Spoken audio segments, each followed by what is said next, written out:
Welcome, ladies and gentlemen. We are here in the city of brotherly love. It is Philadelphia, and it's the end of the Nerd Street Summer Champs. My name is Yeso, and we're excited to bring you all of the action here all weekend long. This city, each brick, history in each of them, and these players here this weekend looking to do much the same, make history themselves. $10,000 on the line, and we have a bunch of squads here ready to get into the action. We are excited. We've got a ton of talent here ready to go, and we're not going to waste any further time. A ton of fun to get into here, and let's start it right off. Again, it's the Nerd Street Summer Champs for Apex Legends, and it starts right now.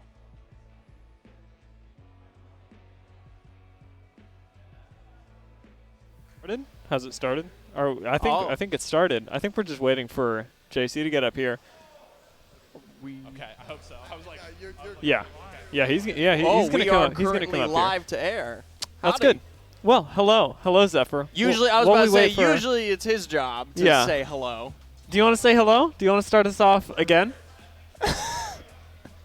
Welcome to the desk. Hi, Asa. Nerd Street Summer Champs. It's grand finals. It's day one here today. My name is Yeso. I've got a couple of incredible gentlemen here to my left to break things down because we've got 6 games of action here ahead of us today. I've got Dia and Zephyr here with me today. Gents, welcome. How are we doing today? I'm doing pretty well. It's been a long time coming, right? Since the start of Summer Champs, we've been looking forward to this event, and with the way that all these different teams have gotten here, some of them participating through almost every single event, and some of them are participating in only a few to accumulate enough points to make it here. I'm actually really excited to see how they perform on the day, because not all of them have had that much experience against each other. Yeah, it's definitely going to be interesting. Zephyr, how are you, sir? I was going to say, and I think in a more broader sense, I'm just very excited to be here. Yeah. It is my first LAN for Apex, and it feels like an accomplishment. Yes, we made it. We made it. Let's talk about format real fast for everybody at home, just how things are going to work. We've got 2 days of competition. It will start today with 6 games. The standard, we're going half World's Edge, half Storm Point here today. And then things get really fun when we get into match point scenarios tomorrow. That is going to be really exciting. I mean, we do have our cap on match point, so it's higher than the regular, I believe, 50 points. Yes. But we haven't, what is it? We're determining 90. that based on the results of today, as far as I know. Slightly flexible, Make it flexible. So guaranteed, though, 6 games today, starting with World's Edge, heading to Storm Point. And then, of course, the biggest part of it, 10 grand on the line, Zephyr. That's right. We've got a lovely source of prizing that these teams have been working towards this entire Summer Champs. These teams started all the way back in June, most of them finding their points through, of course, the regular season here, and then, of course, qualifying for this event. We were, of course, sourcing prizing throughout the entirety of Summer Champs, but now, obviously, this is where the moolah stands. Of course, that grand prize of $5K in first place. Of course, 2.5 for second, 1.5 for third, and still a very, very happy 1K for fourth. I'm going to be watching the top 3 throughout the day because even moving into tomorrow, you can have a lot of upsets when it comes to match point, depending on how many teams are there. So top 3 is really where you want to be during those last couple games. But today, we've got a lot of figuring out how strong these teams are going to be compared to each other, because a lot of them have undergone shifts. A lot of them are playing on LAN for what some of them is the first time. Yes. Yeah. Let's start figuring out those teams. We've got a little time before our first drop of the day on World's Edge. Me, Zephyr, and Dia really wanted to kind of get into the nitty-gritty of some of these squads. So let's start right off the top with probably one of the biggest stories here at the event. It's Atlanta Premier. We just got a brand new member of the squad, Enemy, joining the fold. Of course, it's been rumored here a little while. It's now Enemy joining Hill and Crook here to fill out the Atlanta Premier roster. Yeah, I saw that yesterday and went, oh, yeah, I guess. I guess we were all so surprised. Everybody kind of saw it coming for a really long time. But Zephyr, why don't you talk to us a little bit about what Enemy is bringing to the table? Why Atlanta Premier may have picked him up? I think so. Obviously, we come from seeing Enemy perform alongside what was that kind of Excedrin roster, Kim Chi Lee, of course, and Cruisin'. And a great point that we were discussing is the fact that Enemy is that kind of enabler for that squad, right? And Cruisin' and Kim Chi Lee were these great setup points for him to expound upon and then find success for that team when given the opportunity, right? And so we haven't had the best opportunities, or at least myself, to really see how Enemy has kind of fit in alongside Hill and Crook. But I can only hope to see the same kind of play style, or at least that's what I would like to see come out of Atlanta Premier, where you have, of course, Hill and Crook as these very stable points here to give Enemy the freedom to frag out, find success for the roster, and give them hopefully one of their more aggressive capabilities. I know we have a lot more to talk about here, but I'm told we actually have an awesome little recap of the season and what really got us here to today. Some great highlights and stuff like that. So let's take the opportunity, take a look at just how we got to today for the Nerd Street Summer Champs Grand Finals. Scarweed has managed to dip, dive, and dodge just enough, and as Renegades go out, now we're into that 3v3, where contested were baited down to the low ground. They still managed to survive! That was so fast contested! Wow, us in Game 3! Blackhead end up sliding in here, finding one, and likely finding a second. Pow Pow gets the knock with the bow, turns it around, and takes himself yet another kill. But we see Renegades having to drop down, but Nightmare goes down first. Luminosity loses a member, and we see Renegades pushing it to make sure they can take it, and they do! Renegades coming out on top, the only team to win 2 maps. Got 2 more running around. Jaguars coming in on the flank. There's so much damage here. Renegades have lost 2. Have All Glory done it? Yes, they have! All Glory win the first game against Renegades.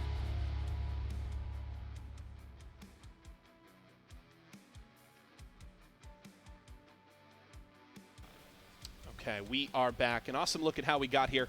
But I do want to return to this AP discussion, and I know you had definitely something you wanted to add, Dia. Of course, this is a team that has had some really high highs over the last year, some dips in Split 2, but Hill is back in the fold. Now they've added Enemy. Where are you kind of at on AP?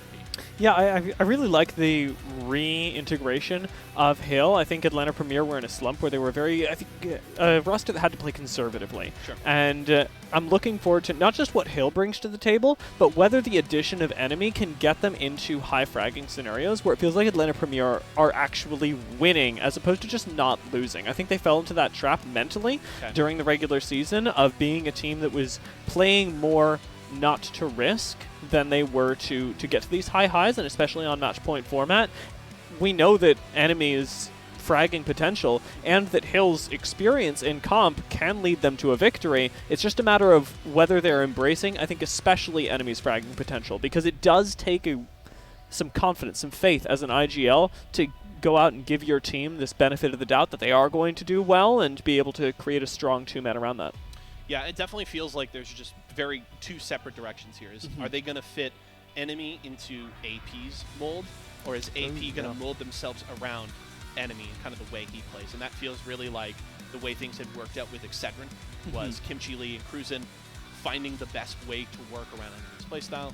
Will AP do the same? We won't know, and we likely won't figure that out here this weekend. It's early for this roster, but we will at the very least get hopefully an early taste of what we can expect from this team. It's very talented. I know the name value is high. Enemy is, I mean, this is a 17-year-old kid, right? He is fresh in the scene, but he is very hyped up, and I think rightly so, and I'm excited to see what he does this weekend. So very much looking forward to getting a look at AP all throughout our 2 days here. And the awesome part is with AP in the building, we can go and talk to them. And word has it, a good friend of ours, his name is Artie. He's in the building. You may hear him casting our first few games of the day, but I hear he may be over hanging out with one of the members of the AP squad. So I say, why not? Let's take the opportunity. Let's go check in with Artie and see what's going on. Let's do it.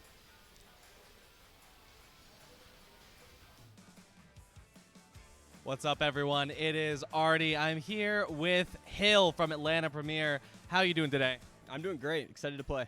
Awesome. So, as we've already been talking about here, they've been killing it on the desk, and we've been discussing Enemy. And everyone has been talking about the fact that Enemy just got signed here. This is your very first LAN with him. How are we feeling about that? I'm so excited, not only to get the experience as a team together in our first like kind of big tournament since being together. We've only had third-party tournaments, but for it to be on LAN, I'm super excited to get that experience as a team, especially right going into ALGS year 3. Awesome. And so how has your team cohesion been since bringing Enemy on full-time? How has everything been, meshing-wise with the new player? It's been really nice. We trialed a couple different players, and Enemy just fit exactly what we needed. We really needed someone that dominates fights, but also like creates opportunities and plays for us, and he does exactly that. So it's been awesome having him on the team.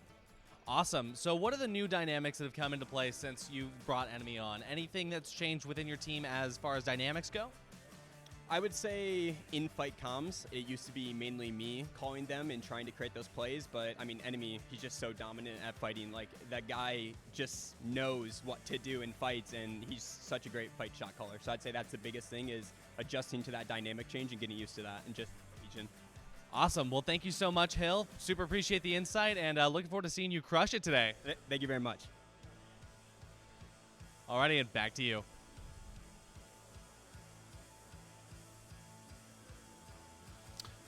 At some point. To get to hear their talking to Hill, interesting interview. I would also say very good sign, Hill talking about them feeling that Enemy's playstyle is a good fit and exactly what they're looking for. So lot to talk about there. Really quick, let's take a look at our leaderboard and just kind of how these squads got here to today, because we are pretty quickly running up to our first game of the day. So we're going to bring this up for you all at home. These were our total leaderboards here for the entire season. Blackhand at the top. They were dominant at the start of the season, won 2 of the weeklies early on. Redeem had a really strong finish again in the top 4. And you do see, Atlanta Premier hiding down there in 10th place.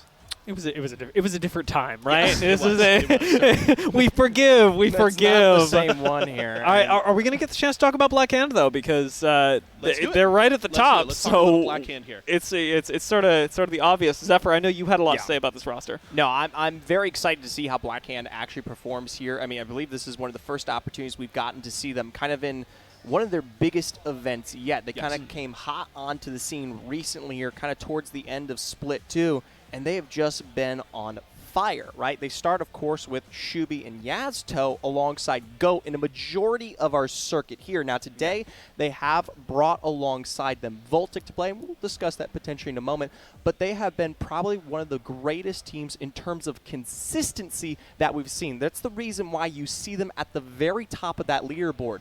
There is literally a 3,000 gap between them and the nearest team. That means they not only showed up every week, they showed out. And that gap, by the way, is mostly in blood, because Blackhand, their placements are good, but they're not a team that we know for constantly being in the top 3. They're a team that we know for constantly killing at least 3 teams during the course of their game. So I am really excited to see how that ends up playing out for them, especially today when kills are going to mean so much in terms of stacking yourself up to that match point.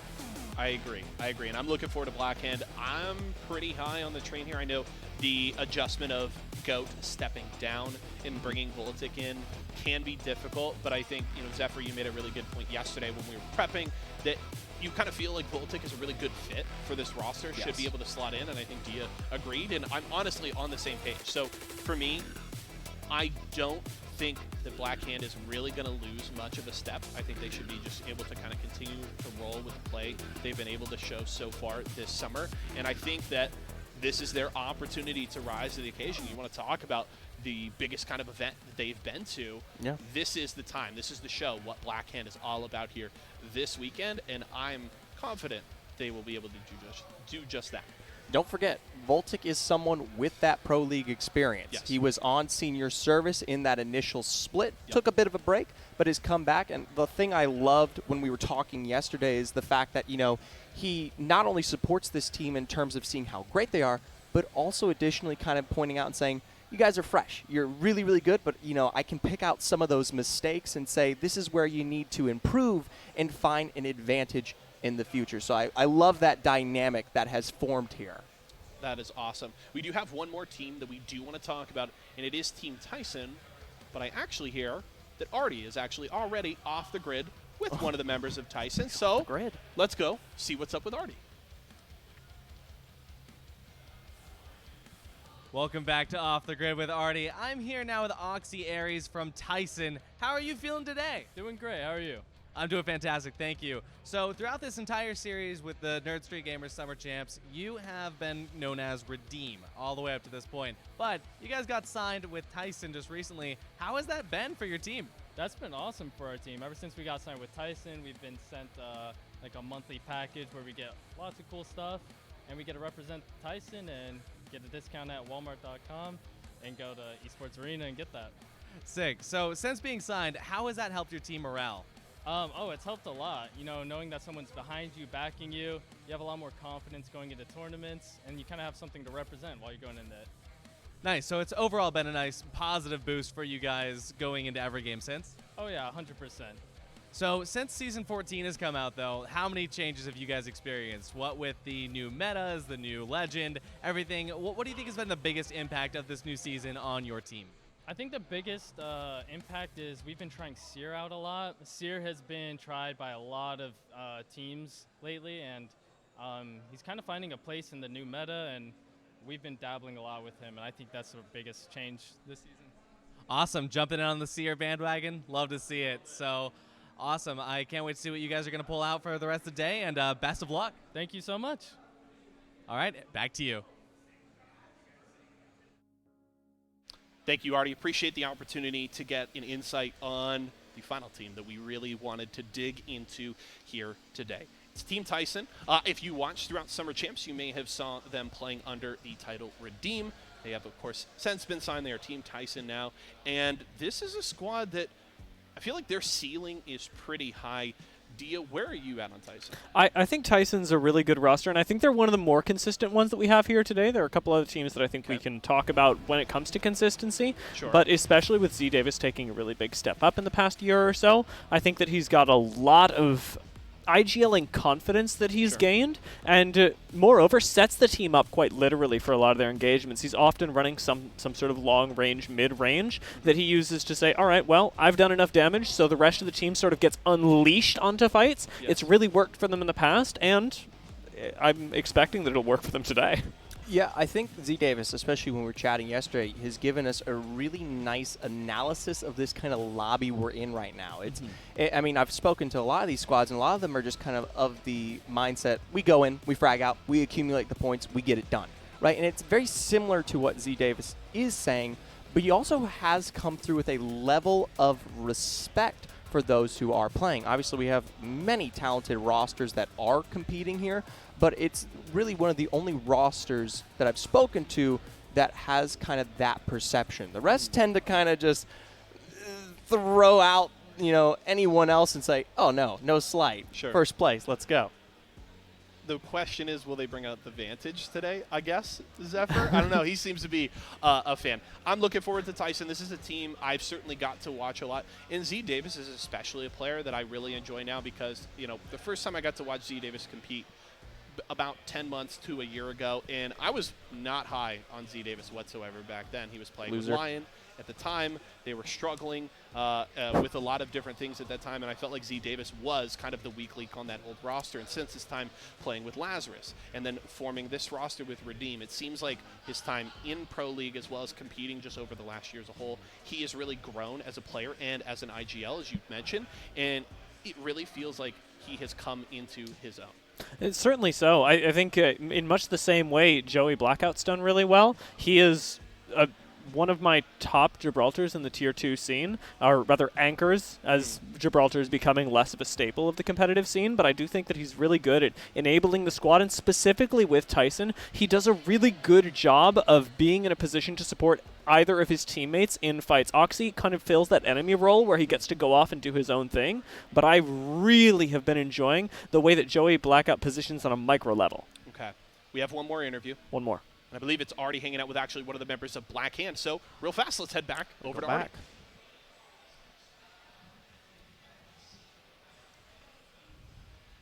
Welcome back, everybody. I'm here with Voltic from Blackhand. How are you doing today? I'm doing great. How are you? I am doing fantastic. So, already, you're the newest pickup here for Blackhand, but you have a storied history. You play with Noko, you play with James Fearless, but now you're here with Blackhand. And how do you feel about this team? I'm feeling super, super strong. This team Triple roller. They've been dominating Nerd Street series, and they're doing really good in champs. I don't know. I would say this team definitely has the highest potential. I feel like out of everyone here. I've been playing with these boys casually, just off the scenes, and we have been fucking Wait, am I allowed to cuss? You're good. We've been farming, absolutely farming. I know literally our last day together before we left, we were ripping ranked. Killed Jim Burton and the boys 8 times in a row, and that was the good call for me to say. I think we're good. I think we're good. If we're killing his team 8 times in a row, without losing, I'm in. Sounds like you guys are ready for the LAN today. Sir, I'm feeling great. I'm warmed up. I'm feeling ready. Get this done. Awesome. Thank you so much, and best of luck today. Appreciate it. Thank you. Alrighty, and back to you guys. Thank you, Artie. Appreciate you taking the time and appreciate the players taking a little time here to come give us a little bit of insight as we get ready for an incredible weekend of games. We got to hear from the 3 teams we talked about. Now, kind of time to put our money where our mouth is. It is prediction time, and I'm going to go to Dia here first. And this is who are you looking at? Who's your favorite for the event? Is it okay that it's not a team that we talked about previously? It is, because guess what? It just means more things for us to talk about. Okay, so we'll get the chance to talk about this a little bit more later, but I think RCO are going to slap today specifically. Day 1 should be RCO Kingdom. Okay. They are a roster that's played together for a very long time, and I'm looking forward to their consistency really shining through today. RCO, definitely a roster that we've gotten to look at a lot during summer, as well as just in other events. So I like that. Zephyr, let's come to you. Show me what you've got here. Okay. Talk to me about Tyson. I am a big fan of Z Yes. Davis. This is where the bias comes into play. Zephyr, big fan. Uh-huh. Zephyr also think that this roster, in a very simple way to put it, has the highest high out of anyone that is currently playing here. I don't think Tyson is always the most reliable team, nor are they the most consistent. But when given the opportunity, they're on their A game, they beat anyone who has shown up today. Okay. I'd agree. That is a hot take. He's picking Tyson. We're getting ready to go. I will be fast. Black Hand. They're first place in our standings coming in today. For a reason, I think they will not miss a step bringing in Voltic, so I am taking Black Hand for this weekend. I think we are ready to go. I think we are ready to head to our casters. Why not? Let's do it. We've got Artie and Thousand Eyes here kicking off the day. We're ready to go onto World's Edge, so let's hand it over to our friends in the caster booth. Hello, everybody, and welcome. I'm super happy to be here today. Thousand Eyes, how you doing? I'm doing great. You're real. I can, like, it's this is wild. crazy. I know. I literally I'm so have used to seeing you on a screen instead of, like, an actual person that is real. Actually, yeah, it's crazy to be here on LAN, and huge shout out to the guys at the desk. Seriously, you guys are killing it. But, you know, there's going to be a lot more killing pretty soon. We're about to drop into World's Edge, and I think that lobby is starting right now, possibly. We were told that it would be starting very short. But, I mean, I know the guys on the front have talked about their predictions. I don't know if you have predictions. I am currently with Geso. I am with Blackhand. I think the so I am excited to watch them play. I'm excited to watch a lot of these today. You think so? Yeah, I'm excited too. And one of the teams that not many people have talked about, I think, is Atlanta Premier. Not enough love has been given to them. They are showing up and showing off consistently, and I think that Atlanta Premier, when it comes down to the wire of team fights, 50-50s, I think it's AP all the way. But here we are jumping in to our very first drop of the Nerd Street Summer Champs Finals here in Philadelphia. World's Edge. This is going to be fun. I am excited. Now, I am curious because it's been a hot sec since we've seen a couple of these. So there might be some landing changes. I already did see Blackhand already, so that is them. And then Nightmare actually currently taking it. And it is all over the place. Not a lot of people in the north, as you can. We are getting a southern ring. So everybody's going to be pretty close to that ring in terms of just being around it. So that will mean that we have a lot of people finding spots, landing there, and holding their spots strong. Oh yeah, but I'm loving seeing this here over at Big Mod with Nightmare, and then in Lava City we've got Blackhand. pretty close, a little bit too close for comfort here. Let's just see how this shakes out. Looking at the loot here, already pretty good. Not sure is pulling up with blue shields already. It's pretty lucky off the drop there for Big Mod. It's actually going to get them geared up really, really quickly, and they might actually jump into a fight here soon, but actually looks like they're jumping the other way. They don't want to get in this early team fight just yet. But they are running a Vantage. Might be something good this way. Obviously, the newest character to be released, one that I have been playing non-stop since release. I am a big fan of, and seeing the Vantage going to be great. It gives so much ability to get information on in a way that is different from a lot of the other kind of recon characters. Bloodhounded Seer will allow you to see where they are and sometimes shield level. When you have Vantage, see one person, you know the entire squad. You know not only their shield level, you know how many people are alive who are going to be able to work with that info and do a lot with it. Absolutely, and unlike some of the other recon legends, you know, it's something that happens passively. You don't even need to have a scope to get that. It's crazy how much information is available at any given time. So as we can see here with 13 squads already in the ring here, we're going to be checking out Tyson just outside Fragment, and they are looking like they're on the hunt, so they don't have a Vantage, but what they do have is a Seer, and obviously that heartbeat sensor is going to be doing some work to put them into a nice little area to get this engagement started. Yeah, they are currently just on the run, chasing people down. I am curious now what the playstyle is going to be, because like some of these teams are looking at it, and I know we talked a little bit with some of them that they feel they can farm these lobbies, and they're going to play aggressive for that. Now you can see teams already just kind of getting close to each other. We might see a lot of action early on. Absolutely. We're still waiting for the first major team fight to kick off, but I think it's going to happen now. Here it is.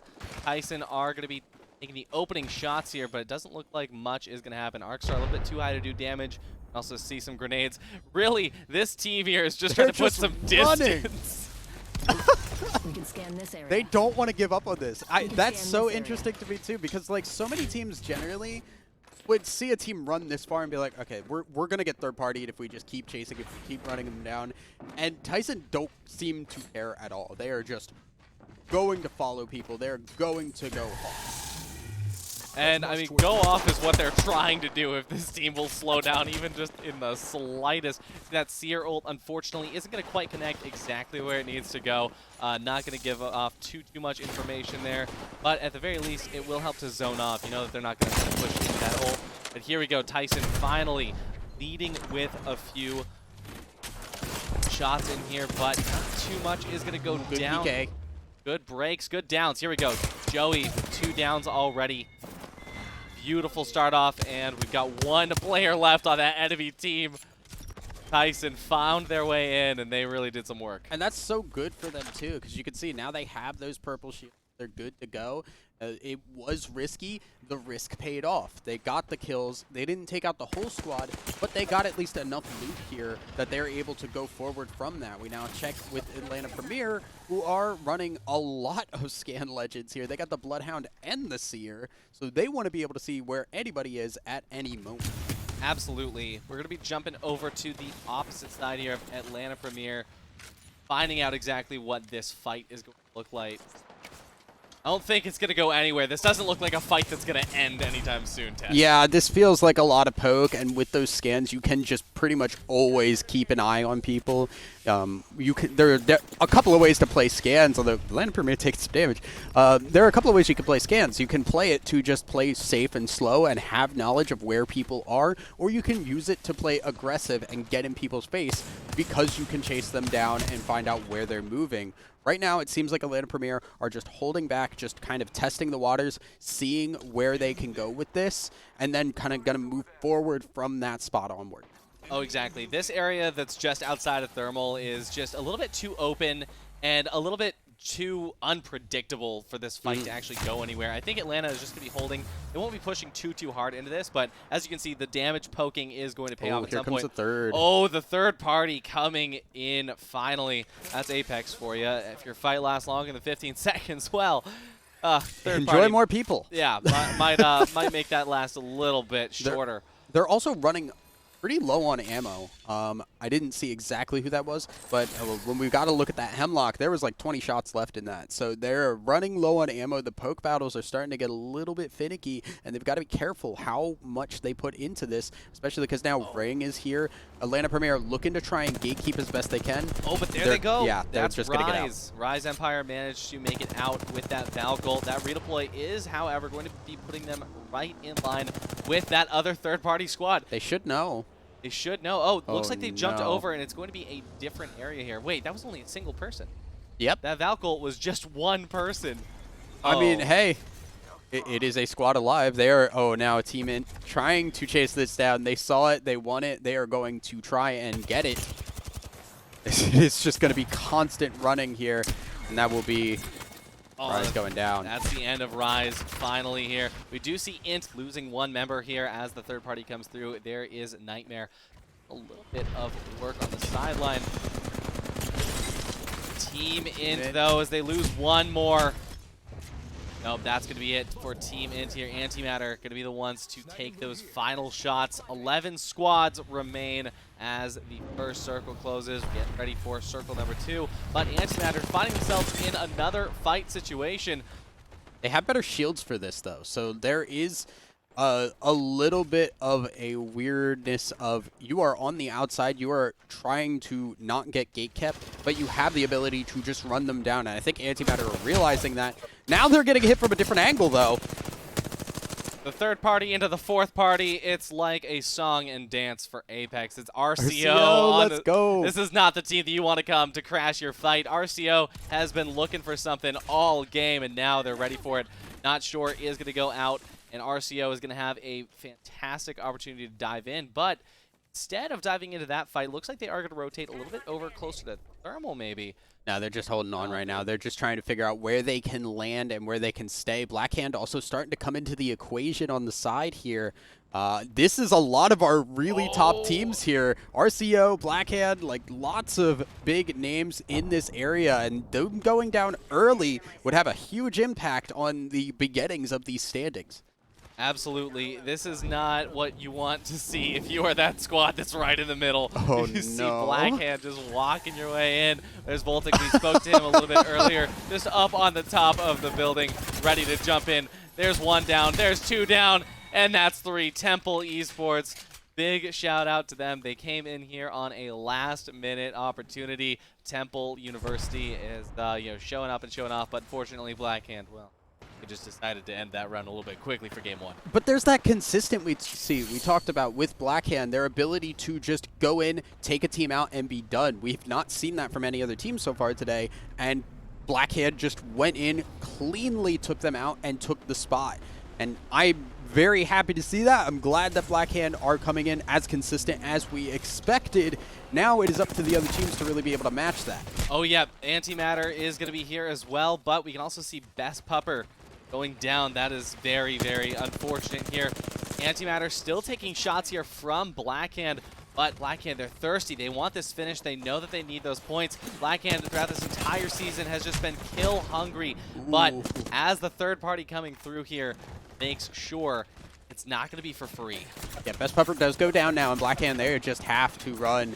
That's kind of the problem right now, is there are so many people in this tree area, because this is where the ring's probably going to be pulling. Remember, generally when the ring pulls, it's pulling down, or it's pulling in the same direction multiple times. So when it goes down like this, you expect the ring to continually pull into that bottom area. Tree is where a lot of these teams are going to be saying, this is where the ring is. Also combined with experience, it gives them that knowledge, and that's why there's so many of these teams here right now. It's just also really difficult to move out and chase after these people, because you're going to run into a bunch of people hanging out here. Absolutely, but as this circle closes up here in 13 seconds, we will see this team fight come to an end. There's one more member of Antimatter down on the floor. That's going to leave just one player left. Blackhand just going off. They're going to try to find him. Yazto looking around for that heartbeat sensor, but I think that the last remaining member has just pieced out. I know I would. And we also have a second Blackhand squad. Yep, this is Tyson versus Blackhand 2 over here. This is Team Revenge, actually, versus Blackhand. Blackhand V, I believe is the name there. Yes, Blackhand V. And right now, I expect Team Revenge probably going to be able to push through here. They do see that respawn ship. They know that there are some weak people out there, and they're going to keep trying to push forward. Yoroi running the fuse. Talked with Yoroi a little bit yesterday. He was very high on the fuse. I have always been a big Fuse fan, and I think he's a lot better than people give him credit for. There is those knuckle clusters to just force people to run immediately. You get so much space with Fuse if you know how to utilize them correctly. Oh yeah, I was watching Roy play Fuse with the Kraber yesterday, and oh my goodness. 140 on the Kraber, and then, oh, no worries, I got this, and then just knuckle cluster through the window. It was fantastic. He has gone on record saying that if you are playing Fuse, the Kraber is still a one-shot. You just have to hit the stick afterwards. Love to see it. All right, RCO and Blackhand still in this tree area. We can see them taking shots at another squad around the sidelines, and Tess, I just don't know how this is going to end for either of these teams. It looks like they're both very intentionally avoiding each other, but at the same time, that could change at any moment. Yeah, and you can kind of see on the map right now, the teams aren't fully aware of this, but the ring is actually going to move a little bit more north. It's not going to continue to pull in that same direction. So some of these teams, like Atlanta Premier right now, or maybe not Atlanta, but like the teams like Blackhand are going to have to move up a little bit. Yeah, there you can see Tyson, Blackhand, RCO. They have to move up, and there is no cover in that area. It is very sparse. So we are going to have a lot of teams end up in trouble there. One thing to mention as well, it looks like Antimatter got the res off. Trev Stacks actually managed to res, at the very least, Best Pupper. I didn't see Lily, but I did see Best Pupper back up. That's pretty great. Oh, but there goes Trev Stacks, Blackhand. Yeah, there you go. They're trying to finish their work. Let's see how well that's going to work out for him. But yeah, just like you said, it's going to be focusing up around tree, and that's going to make things super interesting as we see more teams coming in. Yeah, redeploy coming in from RCO. That's going to be putting them in a nice spot.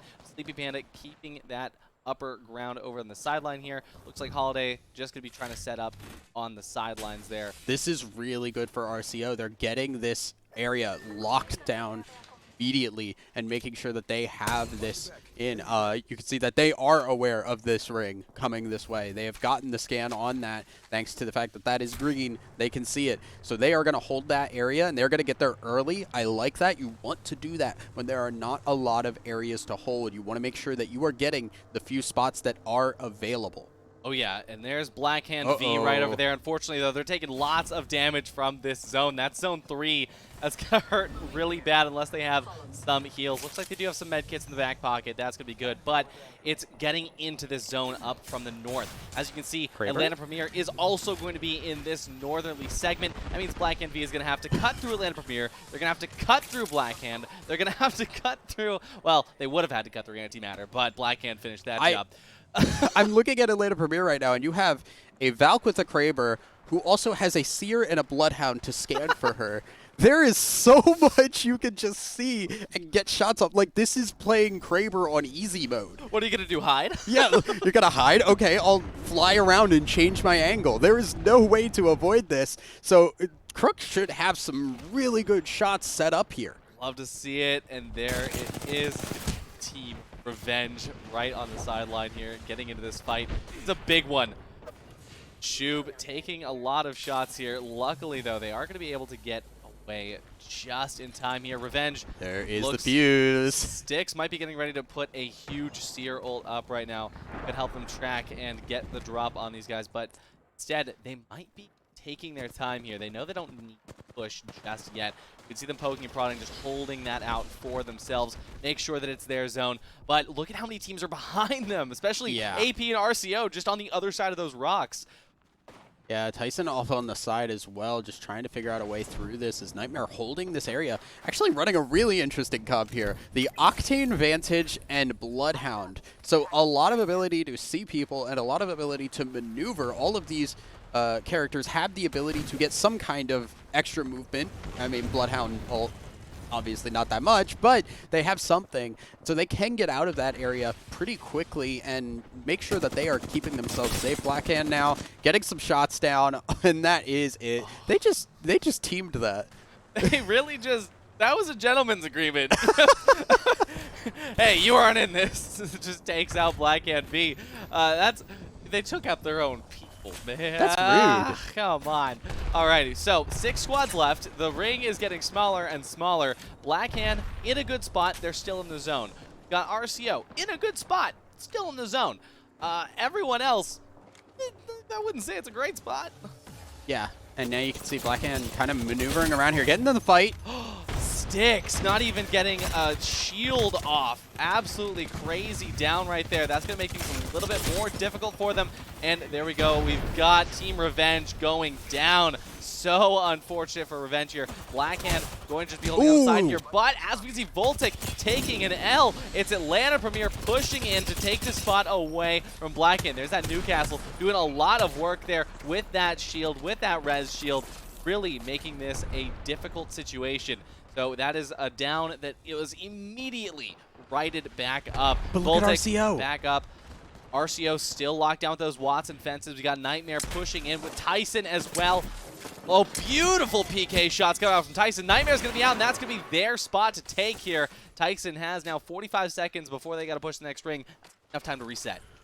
Yeah, good stuff from Tyson to just get in there. Nightmare did not seem prepared for that team coming in behind them there. RCO still looking pretty solid. You can see Atlanta Premier also just off on the side here. I only see 2. I don't know if they lost a member or not, but they are currently, oh no, they're still good. But Atlanta Premier, I think, is in the best position right now, given the fact they have I high would ground agree. and they have the ability to translate over to that high ground on the road. That being said, that would put them right above RCO. I don't know if that's a good thing or a bad thing. Those Watson fences give RCO a ton of control here.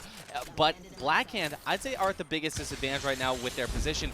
They have to move out in sight of all 3 of the other squads. exactly, yeah, it's really difficult. Now you can see Tyson over on the side, maybe trying to come around and just be spoiler for Blackhand. Blackhand's about to get pinched here if they're not careful. Oh no, Oxy gets stuck on the ledge there, and that's going to make it a little bit difficult to get that Q off, but we can see Tyson just Joey down. pushing. Joey goes down. That's your Newcastle. You don't want that to happen, but we are going to be seeing Blackhand not pushing that just yet. They know RCO is hot on their tail. AP still up at the very top. This is getting insane. What a crazy finisher here with Blackhand pushing up the side. Looks like they might be aggressing on a Tyson. They don't have any other options right now. They can get up there. If they can get up there, oh, looks like they're going to utilize that Newcastle ult for the movement, the placement, getting themselves situated inside as RCO continues to fight off with everybody. AP Hill going to be able to take out one as Crook finishes off Nano. That's going to leave 1 member of RCO back alive here. So that's going to eliminate that entire area. RCO is out. Just going to be up to Blackhand, AP, and Tyson. Tyson looks like they were able to get away. They're on the sideline. They are waiting for their time to third party. But I think Tyson is still going to be down that Newcastle. They might just have 2 players here. I don't know how that's going to shake things up. Yeah, they've got to be very careful that Kraber is keeping eyes on them. But, I mean, that's the kind of thing, like we said, Blackhand didn't have a great spot. As Hill's going to fall here, actually. We might be getting the end of the game soon. Wow, yeah, we thought Blackhand didn't have a great shot, but here we are. We got Hill down, Atlanta Premier just down to Enemy and Crook. But this is what we were talking about before. I was speaking to Hill about this. Enemy has this aggression, has this ability. Let's see if that's going to play out for them this time. See a lot of shots going off here. Crook ready to engage and take this fight up here. Looks like it's not going to be able to be finished just yet. As we approach this final fight here, I'm just curious to see how Tyson is going to react. It looks like they're all going to be pushing in at the same time, and Atlanta Premier is going to be able to take out 2 members of Blackhand. No, Tyson's Oxyeri is able to finish those 2. Let's see what's going to happen now. Atlanta Premier, it's going to be 2. It's going to be Tyson's 2, and it's going to be just 1 member of Blackhand. This is a crazy final fight here. Tyson jumping in, trying to finish the fight just yet. Oh, great res by the Newcastle. That's with the gold knock shield as well. He's staying up! Guardian Angel doing work. Tyson just down to Oxyaries, but Oxyaries is not finished here. The Volt's going to be going off. Lots even dodging all of those shots here. You love to see it. Going to try to finish off with the car here. Gets the finish onto Crook. Let's see if they can get at least 1 more KP. They do. Squeeze out 1 more KP. Now it's Enemy. Everybody's watching Enemy Apex right now. It's It's for a reason. Let's see how well it'll shake out. That final squad He's there with the behind Newcastle. him. They take out one. That's Voltic. Voltic down. He's immediately getting rezzed by Newcastle. This is such an insane play. This is why you pick Newcastle. Rez going to be canceled over on the other side by enemy as he does what he can to take them out. Good redeploy, reposition by the Newcastle. And there we go. We see Tyson go down. It's just going to be Blackhand. Yasto goes down. Enemy does not manage to do it. It's going to be Blackhand taking game 1. Blackhand. What a crazy finish. Blackhand came out of nowhere for that. Like you said, they were not in a great position, but that's the thing. Blackhand have been playing Newcastle since release. They have not picked it up because it has gotten good. They have been trying it out since Newcastle existed, and that's why you saw that comfort in terms of using that redeploy, getting the castle wall down, and creating a spot. That's what Newcastle can do. And on top of that, finally, you saw the res come through. That saved the game for them. That is how you play Newcastle. You see, the problem that a lot of people face when you're playing ranked and you're playing with people that aren't really familiar with Newcastle is, I can't res in a team fight. Yeah. Newcastle resing in a team fight, especially with Guardian Angel, It just zooms away. That is it. That you have just completely canceled all of the progress that the enemy team made, and now you're back up with all 3 members ready to fight again and again. How many reses was that? We saw Newcastle res 4 times, I think. I lost count at some point. That was insane. It's a combination of that with that castle wall. Like, that was the best Newcastle play that I have seen in terms of professional. That was amazing. That was fantastic. You love to see that kind of stuff when it comes through, but that's enough from us. We're going to throw it back to the desk, and can't wait to hear what they have to say about this.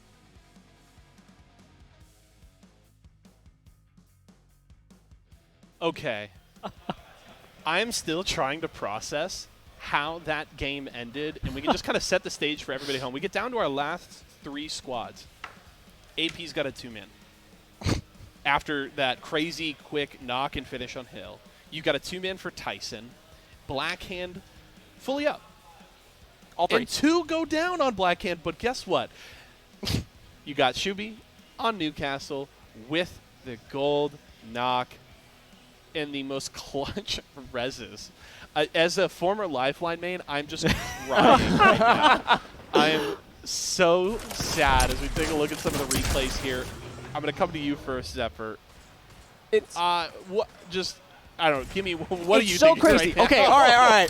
It's What do so you crazy because Atlanta Premier, in so much of that game, exuded a level of control over the spacing towards the north there, and they even themselves, after they took down Revenge, had the opportunity to pressure and put down Blackhand early. They then, of course, as you made mention of, extend themselves profusely, even though they have such a hold over this high ground, these branches, anything to work with. And instead, they drop Hill, and that is literally the death sentence for that roster the minute that happens there. And obviously, Blackhand pulls out the clutchest clutch of all time, which is its own story there. But I genuinely thought AP really should have come away with that one in the moment. I don't think it's necessarily just Atlanta Premier's responsibility in this case to put down Blackhand, though. I think RCO contributed massively to the fact that Blackhand are able to make their way out of that ravine in the first place. We get to see it right in front of us. Both teams on the high ground went, it's someone else's problem, and it became both of theirs. It's not terrible because you understand why these decisions are being made, but it did end up coming back to bite them. Thank God Atlanta Premier ended up getting second, and what a showing for Enemy. Yeah, Enemy looking really good and looking, like he really had no lack of confidence. Even when it's just down to Enemy alone, there's no reses coming through. Both of your teammates are dead. Enemy still playing around that high ground, feeling good with the car in his hands, doing a lot of work for the team. Enemy's still a big part of why they were successful. They were fragging pretty heavily. Also, I just want to give a quick shout out. Antimatter's aggression in the early game at Tree. And obviously we got, Antimatter's right over here, just steps away from us. They were popping off. It was awesome.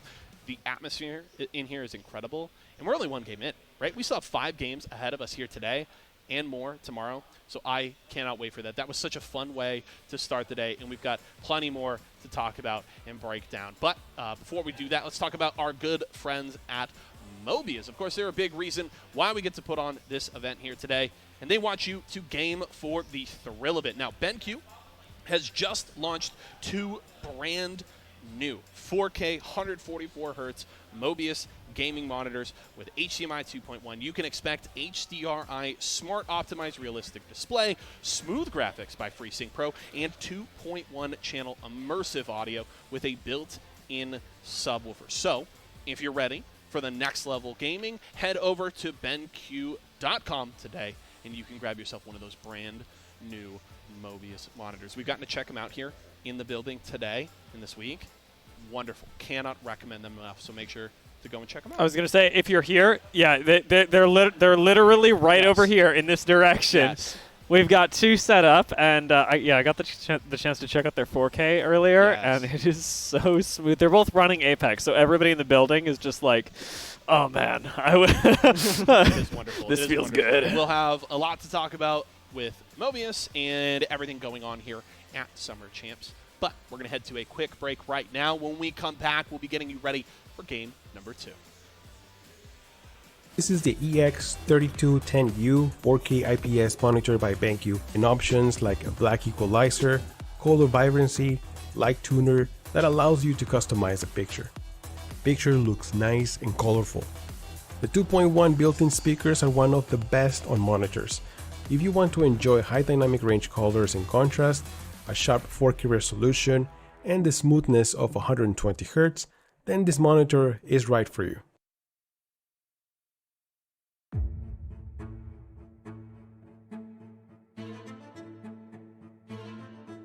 Video games were definitely a source of tension in my family. They weren't really happy that I'm like kind of starting to steer away from education and steer away from school. I had a grind. I came here from nothing. I was never in the spotlight. In fact, it's something that's very new to me.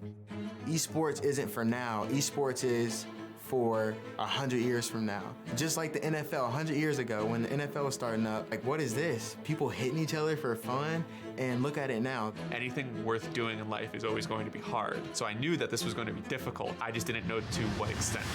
27 seconds to go. This round is I was dealing with all these things, and I had to keep a facade of everything is fine. And there came a point where the facade just cracked. Quitting esports was the easiest option. That year was probably like the worst year in like a very long time. There was like a huge falling out with like gaming in general. Everything was going great, and one day I had gotten a call from my sister, and she was crying, and she was just saying, "Mom can't walk.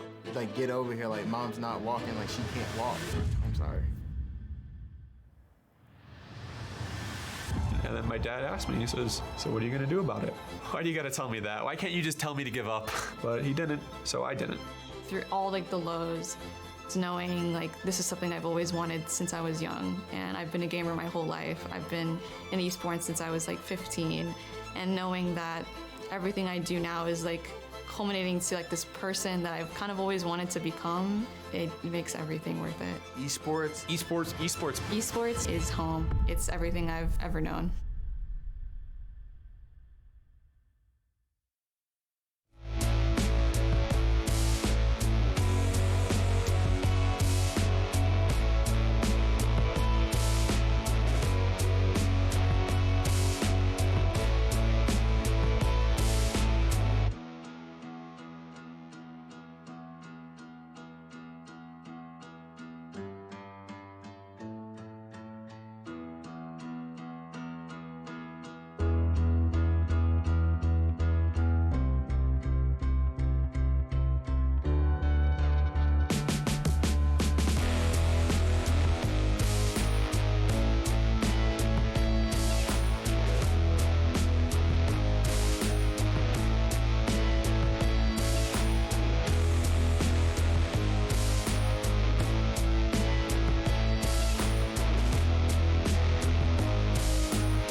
this, so he I'm will working take double care time over of here. his duties today.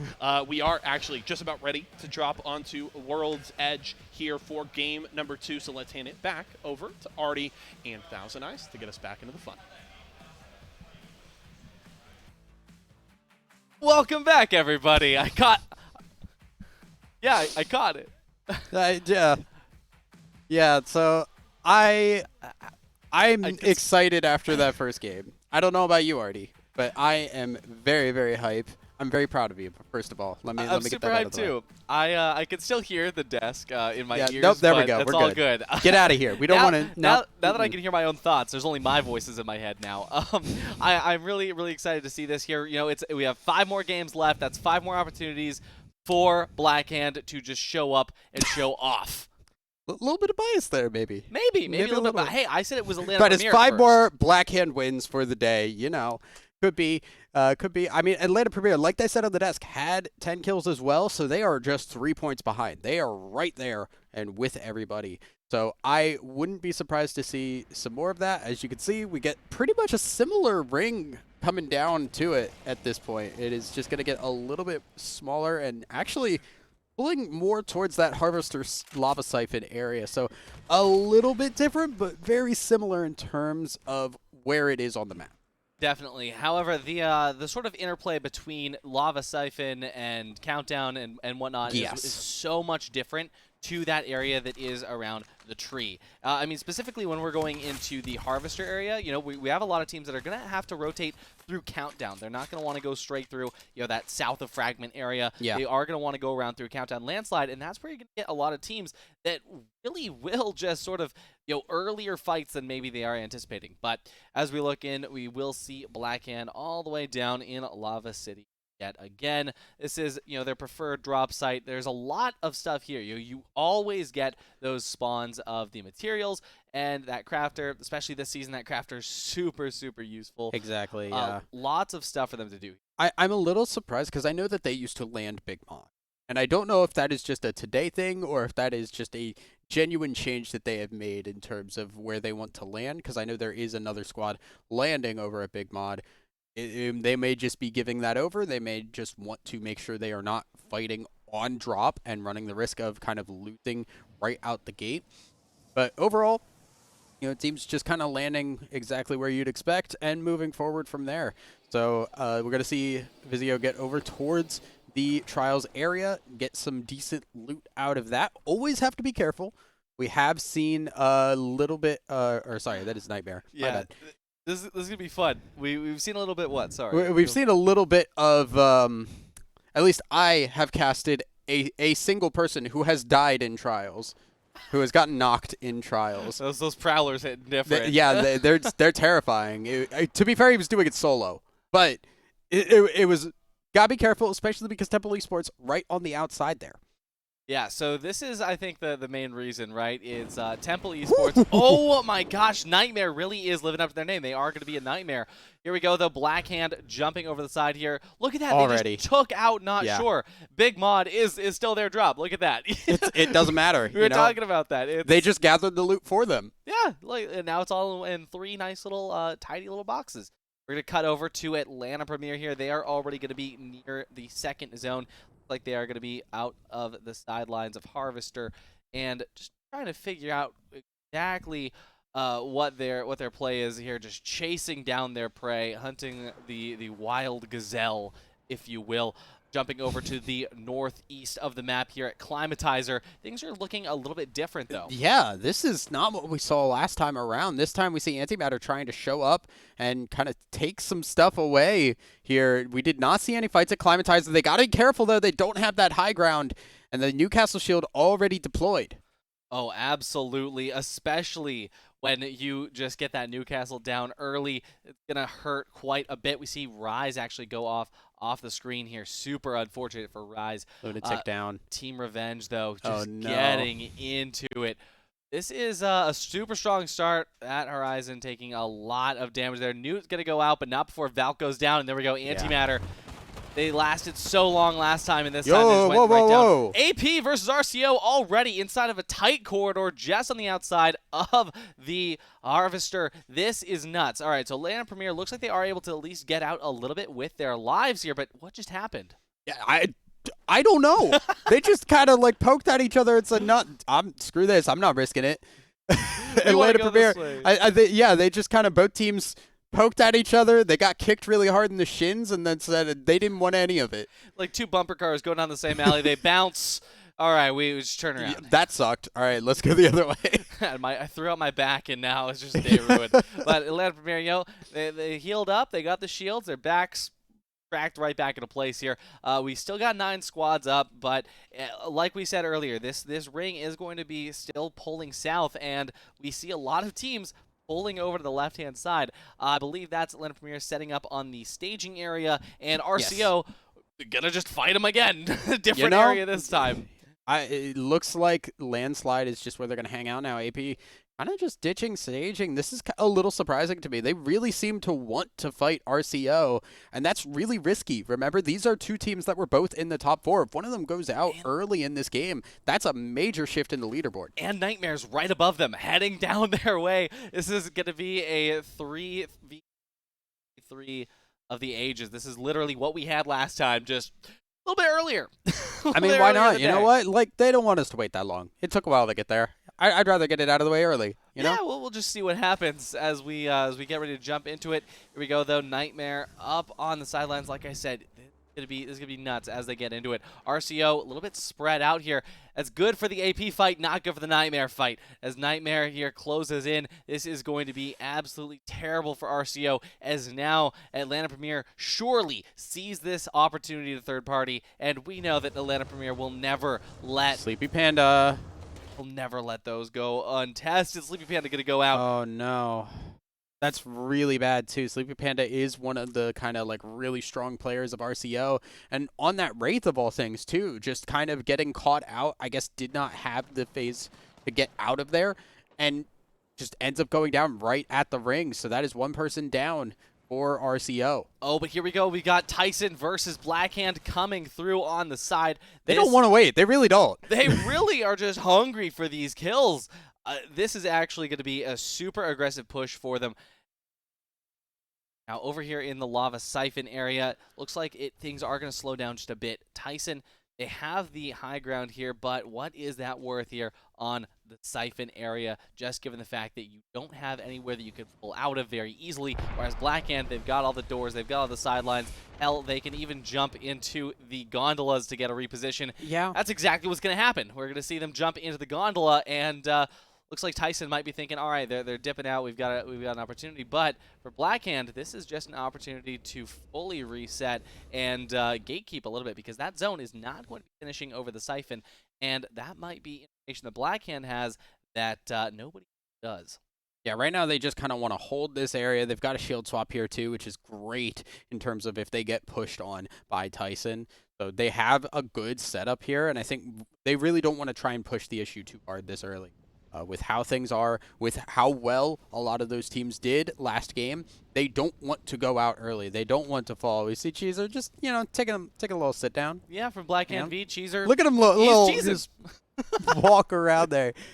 He do be doing that.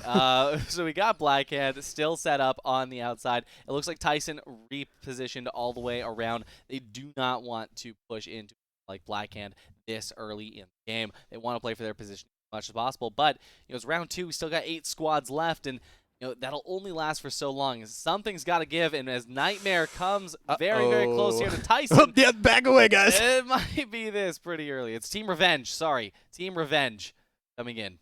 Yeah, and right now, I think both teams really want to get in. Right now, Revenge has a little bit of a better spot. They use that fuse ult immediately there and force the reposition. Absolutely, as Revenge just gets in the way. Tyson is here too. Oh, no. Oh, no. Nightmare really between a rock and a hard place right now, as they're just going to try and hold this building as long as possible. This is not exactly where you want to be. Now, they do not have the Octane jump pad. They don't have a great way to disengage from this fight. They are basically going to be stuck there. But we also do see, okay, no, Revenge is trying to get out. Revenge wants out of this. They do not want this. They're leaving Nightmare to Tyson, and Revenge just want to make sure that they get the ring. For sure, but the poking and prodding, that's got to end somewhere. And his team Blackhand's Revenge also Blackhand, gatekeeping. Yeah, there's just so much going on super early. It's almost like these zones don't even matter because the teams are just going to find each other during the rotations. Like I said, it's going to allow for a lot of choke points, but what I was wrong about was the side. We're on the east side, and somehow in the most open area, we're seeing 4 teams just come into contact with each other. Yazto taking out Yoroi. Nightmare really, really close here to a good fight. There's Tyson jumping in. They know exactly where the position is of Nightmare. They're getting ready to take this fight through the window. Not going to quite work out there, but the Arc Star not going to quite connect where it needs to. Oxy Aries needs to get back, heal up, but will they get pushed in that time? Looks like Oxy Aries is going to go down, but great redeploy by that Newcastle. Might be too late. Good use of that shield, but unfortunately, they're not going to be able to do much here as Blackhand comes through with the zone at the same time. There we go. One down yet again. It's going to be Oxyaries. Tyson going down. No more Blackhand chicken nuggies in the lobby. Now kind of in a weird spot. So Blackhand came in and just kind of saved Nightmare. They kind of just showed up and said, all right, no, we got this, guys. Just hang out. And now they're all outside the ring fighting here. Blackhand are actually the ones that are more likely to be gatekept here as they are on the further side. Exactly. That's not what I was expecting. But looks like Blackhand is at the very least just jumping back in. But no. There's the gatekeeping yet again. At the very least, there is a little bit of the zone that is going to be allowing them to recover without having to push fully into that team. But they're going to have to rely on their Valkyrie deploy here, I think, to get out of this situation. They do have that sideline there, that little canyon area that they can push through, but how useful is that going to be, given the fact they have no idea what's on the other side, and they still have to rotate over the mountains regardless? Yeah, this is exactly where you want that Valkyrie redeploy there, and I want to see them do it. You got to be a little bit careful because we are kind of at the point where the teams are grouped up and are together. So you need to have that ability to fly up and make sure you are not running into somebody else. Because there are a lot of times we have seen Valkyrie redeploys go up in the air, and there are a lot of teams around. They can't find a landing spot because of the landing lag. You can't fight back immediately, and you just get beamed on the way over. Definitely, but somehow Nightmare and Blackhand, both these teams, they've been together for, I feel like they've been together since the very beginning of the second round. Long-term relationship. And they're still just, poking, prodding. Hey, we don't need all this ammo. We'll just throw it away. They got to be a little careful. Bursty's got 9 shots in that wingman now. That's enough. I mean, it's not enough for me. It could be enough for Bursty. I would hope so. You do have to be a little bit careful. Lots of poking here. And Yazto actually looks like Blackhand just going to try and get over towards the Harvester area where we're seeing AP, and I'm not exactly sure who the other team is. So checking this out here with AP pushing in on this other team. Here comes Styx too. It's going to make things a little bit funky.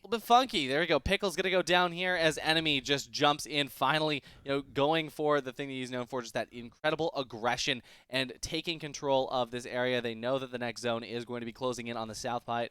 And really, this is just Atlanta Premier's time to shine. Crook unfortunately goes down, landing inside of a Thermite. You hate to see it, but we will be able to get them back up. No worries on Will that we? front. I don't think. I think that is a little bit of a worry. There are a lot of teams around here. A lot of teams out of nowhere. Blackhand is going to be here. AP is going to be here. There's Team Revenge just on the sideline here. Really just two white shields in this situation. That's not great. They revived Yoroi. That's why they initially lost him. Now he's running on scraps, so they have to make something happen here. But I think this is a place where they could. There are so many teams that you can just wait your turn and show up at the end, clean up, and you have so much loot to pick through then. Exactly, and especially with just all of these teams now knowing that they have to move directly south of their current position, it's going to make things a lot weirder because there's not very many places that you can go. It's a super open area. But let's see what's going to happen. We've got Nightmare.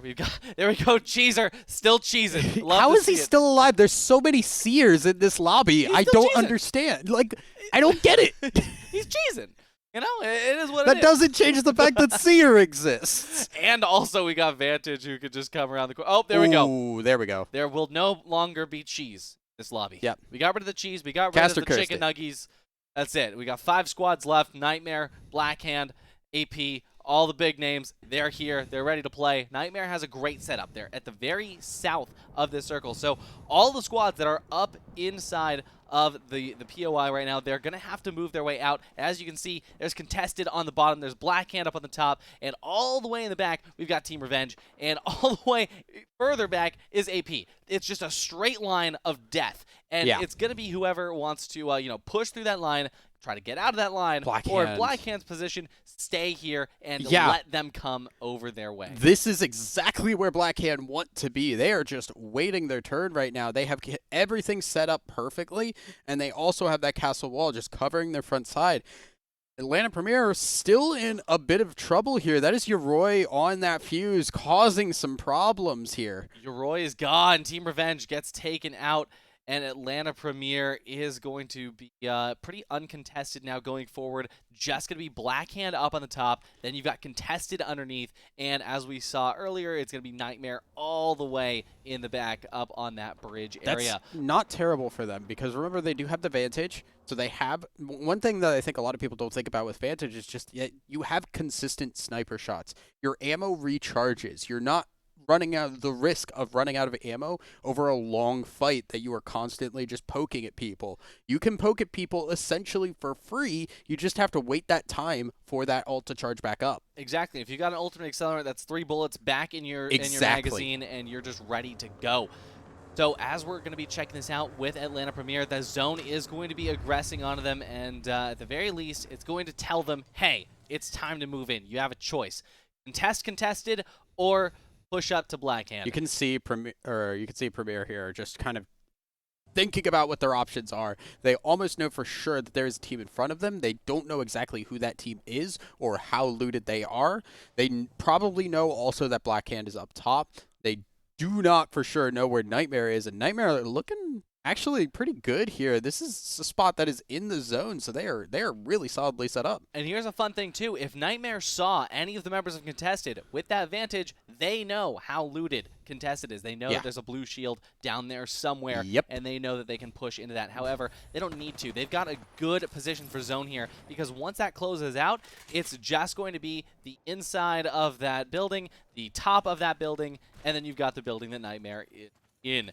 And to be completely honest with you, I think that AP is at the biggest disadvantage, but it's not going to matter as soon as Nightmare and Co just decide, hey, we're going to third party this. Yeah, I really don't want Nightmare to aggress here. I really want them to just hold this area and wait for another team to pop out because they have a lot of time to play with, and they really should be just waiting for these two teams in the bottom area to try and make something happen. Atlanta Premier actually taking a spot through the ring here. This is an interesting decision, but it does keep them away from having to deal with any kind of fight, and now they can get to the spot a little bit safer. Exactly. Playing around the Harvester rather than just going through it, I think that's definitely a good move. But here's Blackhand. They know that something's fishy. They can hear it. Somehow Apex audio is working, and Blackhand turns around just in time. So the fight's going to start now, and the question is going to be, who is going to third party this? Is it going to be Contested down at the bottom? Is it going to be Nightmare across the alley? Time will tell, but Blackhand starts their motion with a good CRQ to give them some information. Shub getting ready to just use the nades here and just figure out exactly what the call is going to be. They do have that Newcastle wall that they can deploy at any time. That hit. Beautiful stuff here. Let's see if they're going to be able to take these fights. That redeploy beacon placed down specifically so that they can have some cover. Let's see how it's going to work out. Another CRQ going to go out, and Blackhand, they are going to be taking some shots in the back from Nightmare. Not the kind of place I want to get back shots from, but let's see if Blackhand is going to be able to stay up top here. Atlanta Premier getting ready to move out. Yeah, this is good. I think you're not worried about the front anymore. That's not where your struggle is. You want to be sure that if you are taking this fight on the opposite side, that one, you're not giving it opportunity for AP to get in. They cannot walk through because that castle wall will hurt them a lot and slow them down. So you're blocking this off, and you're making sure that you are not going to have to deal with them. Only for the next 20 seconds, though. As you can see, that has already dissipated the electricity. And I think that if they had waited just a little bit longer when AP was forced to move in, I think that would have been the... Because that electricity doesn't last forever. AP looks like they're getting ready. They can see all 7 hostiles detected. That's pretty much everybody except for a couple members of Nightmare. But let's see what's going to happen. I think that, to be honest, contested, they've just got elevator music playing down there at the bottom of Harvester. Oh yeah, they're waiting. They're listening vibing for the shots. They're looking for the downs to know that their time is now to move. Now, the biggest thing is Nightmare playing there. AP trying to make the move. Here it is. Atlanta Premier going to be jumping in. It's going to be Hill that takes the most damage. He will have a little bit of time.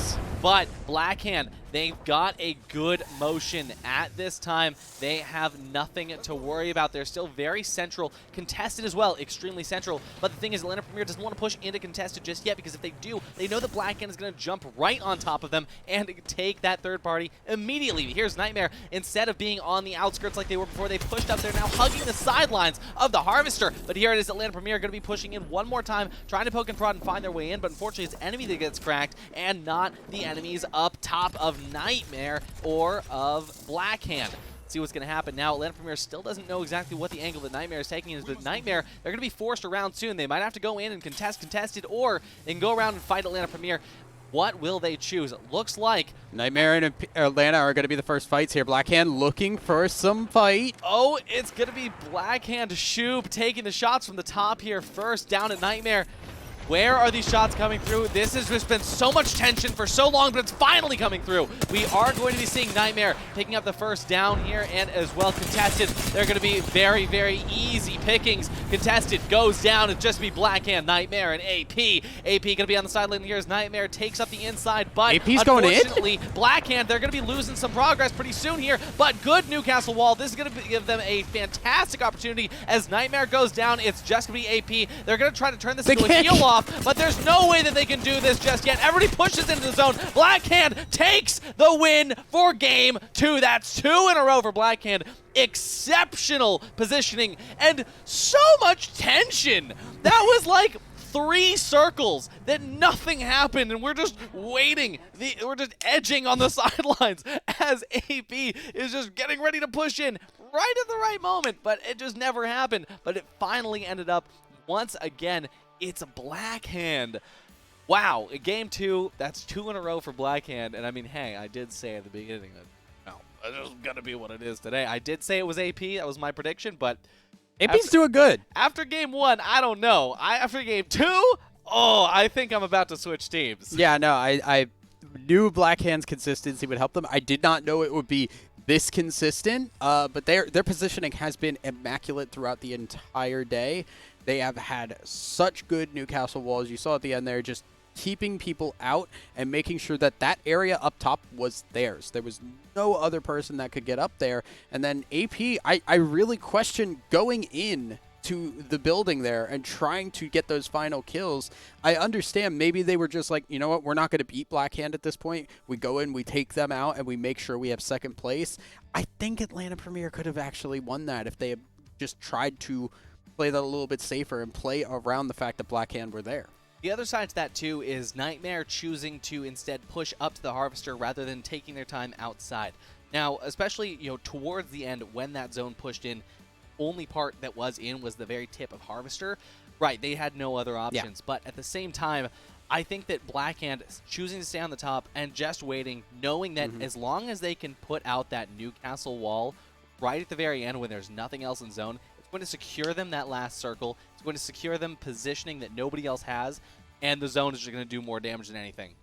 It's absolutely terrifying just how much Blackhand have made it so that nobody else can contest them. I was really scared. Even just earlier on, we saw them run out to chase people down. Like, they play so aggressive early on and chase teams into the ring, put themselves at a disadvantage where Nightmare was able to gatekeep them for a bit. And then they find the spot, they hold it, and they make sure nobody gets there. It's really impressive and a lot of understanding of what their limitations are and not overstepping those bounds.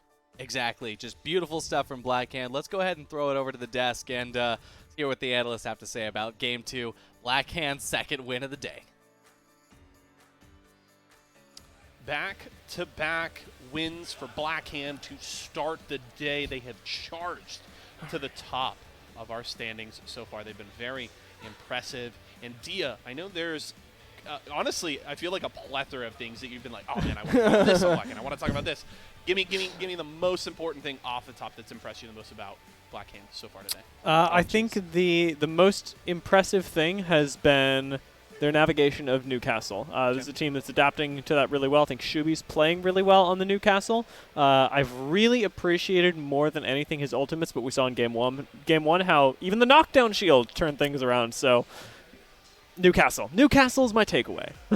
It is certainly a pick we have honestly been talking a lot about just since we got here to Philly, right? We were comparing it with the Gibby, the different roles that they kind of fill. So it is just awesome to see a team that seems to have figured out how to use the pick so well. It's a lot of the conversation that surrounded 100 Thieves at Champs. I think there was a fascinating moment in that game where against Atlanta Premier, Blackhand got to put up the Newcastle wall as a almost Watson fence against Atlanta Premier, saying you aren't going to come here. And then in the end game, they ended up using that very same cooldown as a Gibraltar bubble, or in the same way as you would a Gibraltar bubble, where you one of those high ground teams, putting it out a little further, getting everybody behind that and saying this is our territory now. A very flexible legend, and that's a way to illustrate, I think, how Blackhand are using this so well. Right, which is something that teams aren't effectively doing, most of them kind of just getting into the kind of something that Z Davis has coined here recently, the normie comp with the constant Newcastle, but the versatility and the fact that they know how to utilize it, very similarly to how when Gibby was that hard meta on A, on D, no matter what. Yes. What do the rest of these squads have to do to break through this kind of chokehold that Blackhand has on the team right now? Or on the lobby, I should say. Well, play Fuse.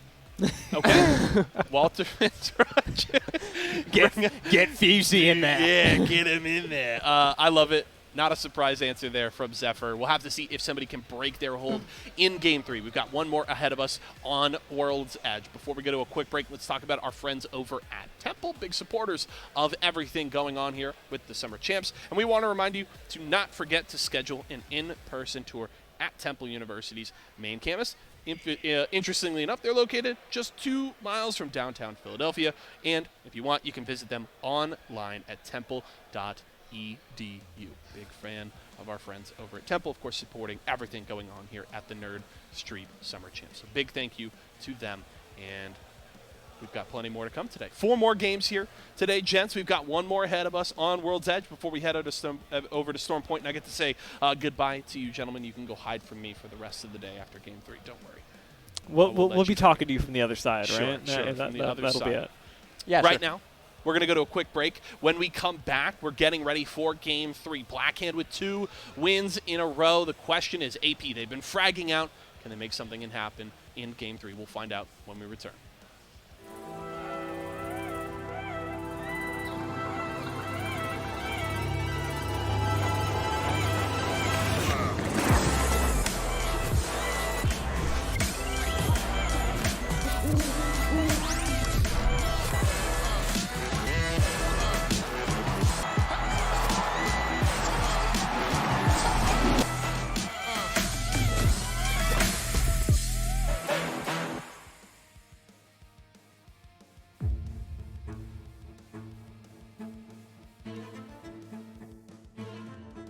Video games were definitely a source of tension in my family. They weren't really happy that I'm like kind of starting to steer away from education and steer away from school. I had a grind. I came here from nothing. I was never in the spotlight. In fact, it's something that's very new to me. Esports isn't for now. Esports is for 100 years from now. Just like the NFL 100 years ago when the NFL was starting up, like what is this? People hitting each other for fun? And look at it now. Anything worth doing in life is always going to be hard. So I knew that this was going to be difficult. I just didn't know to what extent. 27 seconds to go. This round is I was dealing with all these things, and I had to keep a facade of everything is fine. And there came a point where the facade just cracked. Quitting esports was the easiest option. That year was probably like the worst year in like a very long time. There was like a huge falling out with like gaming in general. Everything was going great, and one day I had gotten a call from my sister, and she was crying, and she was just saying, "Mom can't walk. Like, get over here. Like, Mom's not walking. Like, she can't walk." I'm sorry. And then my dad asked me, he says, "So what are you gonna do about it? Why do you gotta tell me that? Why can't you just tell me to give up?" But he didn't, so I didn't. Through all like the lows, it's knowing like this is something I've always wanted since I was young, and I've been a gamer my whole life. I've been in esports since I was like 15, and knowing that everything I do now is like culminating to like this person that I've kind of always wanted to become, it makes everything worth it. Esports. Esports is home. It's everything I've ever known.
On World's Edge for today. Of course, our third of 6 games here overall. We've got back-to-back dubs from Black Hand here, and it seems that it's a large part because of some really good starts in the early game to you. They've been doing really well. I know we talked about the Newcastle, their control of the end game and how important that's been. But on a macro level, they're getting rolling really early. Every time, by the time we're in Zone 3, they've already killed 2 squads. At least! So something that I find interesting to that point, though, is that albeit they get rolling early, when we start looking at our leaderboard, Atlanta Premier are right there alongside them, only 2 points away, which even though we build up this narrative that they're this high kill, just squad rolling team, technically Premier are outperforming them on a kill-by-kill basis. I don't think that needs to take away from Black Hand's I don't think it does. like ability to get kills early, but I think it definitely, like, shout out Hill for the way that he's controlling the squad right now, because they're always in great places. We talked about it in Game 1. Game 2, Black Hand did have Godspot, but just from an objective perspective, Atlanta Premier are right place, right time, and they have enemy to just be lasering people right now. And I think what it really does is when you set up how good Black Hand have been playing and the way they've been fragging out so early, I think it just contextualizes AP even more when you say, yeah, here's all the great things Black Hand are doing and how well they're fragging out. Oh, and by the way, AP is picking up even more kills. Think about the way that Atlanta Premier played that early game, because we were talking about it. Zephyr was talking smack. He's processing all of that information. Sorry, over the gears are turning. Yeah, I mean, like everybody knows, we've got less squads in this lobby. Atlanta Premier recognize that. They rotate up from Thermal, and they go, hey, there's a team right in front of us. Nobody's going to rotate down on us from up by Skyhook. We're just going to run these guys around. RCO didn't want to fight that. They ran through all the way up to Landslide. Nobody wanted to take this engagement, but Atlanta Premier are using the time, using the space that they have, and keeping that high ground, and it's going so well. Really fast, just a 1-number answer. Percentage chance that a team not named Black Hand wins this next game. Go. What % chance? It's a 14. Wow. 70. Okay. Confident that we won't see the Black Hand three-peat. We will find out, and we'll have some wonderful narration and casting over that from our good friends Artie and Thousand Eyes. Let's head over to them. Welcome back. Maybe play Fuse? Maybe play Fuse. I don't know. Maybe play Fuse. Zephyr seems to be a fan. He seems to be a fan. I'm also a fan. I think that it's definitely time we get some Walter Fuse Fitzroy coming up in here. To be completely honest, I think that could have changed the game, but what can change the game more than Blackhand just simply deciding to Be show better. up and be better? Yeah, I mean, they are. Yeah, they're just kind of playing, just like from a macro perspective, they are playing the game at a, a much more, I think, smarter pace in terms of just they are getting to their spot and hanging onto it. And then, like was said, Atlanta Premier, they're kind of fragging out. And I think there is a level of you need to be able to recognize what this lobby is. Like they said, less teams, and that does mean more room, more space to go and play aggressive and see what happens out of that. Some of these teams are feeling really good. They're feeling solid about today. Absolutely. Atlanta Premier, they're pretty reactive. They'll drop in and they will take what's given to them, and they'll make sure that they show up when they need to. Blackhand, though, they drop in, they get loot, they're looking for a fight immediately. You can see here that actually the drops are going to be a little bit different with Nightmare jumping up over Skyhook. We can see Blackhand dropping down into Big Mod, but looks like there's not going to be anyone there to contest them this time around. With Nightmare dropping on all the way up at the top. Yeah. Skyhook, I'm really curious to see if they're going to be contested again. RCO, dangerously close. We could get an early fight. Quite possibly here. Tyson kind of getting ready for that, as they do know. You can see just already out the gate, got some flesh onto a caustic, of all things. And that will be Frosted Flakes Cinnamon Toast going down. My favorite. No. What am I going to have for breakfast? Two favorite cereals going down as Tyson are continuing on. They say it is time for dinner, and it is chicken time. Dominating the entire industry of chicken nuggies here as Rise Empire loses one member. But everything else is going to be safe. We see Rise actually moving over to the side here. They will be able to get out to Epicenter just in time. Looking forward, though, Tyson... they're off to a good start. This is a better start than Tyson has had in the past, and I'm really, really curious if Tyson is going to continue that energy forward. Like we've been talking about, it's all been about AP, it's all been about Blackhand, but this time around, I want to see more stuff go through. Crypto? The crypto He's off the grid? from Rise. He's off the grid. But Rise actually only has 2 people. So the fact that they chose to play the caustic and the crypto combo, super, super interesting. But you do love to see crypto running at it. I love crypto. I think he's super underrated, especially given the fact that deploys are faster. Saw with the drone, but again, only 2 players in kind of lobby. It's rough. They're gonna do what they can, but it's However, rough out here. I do want to say I think that composition is a smart choice, because you have the caustic to lock down areas and keep yourself safe, and you have the crypto to keep an eye on, hey, where are people? Are they coming towards us? Like, it is definitely a safe hold an area composition that can work with just those 2 legends. Absolutely.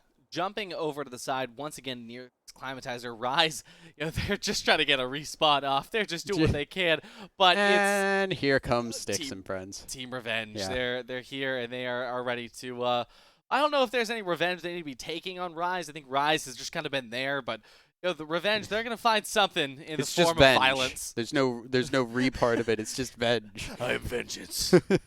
But as Revenge comes through, good scan to get a little bit of information. The zone is going to be pulling more to the west side this time around. It's not going to be as southerly, but that does not mean we won't get another Harvester end just yet until we look at that map. But for now... Give me Epicenter, baby. Exactly. I want to see Epicenter. I'm a big fan of Epicenter. I think it's a really interesting area to play around. Team Revenge getting shot at a little bit. Got a... rampage right out the gate there. Got the rampage, and he turned and sprinted. He didn't pick it up. He sprinted away from that. Yeah. Kind of shows exactly what is to be expected from that. But let's just look out with we've got Blackhand V over the sideline. Another just 2-stack in the lobby, and hard out here. It's tough out here. I mean, hey, you got to work with what you got. Saw Cheezer for a while yesterday or last game. Hanging out, just cheesing, if you will. And keeping alive a lot longer than I expected. I really was thinking a Seer was going to find Cheezer and just immediately that'd be done. Tyson now maybe getting a little bit harassed by this crypto, and Oxy's kind of getting low. Oh, no, that was a huge shot there. And look at this. Newcastle's a movement legend. We see him pushing up all the way in here, and unfortunately for Rise, it's just not going to go well. Cinnamon Toast Crunch going to go down again. But, ooh, Lunatic, actually, from Blackhand. Taking down your Roy. Out your Roy. That's not how I expect that to go. That was not on. But let's go ahead and see exactly how this shake up. Tyson. They need to get a lot more points on the table here. Definitely. And they also just need a reset for right now. Looking to try and get themselves at a better spot, get Oxy back up to full health, and go from there. They are very spread apart right now, and with how populated Fragment can get very quickly, that could cause a problem. They need to be able to get Oxy back with the team and get everybody together. You can see Watson Fences up ahead. Does mean that we are, maybe looking at RCO in the area, and AP also just coming around here. Keep your eyes on AP, because I really think they have an opportunity to pull off a win here. They've been top 2 twice in a row now, and it's just been kind of not having the right position to pull it off. I think one good game could really get them into a good spot. Exactly, and especially given this time around, they know Blackhand this time around. They've dealt with them a little bit. They know how Blackhand is playing on LAN, and this is your third try, and they've been up in the top 3 consistently. I think this is a good opportunity. Especially if we could see Blackhand taking a lot of damage early on here. Voltic needs to fall back and get a reset going, but this is also a complete different circle that we've been used to. Last two circles were super southern. This one is a lot more northern, even centering somewhere around Fragment West. We have not seen that just yet, and curious to see exactly how that's going to shape up here. But as we jump over to Tyson fight, doing some damage here. like I said, Tyson is hungry. They did not have their chicken nuggies this morning, and they are ready to just kind of go out for these kills here. If not for chicken nuggets, flesh. That is disgusting. Atlanta Premier now already kind of chasing people down, running through the ring right now to make sure that they get their final kills here. And it is, once again, your favorite place, Harvester. Wingman shots hitting hard. Wow, you love to see it. That is not the wingman I get in my games. Yeah, I have this really weird glitch where my enemies shoot back, but it looks like enemy is just oh no! Wow, that is literally just a clay pigeon just zooming all the way up there, and there we go. Unfortunately for Denim Duo, that's just not gonna be how you want to start your day off. But Nightmare, they're finding themselves in a very interesting situation here. They are losing a little bit of health a little bit too quickly. Not sure is going to get taken out here. Is not sure. That was not Nightmare. Yeah, it's not sure. Okay, got it. Okay. But we got Team Int actually getting a lot of score up here. You see on the offhand that Blackhand is getting a lot of kills. That's going to be Antimatter over on the sidelines here. Rise Cinnamon Toast again going down. The third time, I think. Look, hey, it's not how many times you get knocked down. It's about getting the back fact, up again? Yeah, it's about the fact that you got back up again. Crypto. Yeah, exactly. You know what? Like, if it works, it works.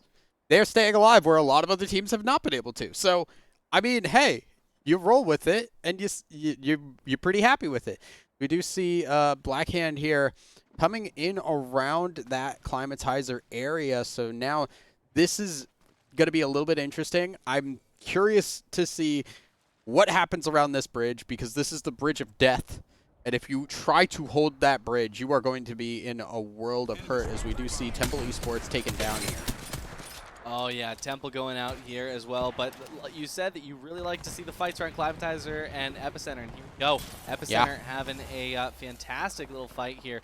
A good skirmish with Team Revenge putting themselves on the top. They've got great positioning here. Even if some team was to come up behind them, they actually have the ability to just push in at this moment in time. Do a lot of damage. That 30-30 as well. Really putting work. Fully charged 30-30, being able to open up a door from a distance. Too good. It is such a good ability that lies there. But Blackhand could quickly make things a lot harder for everyone in this area, as they quickly remind us, hey, We haven't started feasting on anyone else's human flesh just yet, so they're going to be ready. There's Nuggies around the corner here with Tyson, but will Blackhand be there? Here comes Nightmare. This is Nightmare, not sure. This is Nightmare. See what they're going to be able to pull off here. Good stuff, especially they've got the fuse. They've got the fuse, they've got the Maggie, they've got the Vantage. They're running this comp now? This is a great composition. Okay. Good shots here with the sniper's mark. Absolutely beautiful. We are going to be seeing Tyson taking a back foot here and running away. They're going in. Blackhand, though, they're going in. Blackhand versus Nightmare. It's going to happen right here in the middle of the epicenter. See all of that domination that Fuse can bring to the table. Lots of nades just being put in places you didn't want nades. And let's see how well it's going to work out. One ring of fire could zone them out into just one door of opportunity. As we can see, those knuckle clusters firing. Grenades taking out Newcastle walls. Ring is coming. There's so much chaos right now, 1000. They're going to hold on. They are just actually the ones on the closer side of the ring, so they can just try and disengage this if they want. They do have that ability, but Nightmare, they don't know where Nightmare is at this moment in time. Yazto is going to be the seer, so you've got a little bit of info, but at the same time, there's just so much going on that it's going to be really hard to focus in on exactly what the play is going to be. A great crack over on the Vantage as they're going to Echo's location. They've got places to go. Echo location. But as we go forward, it looks like both teams are going to be pulling out without actually getting a kill. Yeah, but Blackhand have to burn through a lot of meds to stay alive. This is the third ring. It is starting to hurt now, and they've got to be really careful here how they move forward here, because now you're going to be fighting a lot of different teams that are already perched on that other side. Blackhand is in prime position to get gatekept, and I'm sure that a lot of teams want to do that to make sure that they are the ones taking Blackhand out and giving themselves an opportunity to jump up in score.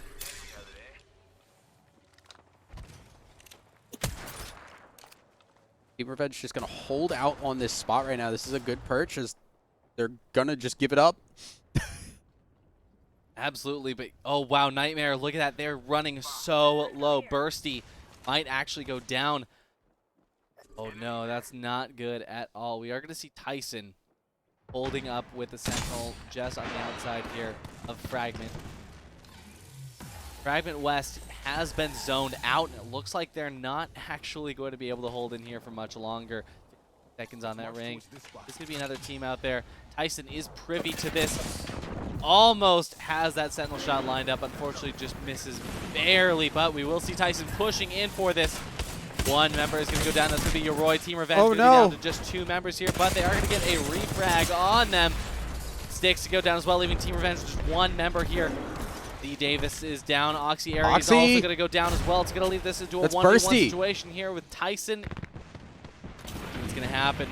Nightmare is on the outside here. They really want to cause problems. And now you can see another squad popping in here, Floop, and them trying to get in. Z Davis actually contested, going to just back away, and they're going to just try and reposition here. Just take that opportunity given to them by Nightmare, and Tyson just resetting, taking this building. Looks like we're going to basically get a reset unless Tyson really want to take this on Revenge. Absolutely. This is a... Look at that. We've got Yoroi going down as well already. Team Revenge goes down. Tyson finally able to get the kills that they have been wanting. They are super hungry, and they haven't really gotten a chance so far. Blackhand V and Rise are going to get taken out immediately. Teams alive, we'd see here on the right-hand side. What a good roster here. But as you see, RCO, they're going to be down 1. Antimatter, they've only got 1. It's going to leave a lot to be desired from many of these teams. But check this out, Nightmare with 0 kills. I mean, contested as well, and look at the damage on them. They have not really been participating a lot. It's been a lot of repositioning. Blackhand with the 4 kills here. Team In also doing a lot of work today. And Tyson, man, are they just trying to stick with it here. 7 kills so far, 2,200 damage halfway through the game. That is a lot being done by Tyson overall. They're just constantly in fight after fight, and it's going to keep going here. Oh yeah, and Tyson, we see that Newcastle going for the heals, but unfortunately getting Seer queued is all it's going to take to cancel that out here. Nightmare eliminated in 8th place. That's not what we were expecting here at all. But there's Blackhand. We've got 7 kills on Blackhand already. Atlanta Premier going to be going out and about. Crook is going to go down, but that doesn't mean that Tyson. they're out. Tyson goes out here very early on as Atlanta Premier does what they can to really bring up a good showing. They're using the other team's Newcastle wall. Love to see it. Beautiful stuff here. Good utilization of the down shield. Incredible as Hill is going to be able to finish that fight, just basically jousting off of his teammate's They get taken out, though. shield. No, RCO gets taken out. And now, once again, Blackhand looking dominant in this game. Out of the teams that we have left, we have Antimatter with 1 person. RCO, full squad again. They did pick up their other member. So they are back into this game, but Blackhand are just in control from start to finish right now.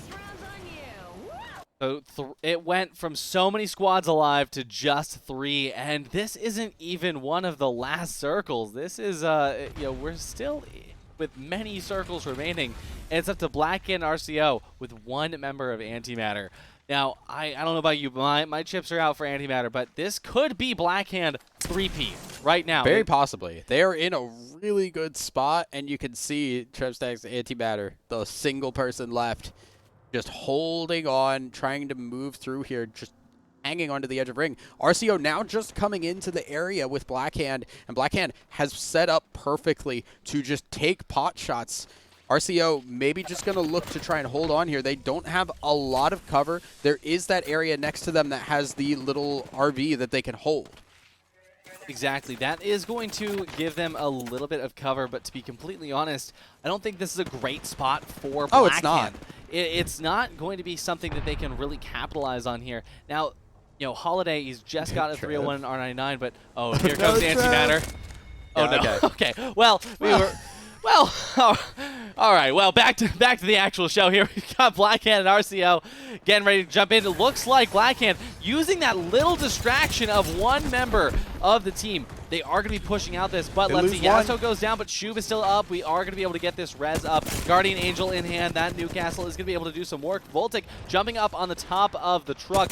Will be able to get a good sightline here. A decent crack as well. Nando going to be going down. This is going to change the fight. However, not going to matter at all. Blackhand, 3-peat immediately. What just happened? I don't know. They just kind of disappeared. We didn't get a lot of ideas of what the damage was there, because we saw just, we did see Voltic just hanging onto that top side and kind of holding it by himself there.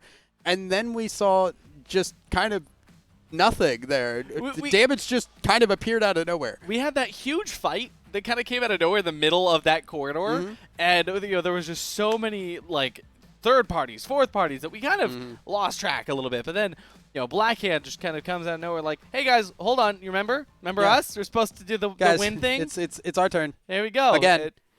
That was absolutely insane. And well, I mean, so what was it? It was Zeph that said, "Oh, only 14%. They're not going to do it." And Dia, 70%. That's why I don't trust that. We get the 3-peat.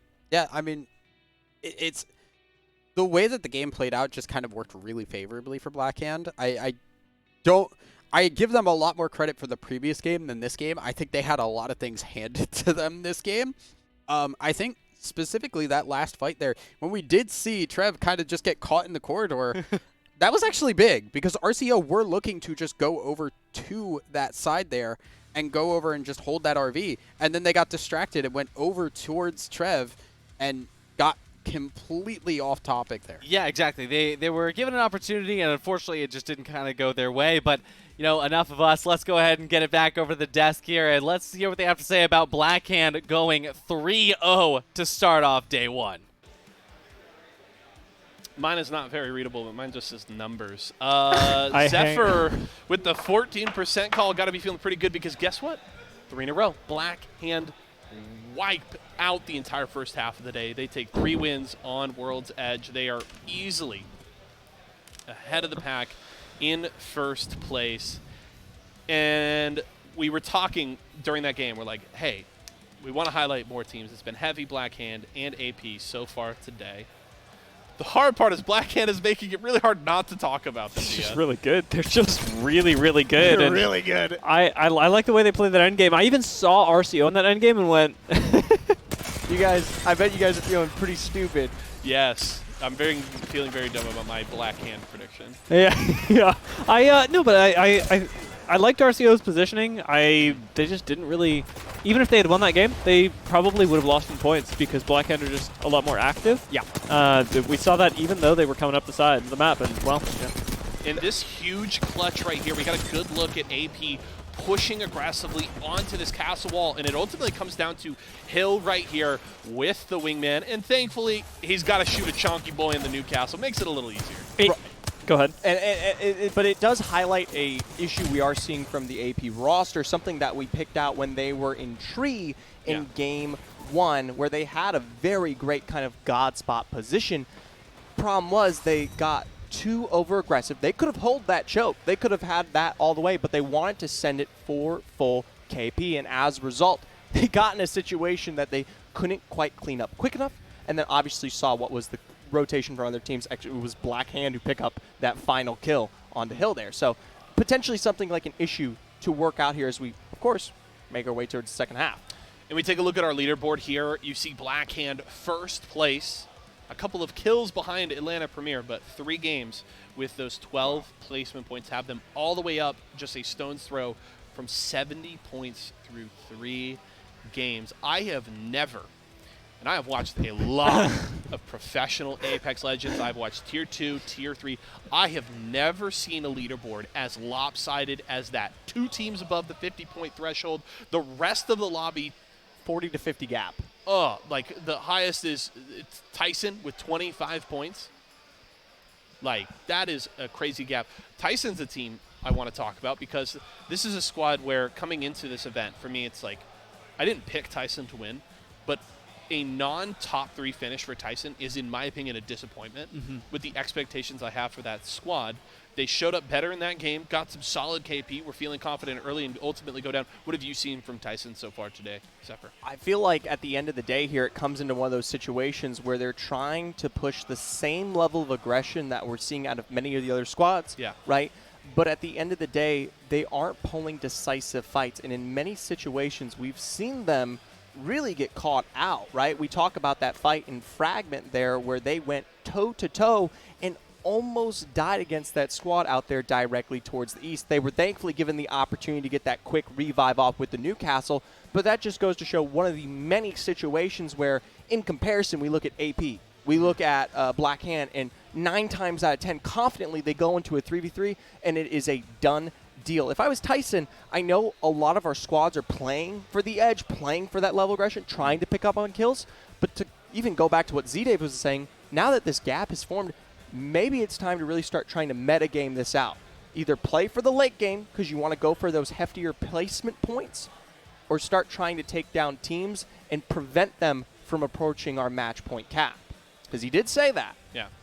We will have to see what the choice is from Tyson to close that significant gap. A lot of work to do. Zephyr, a very intelligent gentleman at the other side of this thing. These guys are feeling pretty stupid. And the best part is you'll get to hear them on the cast for our second half of the day. Before we head into that and move to Storm Point, let's talk about Mavix. Of course, we hit our friends elsewhere, but Mavix, we've been sitting and enjoying these very comfortable chairs up on the desk here so far during the show, and it has been wonderful. And the best part is you can experience a Mavix gaming chair yourself. They are the exclusive chair partner of Nerd Street Gamers and local hosts.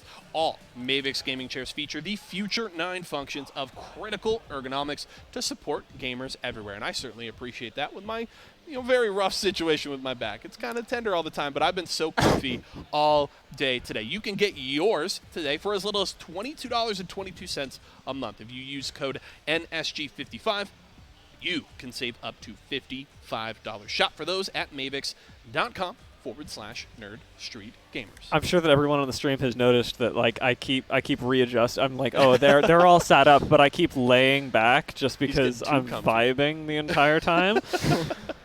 I'd recommend it. This is a good experience. As somebody who normally uses a yoga ball. Yes, that's the yoga ball gamer. Very sad Zephyr here based on his prediction, but he'll be very happy to get into the casting booth very, very soon. 3 games down, 3 more to go here today. We'll have to see if Blackhand can keep it rolling. They've been the big story of the first half, and we'll see if it continues when we come back.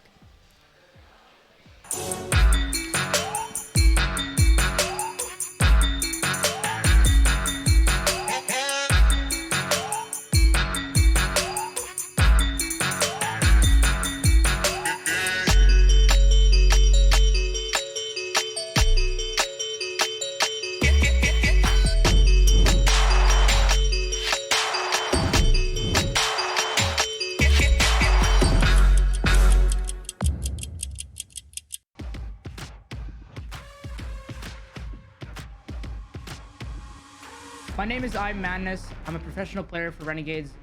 My preferred legends are Wraith and Loba.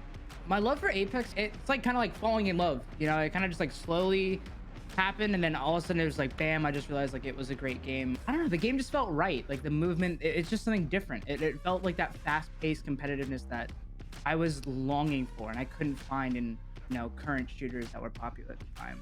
There's almost always going to be a different scenario. That's what I really enjoyed about BRs as a general, and something that I've loved about Apex and just that kind of genre is the randomness.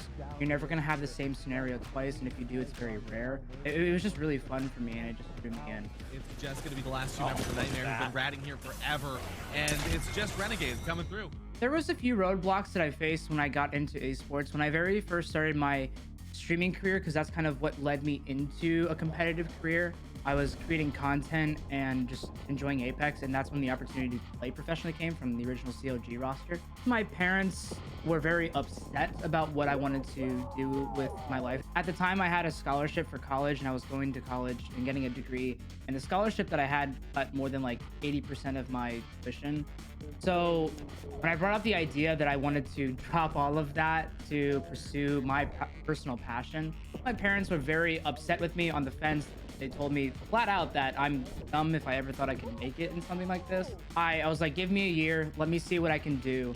And the opportunities came, and you know, when I originally got offered the COG opportunity, I showed them, look, I was like, this company, this organization is willing to pay me this much. Like, I showed them the contract, and they're like, they're willing to pay you to play games for that much? That was like the turning point when they saw that outsourced opportunity. They saw this is a real thing, because my parents' generation don't necessarily understand what we're doing, what's going on nowadays in the world of esports, just content creation in general. Obviously, it hurts to hear my true supporters, my parents, not believe in me, but that it was like that. When I had that contract, that was like the turning point, and now they're my biggest supporters. If I don't stream like a day, my parents will text me saying, when are you streaming? Why aren't you streaming?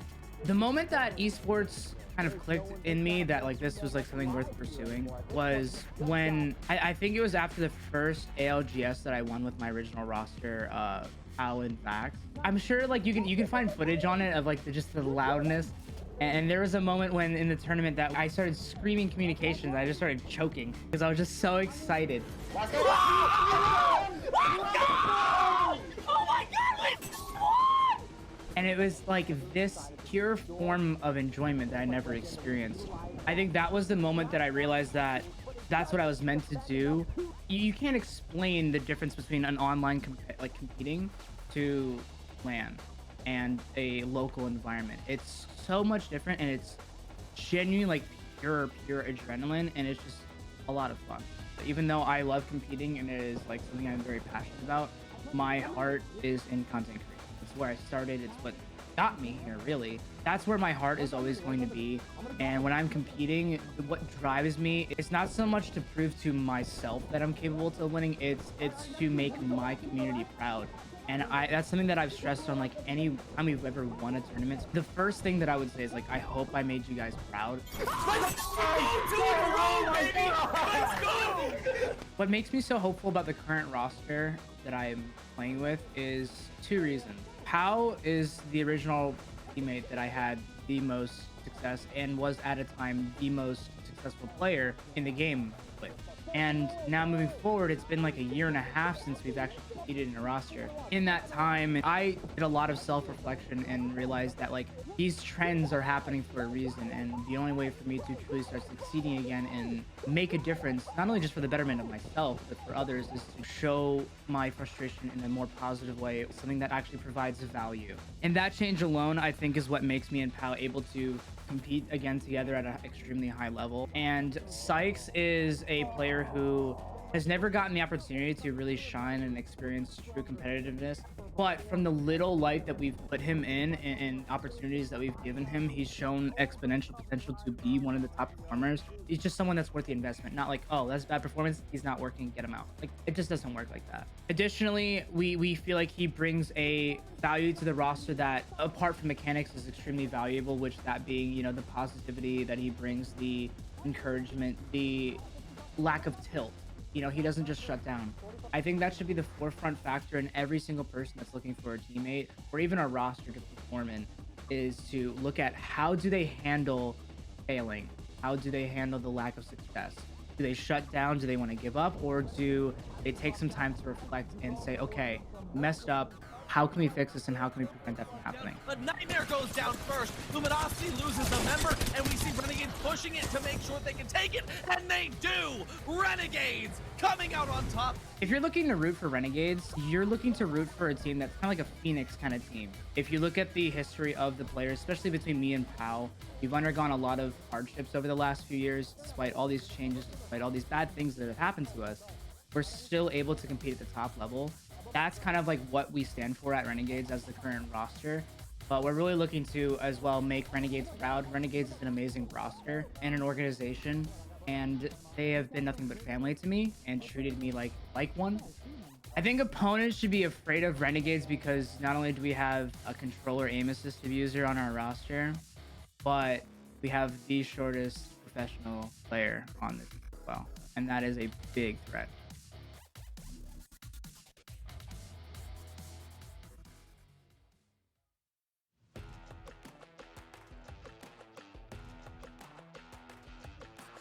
My name is Christian. I am with the Renegades, and I play Gibby for Apex. I first fell in love with gaming whenever Black Ops 1 was around, like the mainstream game at the time, right? And I played zombies a lot. I got my mic for like the first time, and I would go in every single lobby and ask people, hey, can you hear me? Can you hear me? And I always thought my mic was broken because no one would say anything, right? And then eventually I got another kid that like was just as high pitched as me, and we just really vibed out, honestly. I'm still friends with that guy today. My love for Apex didn't start right away at all. Vax and Scurry are both really good friends of mine, and they were like really trying to get me to come over and play Apex because they were loving it. Like they won tournaments just the instant they started playing. I started playing with them, and I just kind of fell in love. That's going to be the last two members of Nightmare who've been ratting here forever, and it's just Renegades coming through. I think Legend Comp is probably one of the most important things for growing players.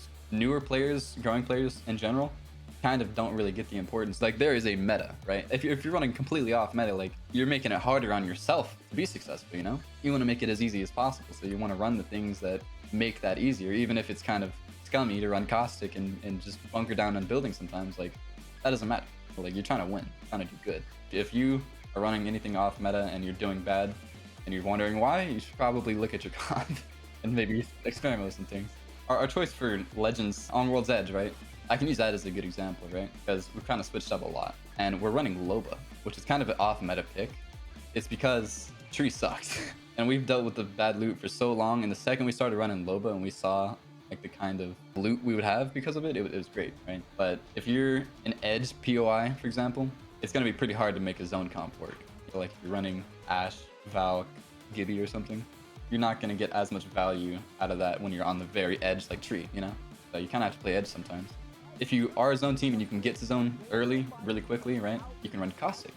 Predicting zone right and getting into an endgame with a Caustic is huge, right? Like it's almost a guaranteed like, few points every time, right? We try different things in different tournaments, right? And it'll kind of just give us some insight onto which play style we should maybe be paying a little bit more attention to. And that would lead to us doing better in other circuits. And that would be really valuable, extremely valuable.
First half is done for the day. We say goodbye to World's Edge here for day one, and we're getting ready to head over to Storm Point.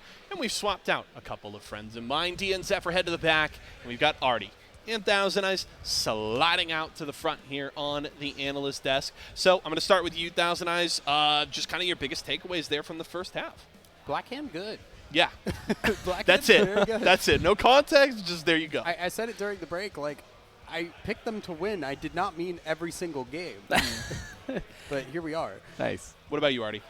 So, I mean, Blackhand 3 in a row, but that does not take away from my initial prediction of Atlanta Premier. Atlanta Premier is right behind them. In fact, more kills than Blackhand. I think that Atlanta Premier, maybe it's just World's Edge. Maybe it's just World's Edge, and that Storm Point is where we're going to see the Atlanta Premier domination. I think that Atlanta Premier, they're still absolutely in the running here, but you got to hand it to Blackhand. I couldn't agree more. And for me, it's really like, as weird as it is to say, I really couldn't have asked of much more out of AP in that first half. 34 kills. They were fragging incredibly. 2 second-place finishes. Of course, you want to win one of those games, get those extra points, but ultimately, you came through with 57 points in the first half. You have been, tit for tat with Blackhand all day long. So, and especially the fact that Enemy just joined the squad. This is very fresh, first event for them, and it being on LAN as well, adding that kind of extra pressure and that new wrinkle. And AP has looked like they haven't missed a beat whatsoever. So, I think if they just keep doing what they're doing, they are going to be exactly where they want to be going into into day 2, I should say. Yeah, no, for sure. It's definitely available to them, and there are a couple things that all these teams can do that would really help them out in the sense that there's just one answer, right? Whether or not the teams find that answer is really going to be it's up to the end of the day, but we'll find out. We will find out. Maybe there's more Fuse coming. We'll have to see what Dia and Zephyr think about that, because we're headed over to them to bring you the action for Game 4. All right, guys, welcome to the casting desk. I'm Dia, and this is Zephyr. Zephyr, what do you have to say to me? There is no... Do you have something to say to the audience? Zephyr, always say. All right, yeah. Howdy. Howdy, legends. Good to see you, finally. You didn't see me at all before this, apparently. Yeah. Well, wait, we're about to... Today. I know we saw how World's Edge played out. It was, nothing short of insane. It's is going to get even crazier. It has been an intense day thus far here for a majority of our teams, but obviously, as has been pointed out by our desk, of course, Blackhand and Atlanta Premier, the cake, not just the cake, but the icing as well. They're not those weirdos who take icing off the cake. Do you take the icing? Not up to, I suppose. Well, obviously, our drops come in here in a moment. See where these teams kind of shift out and land. Obviously, this is a new setting, right? This is Game 4, and this is possibly a rebirth for certain rosters who need a, we'll say, second chance coming into our series today. I'm looking at that first ring and going, hey, nobody wanted to land center of the map. I thought edge play was nerfed, but we are avoiding all of Jurassic Park and Cascade Falls. With Blackhand notably taking Mill is going to be a really good start for them, as Mill's actually still a relatively nice POI. With us pulling up to checkpoint next, where Atlanta Premier are, I don't think we're going to be talking about any other teams. No. Well, there's definitely some other rosters that come through here, but the nice thing to point out about those two specifically is the proximity. And obviously we get into this game and we have a ring that's going directly towards the checkpoint area. And as a result, it's very likely that we may not see the heaviest of rotations from these rosters. But say we get that fish farm special. It gets a little, stinky out here, right? Then there could be the potential that due to the rotations, we see these teams who are at the top of our board fight a lot earlier on. We saw RCO and Atlanta Premier do this earlier when we had a ring that pulled up north, right? The sort of shadowing of teams that can happen. Rise Empire, however, setting up by Lightning Rod won't have to deal with a lot of those problems of shadowing by other teams. Instead, they get a nice bit of loot, albeit a longer rotation down, one that could take them through wall and a lot of other choke points on their way to checkpoints. We're going to check out Rise Empire as the game goes on, because this should be a relatively difficult game for them with so many teams in between them and where they need to be on zone 2. Exactly. Thankfully for them, the elevated ground and, of course, the fact that there are a lot of rosters that are still working with the Valkyrie in such a full force allows for such an expedient rotation in a lot of situations. So there's a reason why the northern side of the map kind of took high, we'll say, pick for a lot of these teams when they are planning out their drop spots, especially early on when they were looking at what Stormpoint could hold here. I will say, Antimatter has moved into the area, and we could be seeing our first fight. Oh my god, there's just a purple shield on the ground as well. That is a really nice find when you are about to murk a squad. I don't know if this is spotted yet.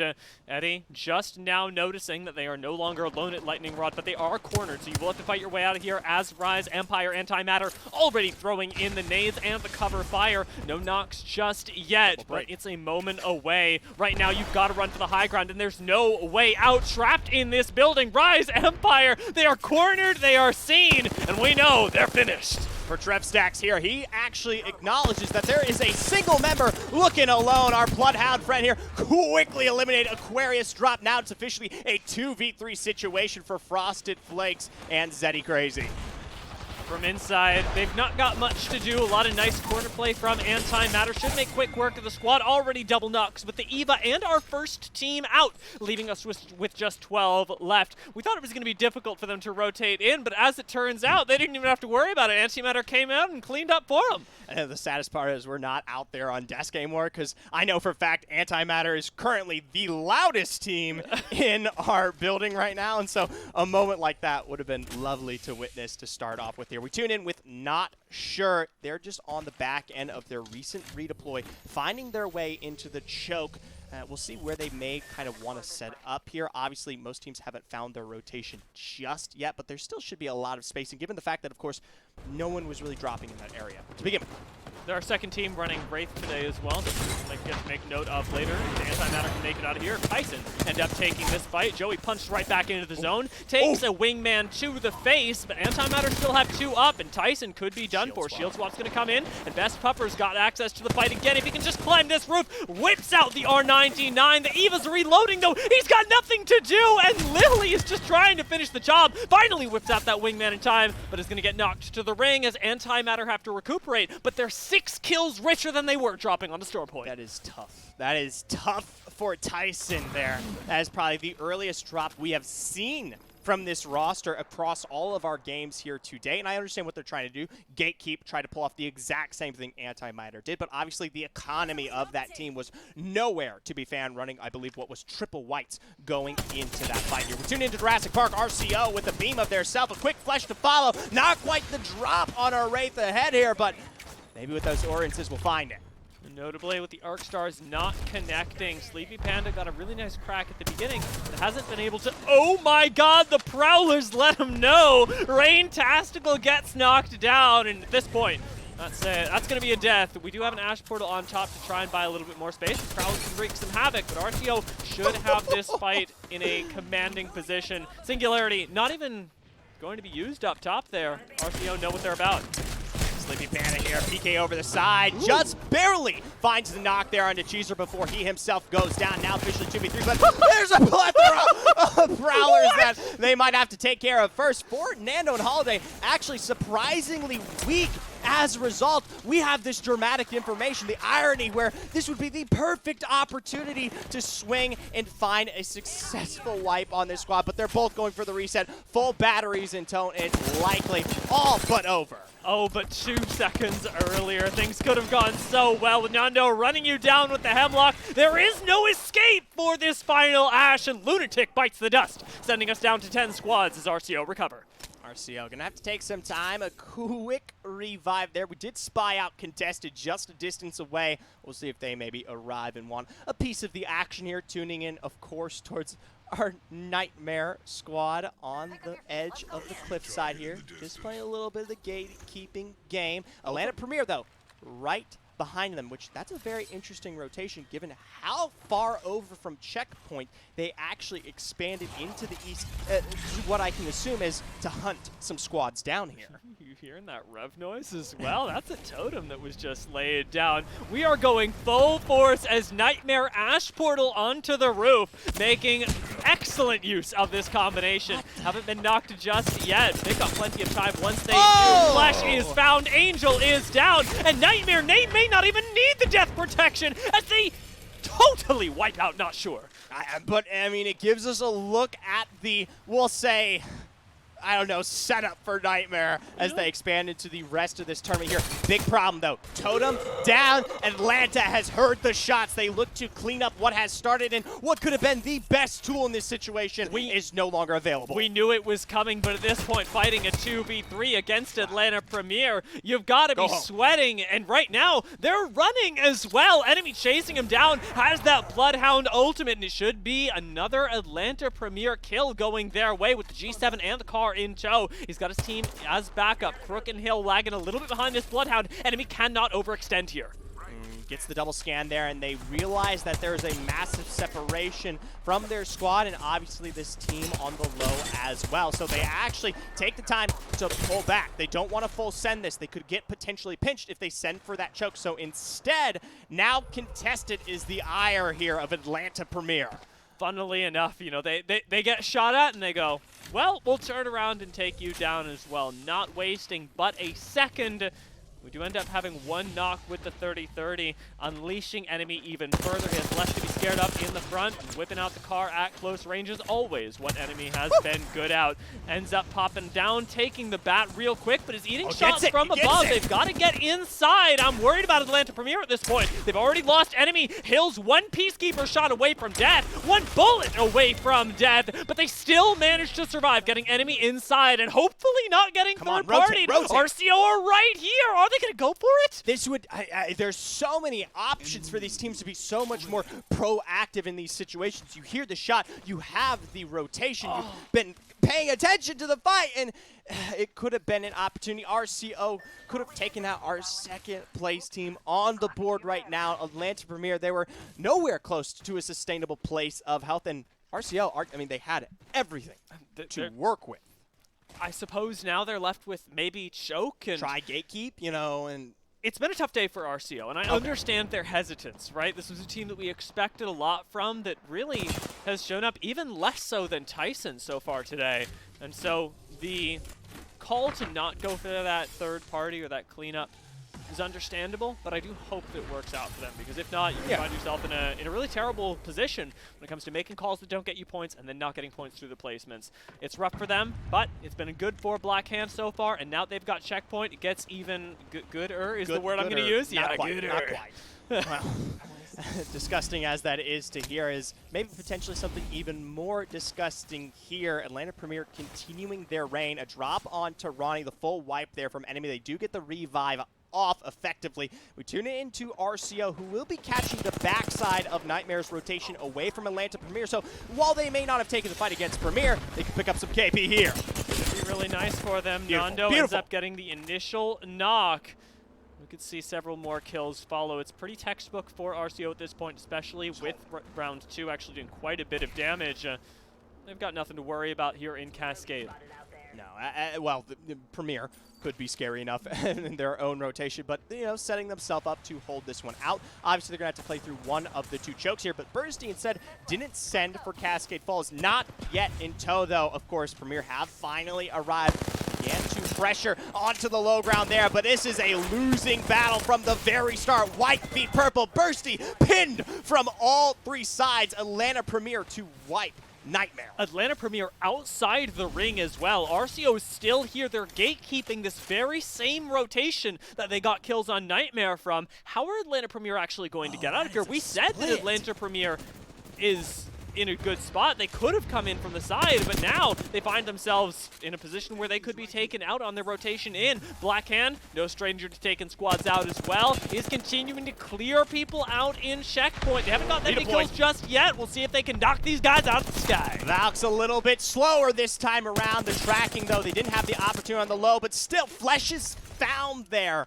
as they take towards the southern side of our checkpoint choke entrance. For Black Hand, I don't think they're going to let this one go. I mean, the distance they can cover is little to nothing there. On the other side, 2P Shelly, they have found themselves some nice presence. It's a really tragic redeploy. This is a very difficult ring to play if you're not already there. Atlanta Premier having rotated in. Remember, right on top of RCO, are half health and already having to take a fight. We'll see if they can do it as they are fighting it out on the low ground. Antimatter go down, however, and RCO are nowhere to be seen. Have Atlanta Premier got themselves another free rotation?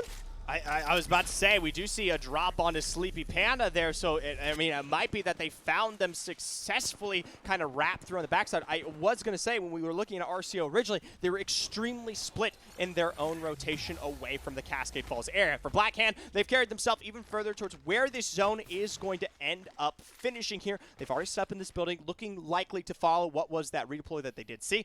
Get a few shots, of course, coming through there from in on the other side. Instead of taking it, they want to lay it down. This is the kind of turning point here, which is surprising for Black Hand. They've been playing this game much more zone-oriented. I don't want them to stay here. This is a team that I've really been liking their performances so far, and I certainly don't want to see them relegated to a building in low ground. Their rotation up right now is on point to cut off Atlanta Premier. We're going to see a showdown between these two spots. They don't know, but they're about to find out, Zephyr. Right here on the entrance, Black Hand.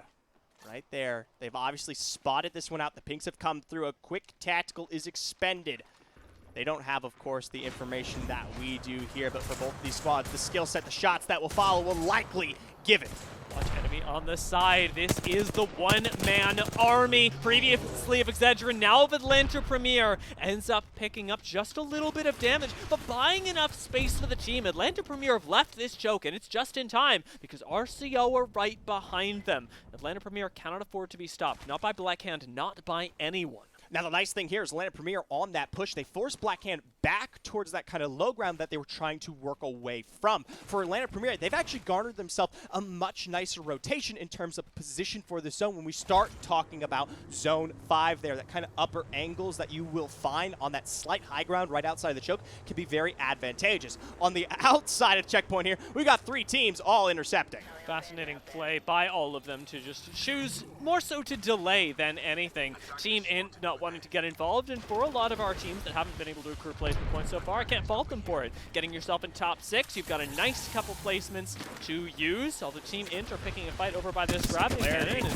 this isn't RCO in front of them, it's RCO coming up behind. Already they've lost 2-piece, and it's Int trading in a 1-4-1 so far. There's going to be a third party coming up on this. Black Hand have already made their presence known, and we could see a clash of the Titans just sandwiching these two squads together. Team Int go out. Black Hand barely even need a reset before turning around onto RCO. Well, they're making good on your promise there, D. You said you didn't want them to stick around the low ground. They tried to find their way towards the other end and wasn't successful, so they said, why not we join in on the party? Massive beams to be found, Holiday down, and RCO eliminated in 5th here. Here's the big question. First of all, do they find Buka? Answer, yes. Looks like that's all said and done there for Temple Esports. But what I was trying to lead into is obviously the next rotation. They do have Voltic to play off of the redeploy, but we both know how a late redeploy can work out in certain situations. But I will say, I don't think the choke is going to be the safest bet here. I'd be surprised if they go for the full rotation. It's tough to say, because I'm going to draw your attention to 2 very important numbers. No, they're fine. two very important numbers. The round number and the amount of teams remaining. Yeah. You're right. There's You're right. so much space. My bad. I thought this was Zone 6. I'm getting a little confused here. I understand why you would be, right? There are only 3 teams left. Atlanta Premier find themselves a free rotation into the only building in zone. And with Team Revenge coming down from the high ground, there's a good angle for them, but just not nearly enough ability to break through cover. We've got to hope that Fuse can put in some serious work, because otherwise, Team Revenge are going to have a rough time dealing with both Black Hand and Atlanta Premier. Exactly. You got Black Hand on the lower ground, who still have very similar angles to potentially put some damage back. I will say, Atlanta Premier in this situation are technically pinched, albeit we've been discussing skill level, of course, the quality of these teams here. At the end of the day, though, it's still a numbers disadvantage. You've got 6 lasers all potentially focused at you on one point, and while they do host an impressive spot in this zone, that still isn't great. I like the way that Blackhand have recognized that as well, saying you're probably not going to move from the building, so instead we're going to surround it and make sure that you are the obvious focus for this other team. Playing from the low ground here, not nearly so bad for Blackhand. This disparity, definitely manageable, especially for a team of this caliber, but it's going to be hopefully turning into a slower game from here on, because all of these teams have comp experience. All of them know how critical an end game play can be. Yeah, at this point here, I'm very curious to see if Team Revenge carry themselves out further towards the west. It almost seems likely, but if they get the opportunity to push Atlanta Premier back into the building, that's where we might find a bit of a turn here. But obviously, as I've made mention of, I expect them to potentially kind of tussle with the muscle that is Blackhand over there on the side, due to the fact that potentially making this rotation head a little bit more dicey. It's really juicy to just like poke at the team that's outside. There's one team inside the building. They've got plenty of space. It's you know, it's delicious. It's moist. I wish Tyson was in this lobby. Then, you know, it'd be crispy and delicious. Can you tell that it's been a long day and lunch is ahead of us at some point here? With Blackhand on the low ground, though, the point remains that they are a prime target because there's so much less cover in between them and any shots they'd receive from Team Revenge. So the natural sort of focus that Team Revenge is giving them they're starting to move. is nice. Sticks getting separated, though, that's really dangerous. Revenge, though, still kind of keeping pressure towards the Atlanta Premier building here to make sure that they don't get quite the peak necessary, especially for this next rotation for Revenge. It's quite an open area, and even Blackhand can take part here, but setting it up now, if the fight takes place between Revenge and Blackhand, there is a single knock. It is very likely that Atlanta Premier walk out from their princess's castle and just take this game away, which would be great. This is the first potential win that is not Blackhand. It would be really good. I love the way they're managing space. I know Sticks being separated was something that was giving me a little bit of anxiety previously, and don't get me wrong, it still is. A Seer isolated and alone can get in trouble very quickly, but for right now, look at the amount of space they've been able to cover. This last ring, though it's closing in, though it's going to give Team Revenge absolutely no cover, still puts them in a good position, and we've got a knock on Blackhand. Atlanta Premier have found one. Do they actually pull the trigger on it? I think not. And it's of Newcastle on the top. Bolting there, just escaping by the clutches of his breast. One health to work with. Of course, the final member trying to make their way across as well here. Yeah. So they're on the side. Ordnance is thrown down. Don't know if that finds its way through the crack, but I believe they did manage to get all three members back up. But still, this is so much pressure for Blackhand. This is that low ground problem that we've been discussing for the last few minutes now. They're so hurt, and the fact that Atlanta There's enemy, there's enemy! Is good, but holy moly from the side. Enemy is throwing in those beams. That's Team it! Revenge still applying pressure to Atlanta Premier, but Blackhand are out, ladies and gentlemen. This is going to be the first game of the Nerd Street Summer Champs that is not won by Blackhand. The question is, who will it be? Will it be Atlanta Premier in that second place spot, who have the high ground, who have the flank, or will it be Team Revenge, who have run that fuse, who are just trying desperately to pick up their first 12 points? I'll tell you right now, the problem is Atlanta Premier has way more space available to work with in terms of setting up for this roster. You see the split that is already formed here between where you see Frickin' Enemy and where Hill is at. That advantage is going to punish, and I mean really destroy Team Revenge, especially as we start talking about this final pull here. I know it's a ways away from Premier, but it's still something that gives them the opportunity to find the shots necessary before they're forced to go for that final fight. Enemy did eat a lot of damage, right? But they know that there's no push coming, especially with Hill sitting up on the high ground, making sure that really, pushes are disincentivized. There's cover on them. Sticks goes so ridiculously low. Those Valk missiles might actually take him down. I'm watching the kill feed, and I don't see a knock, but Atlanta Premier know exactly what's happening. They find Flesh yet again, and it's going to be the full send. Crook pops up top with the massive. Gets that initial knock onto Sticks. It's one down for Atlanta Premier. Make it two as Yazix goes down, and Atlanta Premier rip this game out of the clutches of Blackhand. And I'll tell you what, it's about time. Atlanta Premier have been neck and neck on those standings all day long here, and they just haven't been able to shake out that potential win. And I love the fact that they finally address so many of those issues we talk about, especially regarding the decisive movements, the ones that this time around carried them to their win. It certainly did. I do want to say they got a lot of points through the kills as well. Looking at the position of Atlanta Premier and Revenge, who were both sitting inside of checkpoint, waiting for the game to come to them, there's no problem with it, especially in regular comp games. But in a game like this, with the pacing as it was, I think there were 2-3 teams on the outside, and though Blackhand didn't get all of those kills, the KP that they got is going to be more than enough to make up for third place finish. Yeah, which is good because we made that point at the very beginning. We didn't quite want to see Blackhand stick to their guns directly in the center of that zone, because as a result, that would have ended up neutering what is usually a lot of the scale that they find from game to game. So while not possibly the win they wanted, may be more points than even Atlanta Premier themselves. It's scary to talk about, and I'm wondering how a team like Atlanta Premier is going to take this momentum.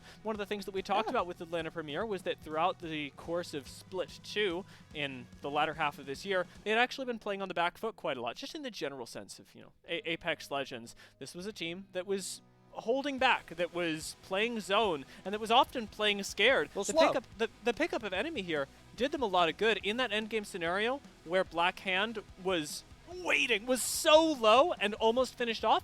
It was enemy that made the difference. It was enemy that really killed Blackhand there. We didn't quite catch this perspective exactly there, but you got to see that nice rotation right around the back, and it's those moments that I think has made Atlanta Premier that much more dangerous. It is the fact that in those moments where you need the full send, you need someone who has that just pure capability in terms of, we'll say, frag potential. Enemies got it, and that's exactly the point that Yeso was bringing up. The fact that now for enemy, you have a lovely anchor in both what is Hill and Crook to work with. That gives him the opportunity to extend that far out, to find the opportunity to expand upon moments like that. And it's exactly what Hill said himself in the interview off the grid with Artie. Off the grid with Artie, Even before we got here, Hill was saying it's amazing how confident enemy is in fights and the calls that he can make, because the rest of Atlanta Premier sitting in that building weren't making that call. Enemy did it, he did it alone, and he knew that it was going to work out. That's the really impressive thing to me.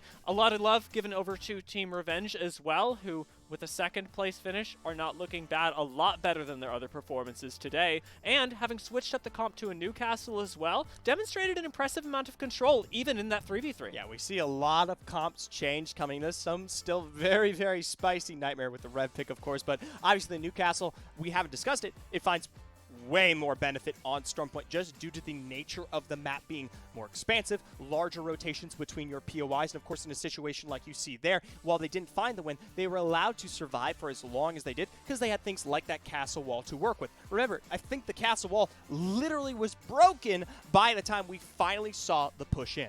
Yeah, well, we've got our opinions on the game. People have heard us talking for a while. It's time to hear from somebody else. Let's toss this one over to our analyst desk to hear what Yeso and the squad have got. It took us 4 games, but we finally got it. An Atlanta Premier win. They take the dub here to kick off the half on Stormpoint, and they have stopped the streak from Blackhand. A fantastic game from AP, and I know you're feeling pretty good about it, Artie. That's why I said maybe it was just World's Edge, and I was right. As soon as Stormpoint comes on, AP takes it. That being said, though, it was kind of a very weird end there, Like, it was that whole, 3-piece right in there, and, Blackhand, though, they're bloodthirsty. I mean, we saw them. We just watched them tear through squad after squad. Didn't even need a reset, but, just like DNZF said, it's about time to get that Atlanta Premier win. We also got to see Revenge getting there into the late game, a squad, trying to close that gap, because we got to look at the leaderboard, and it's a huge gap between Atlanta Premier and Blackhand and the rest of the lobby. What are you looking for, Thousand Eyes, in terms of, from these other squads, Tyson, RCO, Revenge, if they're looking to close that gap here, at least with the last 2 games, what do you want to see from them? I think you got to turn on the afterburners and you got to play aggressive. Like, the slow-paced game is not what's going to get you there, especially now that Blackhand has such a big lead. Like, you're not going to be able to just play safe and catch back up. Blackhand's just eventually going to hit match point and just win. So you've got to play aggressive, you've got to take fights, and you've got to try and ramp those points up so that you can be competitive here. Okay. Well, we'll have to see if anybody can get it rolling and close that gap. At the very least, Atlanta Premier happy to finally get a win on the board and close a little bit of that gap between themselves and Black Hand. We're getting ready, of course, for game number 5, but before that, let's talk about Mobius. They're here in the building today, and you can check them out here. Game for the thrill of it, they say. BenQ has just launched 2 4K 144 Hz Mobius gaming monitors with HDMI 2.1. Now, you can expect HDRI, smart optimized realistic displays, very wonderfully smooth graphics by FreeSync Pro, and you can get 2.1 channel immersive audio with a built-in subwoofer, so you can bump when you're playing some games as well. If you are ready for next level gaming, make sure to visit benq.com today to check it out. And hey, if you're here in the venue, you can actually go test them out. There's a couple just right over there with the Mobius friends, so go and check it out. Head over to benq.com. Make sure to support them. They have supported everything going on here with the Nerd Street Summer Champs all summer long. We're headed to a quick break right now. When we come back, though, Arnie, Tessa, and myself will help you set the stage for game number 5, so don't go far. This is the EX3210U 4K IPS monitor by BenQ, and options like a black equalizer, color vibrancy, light tuner that allows you to customize a picture. Picture looks nice and colorful. The 2.1 built-in speakers are one of the best on monitors. If you want to enjoy high dynamic range colors and contrast, a sharp 4K resolution, and the smoothness of 120 Hz, then this monitor is right for you.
Hello, everybody, and welcome back.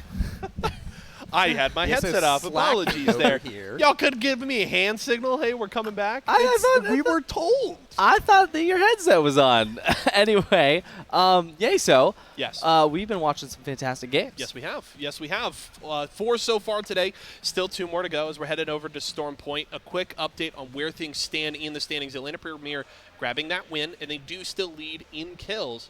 They are actually still just a point behind Black Hand. But the real question right now is, we've talked so much and watched a lot of Black Hand and Atlanta Premier, but the real question is how do they close that gap, Artie? So, it's how do they close that gap? Well, it's really just, one win for each team is going to put them into a fantastic spot. Really just 1 point away. You can basically say it's tied, right? Especially given the fact that Atlanta Premier is leading with kills. But for everyone else, the third place team is RCO with 29 points. That is a 50-point difference right now between second and third place. So the thing is that we've seen teams like RCO and Tyson and Nightmare. They've had their names up. They've been doing so much work, but none of that work is going to matter if they're not pumping out consistent kill numbers and consistent either first or second or even third places from here on out. You know, there are a bunch of other teams in here that have what it takes, but they need to get those placement points too. Yes, they do.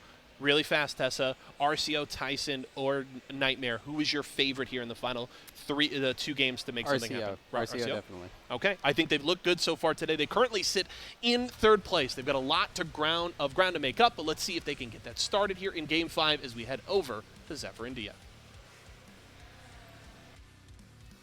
Here we are.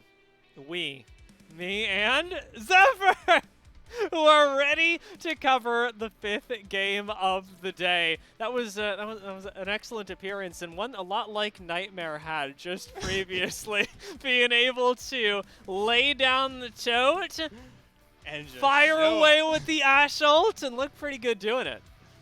We'll see if they potentially pull it out. It seems like Nightmare have been influenced a little bit by Borton, of course, coming from that Vizio roster and playing a little bit around with some of the comps we've seen from them, notably what was the Vantage Octane for the beginning of our series. But as y'all can see, we are officially into our 5th game here. Dropship coming through Storm Point. We'll find out how different this one's going to be because, of course, Circle's influencing quite a bit, especially on Storm Point, where we have vastly different biomes, sometimes as opposed to World's Edge. But smack dab in the center, it seems like we're going. We'll see if anybody actually lands central once more. Big circle in center, but we'll watch this second smaller circle not in center. I'm almost willing to bet you my hand and leg for that analysis. It's almost as if you've played Apex Legends. I almost believe that you watched this game. I almost believe that this is like my 380th cast this year of a game. Is it really? This is right around my 380th like game. That's pretty cool. Yeah. That's almost more than one cast per day. Yeah, it's almost very close. Either way, as you guys can see, we're stuck on the map pretty aggressively here to make sure that we showed you that this zone is pulling obviously somewhere else, but more noticeably directly towards that eastern area, which is going to be a big question for teams like Atlanta Premier and Black Hand, who notably, of course, laying out there towards the west. Yeah, one of the things that I think could be interesting this game, you know, last time we saw Atlanta Premier basically being right next to RCO the entire time, shadowed by them as we got later into the game, and Atlanta Premier had to wrap back up into checkpoint. This time around, it's more than likely that we see Atlanta Premier and Black Hand mirroring each other as they go up the map to make their way into that command center high ground. So it'll be something that we keep our eyes on. This is not a death box, it's the flyer, yeah. Yeah, okay. Well, I was about to say, I mean, I can understand early 50-50s taking place because it was quite literally this area.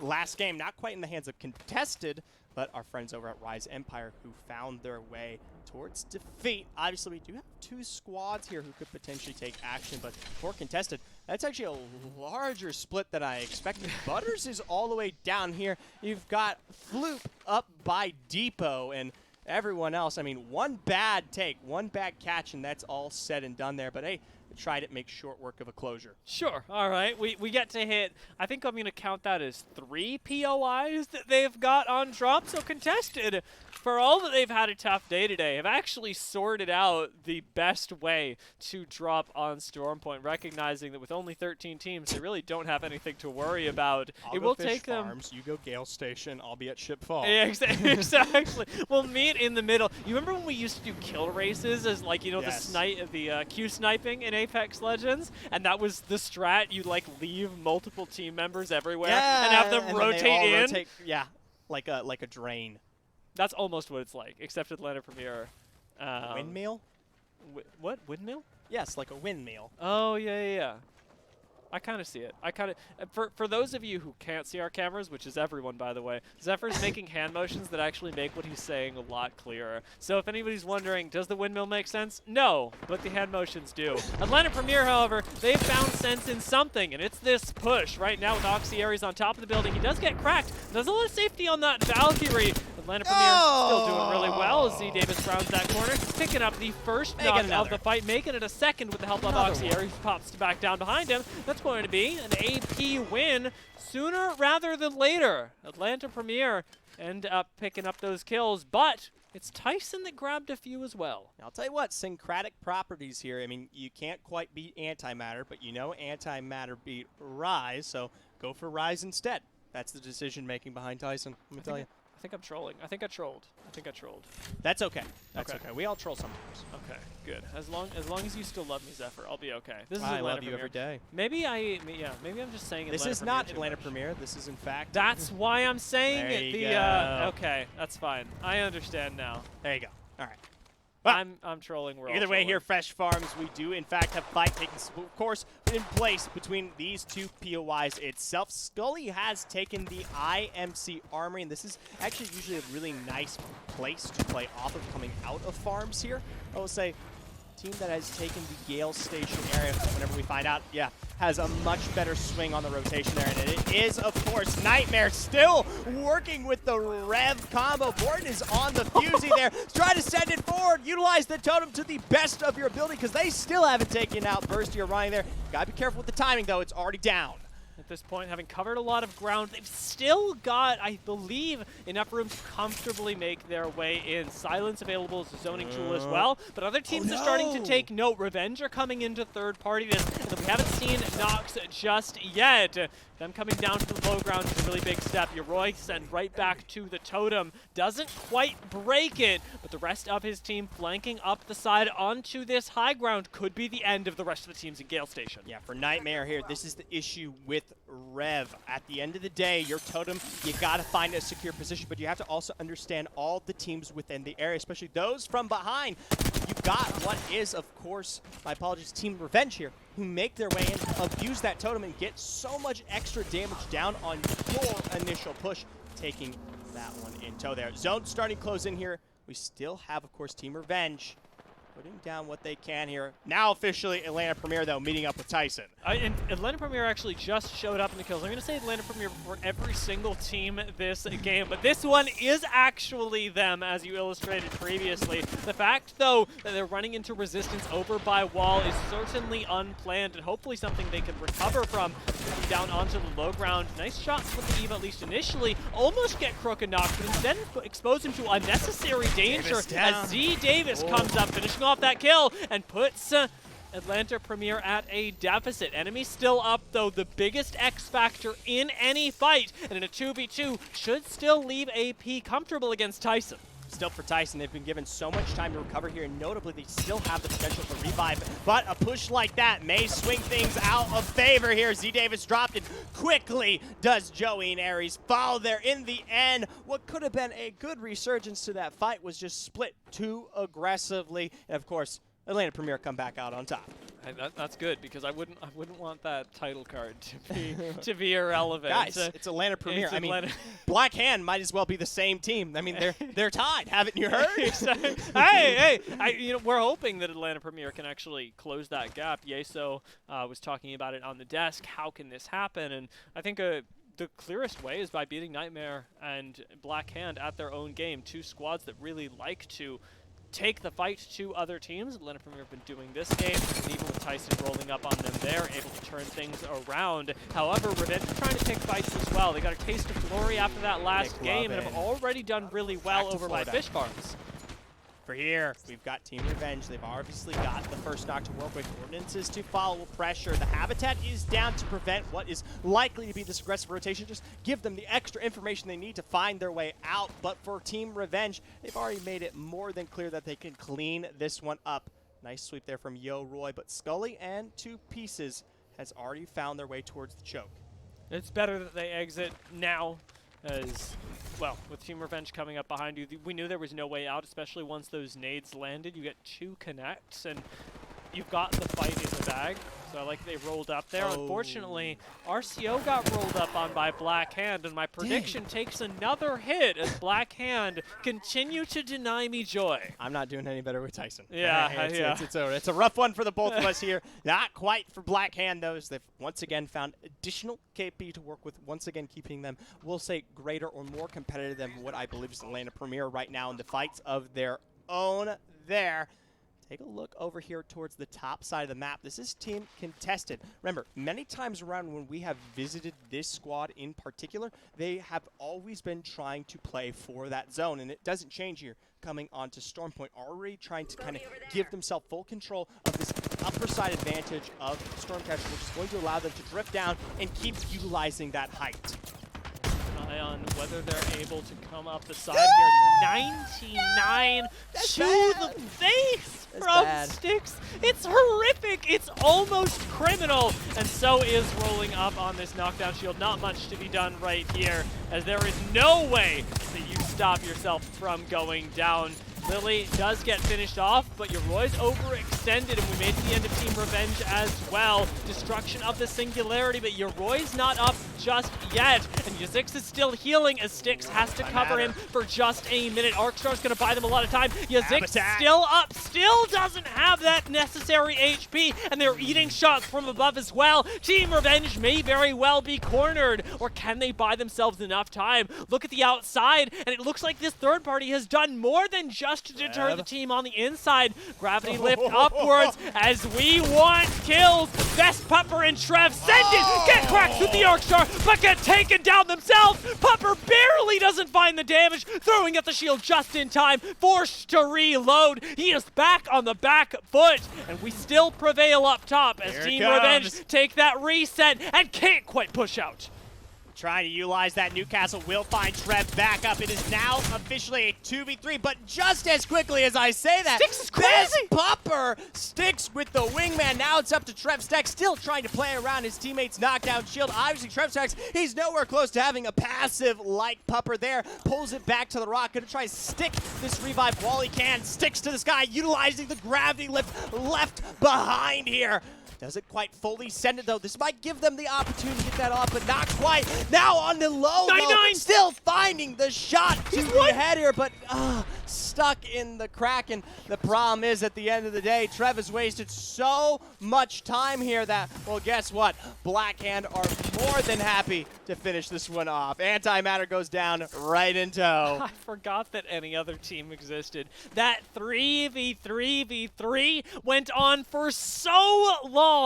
And with Black Hand able to clean it up, it's no mystery they put themselves at not just 14 points, I believe it should be 15 at this point. Now that they've been able to collect that. Moving up, however, Nightmare have continued to stay alive.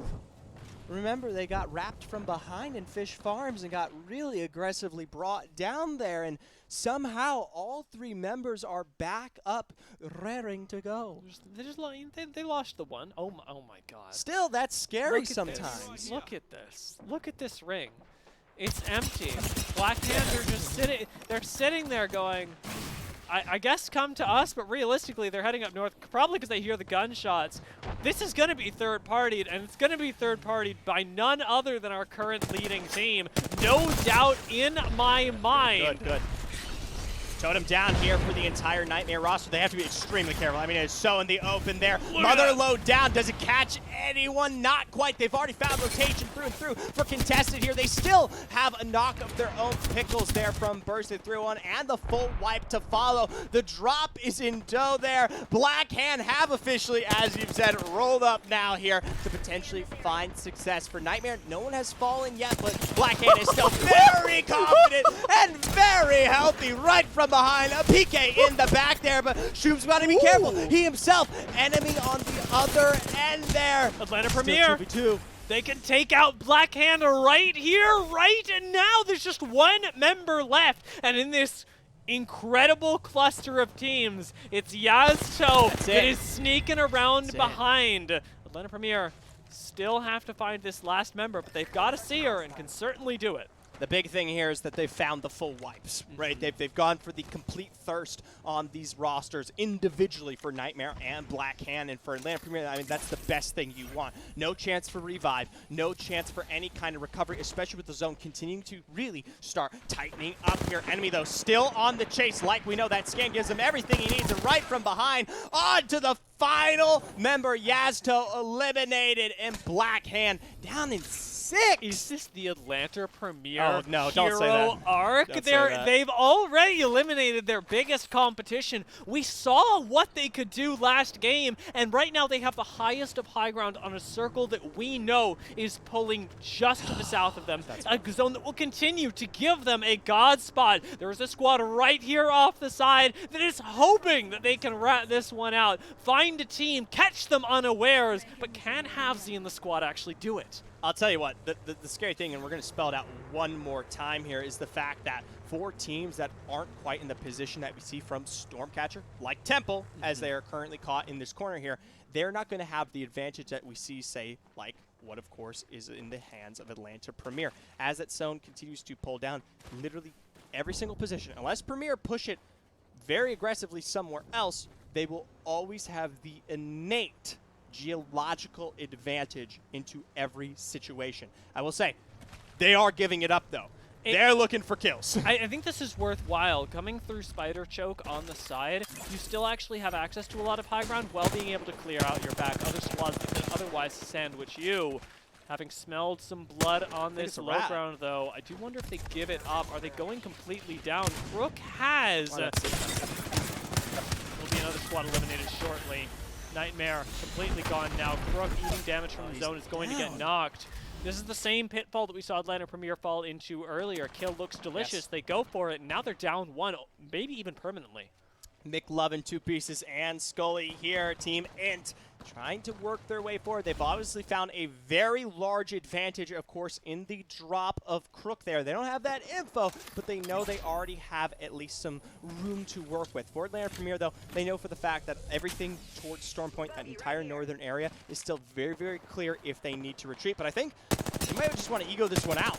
I think they're saying they can take the 2v3, work into Spider if necessary, but still continue to try to find a way to getting Crook back in it. You can see him just slowly trying to work his way forward there.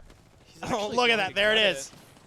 With this knockdown shield, he may actually make it behind the rock. Imagine if Atlanta Premier end up recovering as a 3-man. Wow.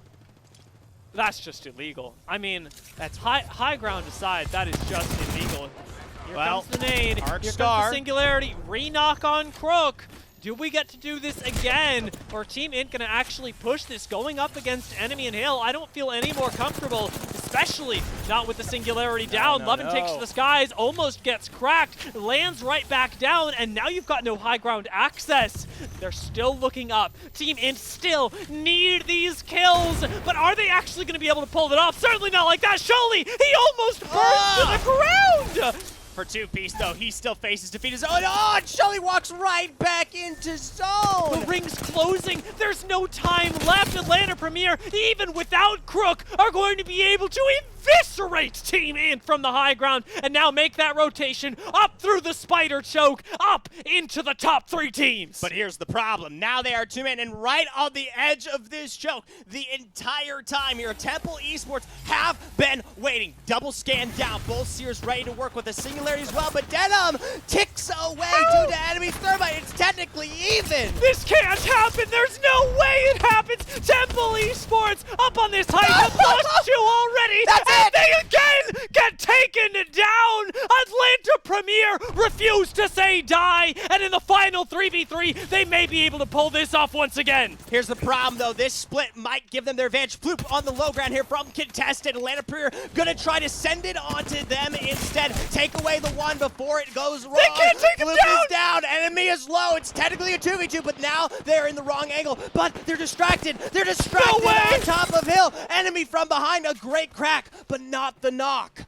Might be able to still get it. Pops up over the side with that car. Look at his health. He's 25 away from death. Pops up again and gets taken down. Contested steal the win, but Atlanta Premier steal my heart, Zephyr. Contested, though. The first team outside of our top 2 to pull off a win here officially today. Monstrous performance from, of course, Contested being able to take it away, but Atlanta Premier, there's a reason we had their names on the screen the entire game. They were going off. I will say, at the end of the day, it's obviously the win there for Contested. But in terms of the KP, it's still not competitive. You put yourself in that situation, 2, 3, 4 squads over in full in comparison, and they're still racking up additional 10, 12-point leads, even though your squad is picking up a win. That is absurd. Yeah, the difference between second and first is only 3 points. But if you think about just the amount of kills that Atlanta Premier accrued, they got 6 points on their way to second. It's yeah. But I will say the thing that is really competitive after this game is likely our leaderboard, because remember, Black Hand were just right ahead of Atlanta Premier. Getting eliminated here might actually have shifted them down to second. Yeah, that's the issue there, and that's actually likely why we saw Atlanta Premier push it so aggressively there. Once they got the clear information that Black Hand was no longer in the lobby, that's free reign. Go send on anyone, apparently. Now, you've heard our opinions on the game, but I know that Zephyr and I can talk forever. So for a little bit more insight, we're going to toss this one over to Artie, Thousand Eyes, and Yeso.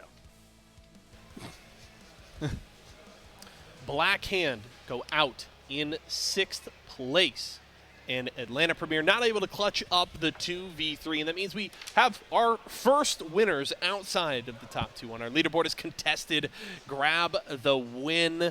Tessa, what happened in that game? Talk to me.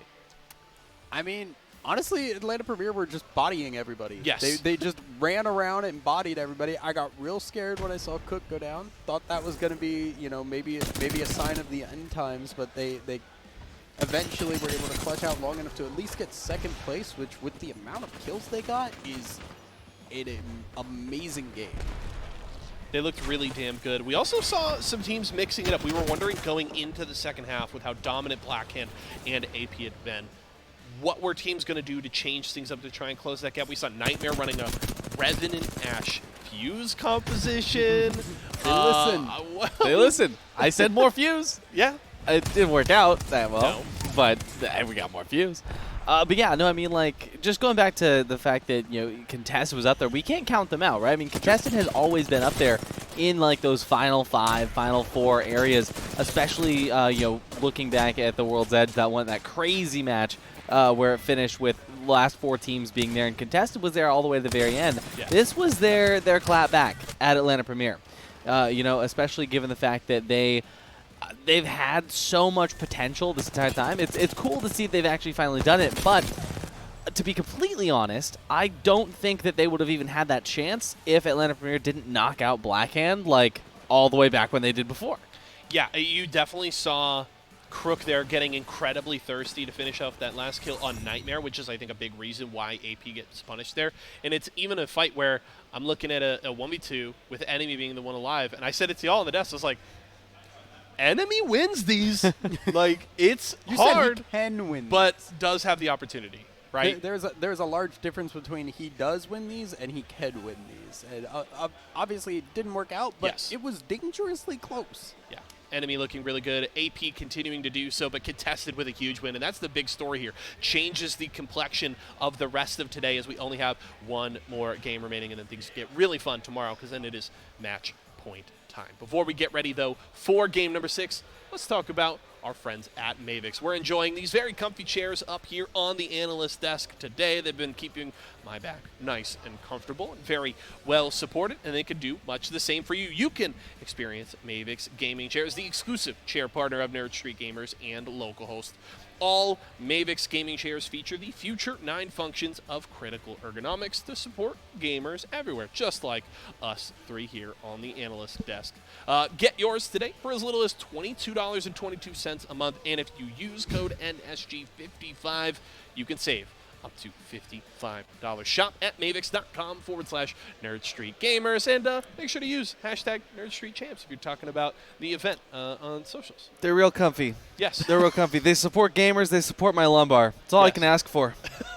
Artie is going to continue to be very comfortable here as we go to a quick break. When we come back, though, we will set the stage for our final game of the day, so don't go far.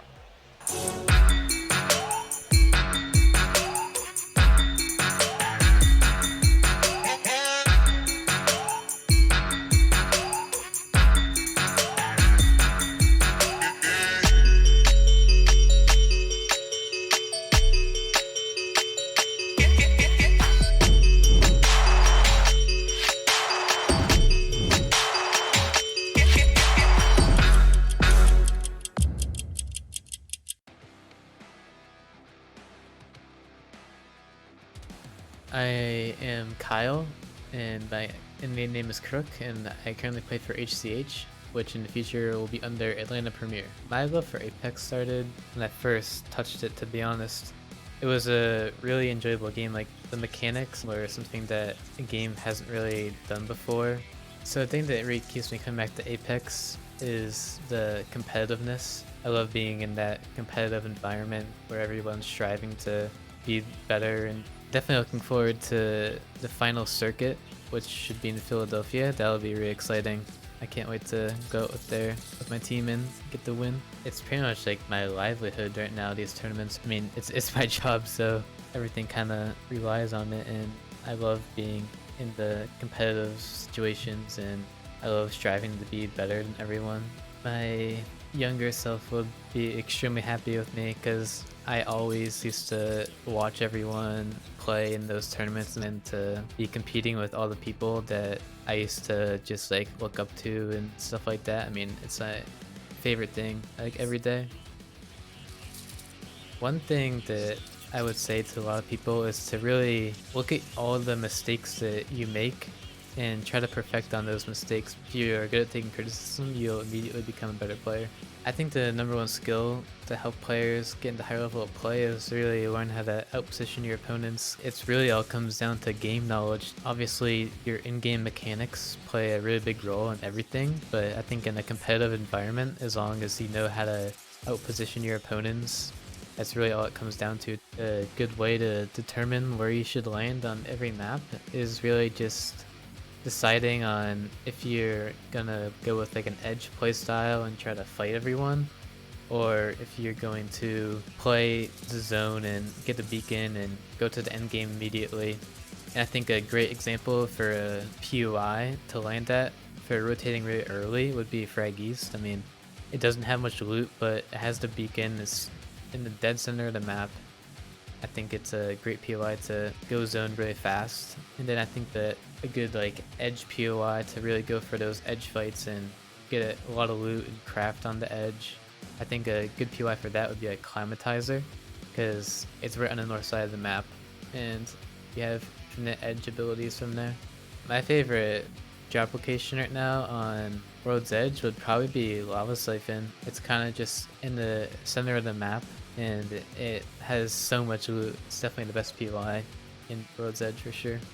I think that the key to rotations in mid to late game would all come down to your togetherness as a team.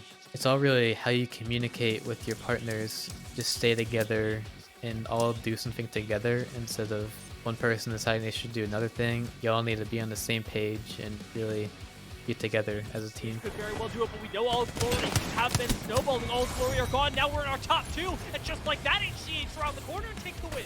I really play to drive to be the best in everything I do. I really want to prove to everyone that I can be at the highest level of competition. I see me and my team as a really big underdog in competition, but I feel like that we have the ability to be at the top. Winning the whole circuit would be great. It would be a great achievement to really do that as a team. I think that our fighting ability is extremely strong, and I think that we position ourselves in spots that other teams are just not good at doing, and I think that we can really do damage to everyone.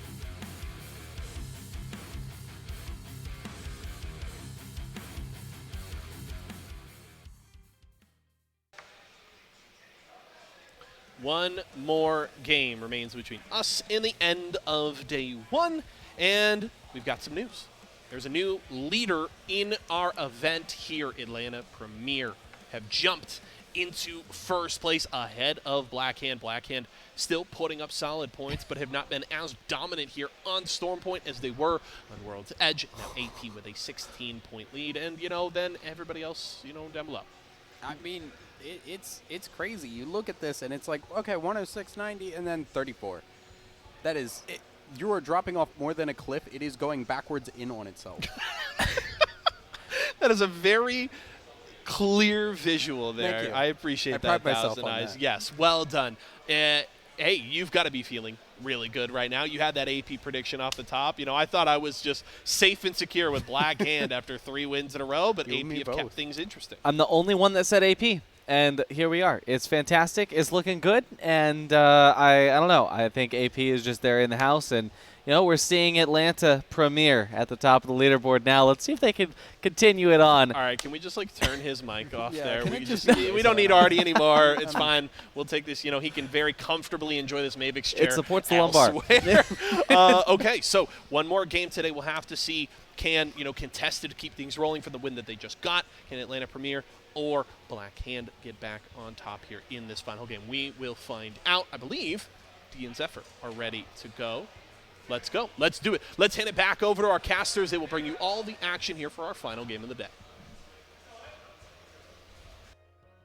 It's time, folks. Es la hora del sexto juego. Zephyr, we are about to get into our 6th game of the day, and though he may think he's having a stroke right now, I feel like it after having watched the games today, because it is insane the points that these two teams, Blackhand and Atlanta Premier specifically, have over everyone else in the lobby. Yeah, we were doing the math behind the scenes, which isn't that hard to do. Literally a 56-point gap between RCO and, of course, Blackhand, and then, a happy 72 between them and Atlanta Premier. It's tough. It would be a very tough lead to catch up to. I think it's important to contextualize that in previous match point formats in the ALGS, 50 points has been match point eligible. So even if we subtracted 50, you know what I'm saying? That's That's how ridiculous this lead is. And so really, our thoughts and prayers are going out to the other squads that are affected by Atlanta Premier and Black Hand, because may God help you. You're going to need it in order to be able to actually even catch up, even come close to them. And with RCO sitting at 3rd, there's not a whole lot of room left for those prized positions, Zephyr. I hate to say it, but some of the strats that might have to take place, especially regarding match point, is it's a little bit of the metagame. It's time to start landing on Black Hand. Time to start landing on Atlanta Premier. It's not a grief. It's a strategy. That's true. That's true. Match point makes all things fair. It's love, it's war, and it's match point. But for us, it's game 6 as we drop onto Storm Point for the final time today. These squads have one more opportunity to get themselves more points before we head into the games tomorrow. The ones that will decide our winners and who goes home empty-handed. The ring gets revealed to us, and we're going to be going a little bit further south over towards the Cenote, Barometer, and Jurassic area of the map. And that's the crazy thing. We come into this thinking 90-point margin match point, no big deal. No team's going to do that in 6 games. Yeah. Copium. All right, we tune in, of course, though, to Cascade Falls here. RCO have already found a target on the forefront here. Aquarius, this is actually, I believe, Rise Gaming, who might have moved all the way down towards the center of the map, seeing how potentially open it was. Well, not for long. Obviously, a 2v3 scenario here. The full thirst to follow. Our Gibby stuck on the interior, and, oh, that door might be rock, but it's not thick enough there. Oh, and it goes low, though. RCO are vulnerable from behind. We've got the flank going off. It's a very quick cleanup by Rise Empire, taking out the 3-man that landed in Cascade. Blackhand are rolling up on this, though. They are not that far away. And now, having spotted out the squad in front of them, Blackhand got to be ready to go. I love the split there from Voltic already being in the Cascade Falls. They're taking the high ground away there the minute they want to make action happen. Already, Sleepy Panda completely eliminated. Obviously, some shots from the balcony there. That's going to force Voltic back for now, but one quick reset. A little bit of the shields back in some health here, and they might reapproach. Obviously, from the other angle, though, they've recognized a third party.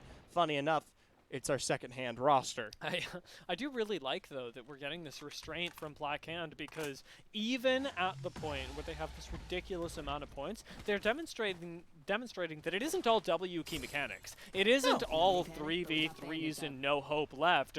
They get even a sniff on the Seer that there is another party in the area, and they disengage, not wanting to risk the already healthy margin of points that they have. It's let RCO reset, get the banner, maybe even grab a res up in Cascade Falls. That's what Nando's looking to do. Now, this is a huge split, and arguably a confusing one at that, and hopefully it's to get the revive up towards where we sometimes see that one right there, Nano, at the very top of that kind of pool. We know there is one there, but the fact that they're extending Holiday all the way down towards Jurassic Park and not even finding some kind of even like a subtle rotation to work with could spell the defeat here for RCO. One dropship comes in, and it's a two-man.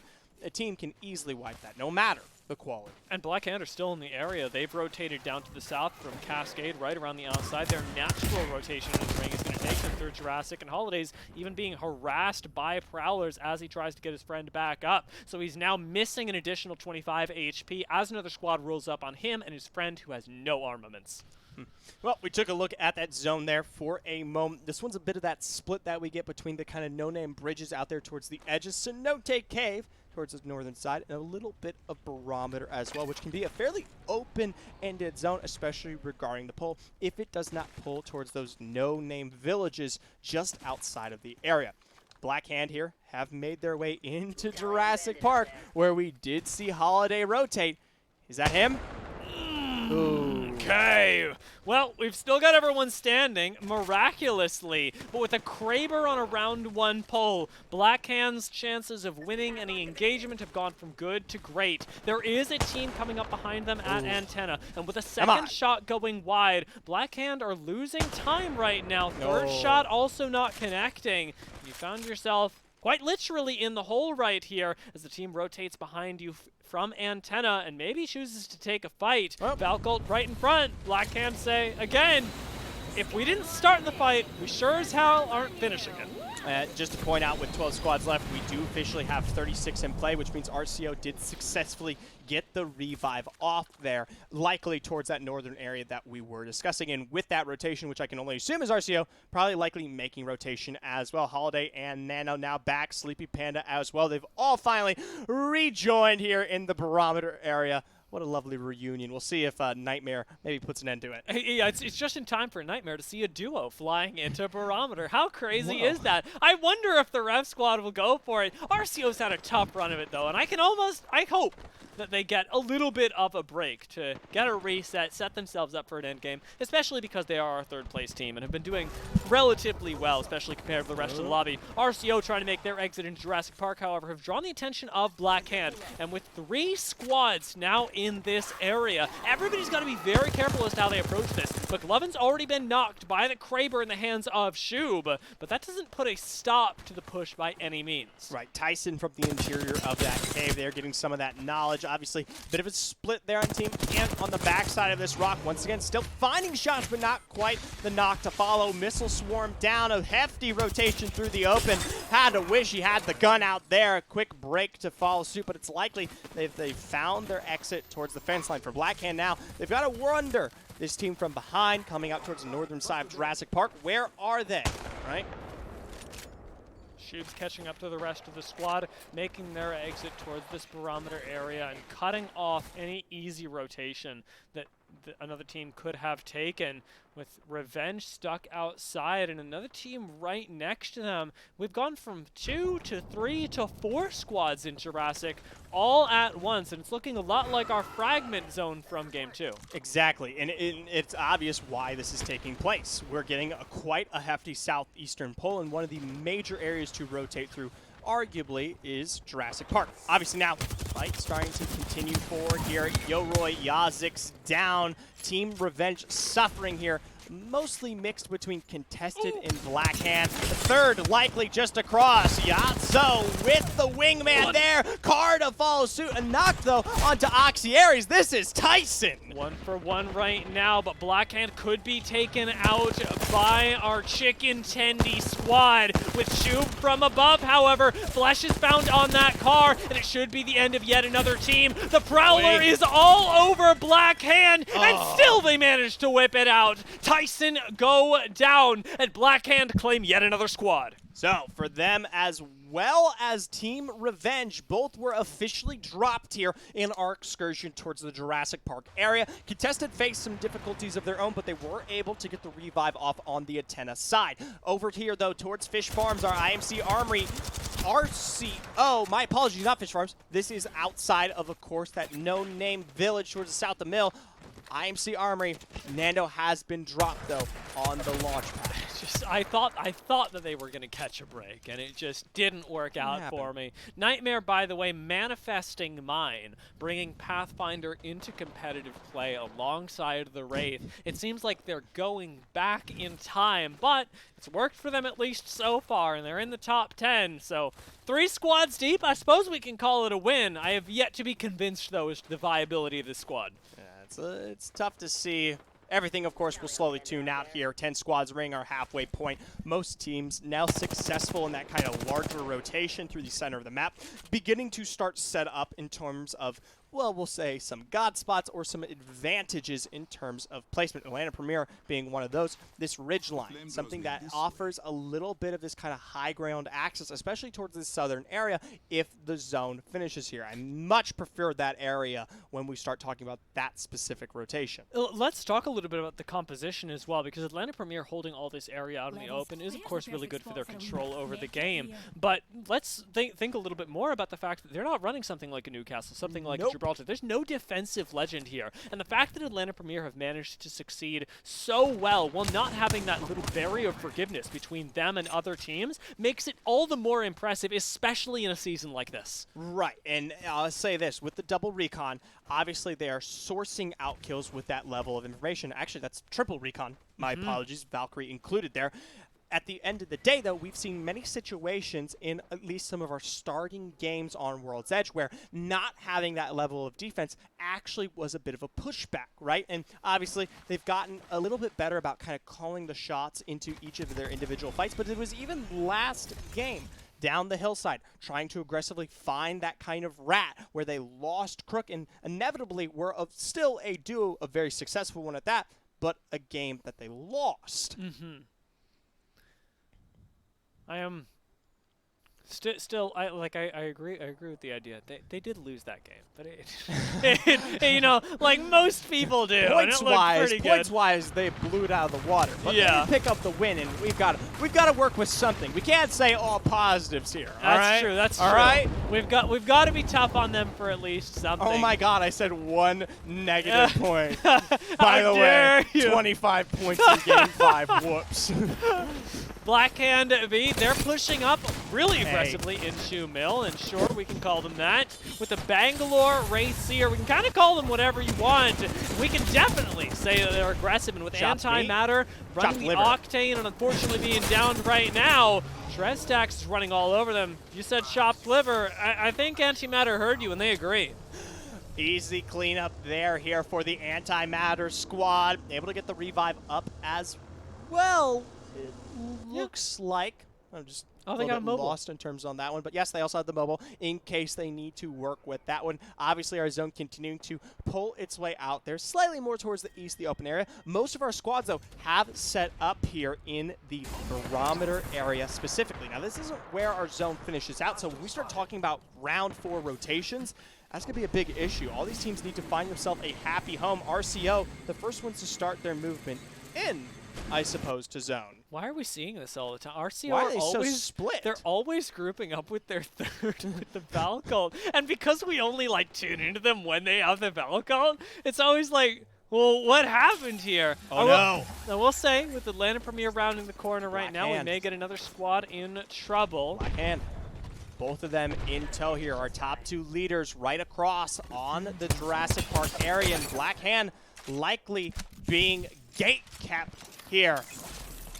You can see them starting to move in. Enemy has taken another angle through the door here. Has that wingman on the side, starting to shoot there. Blackhand, I mean, they've got to find their way into the zone, but Voltic still falls. It's in Hill's hands with the G7 Scout. Now they know for a fact that they've got free reign to finish the squad. Up against enemy with the Bloodhound ult. The overextension ends up taking him down, but surely Atlanta Premier can finish the fight. Rez doesn't go off for the Newcastle, but Hill's still low, moonwalking all over him. Blackhand do end up going down. But for RCO, hearing the shots, once again, fairly split here. Hopefully they're right behind them. Already finding a bit of a beam. They can't quite get the revive off in there. Singularity is officially down from behind, but this split here actually brings Atlanta Premier out as well. Right behind Blackhand. We are getting another non-Blackhand Atlanta Premier win. And our top 2 teams go down. With RCO in 3rd place, this is their chance. This is their game to be able to make up some of that gap. We can only hope that they can keep the ball rolling from here.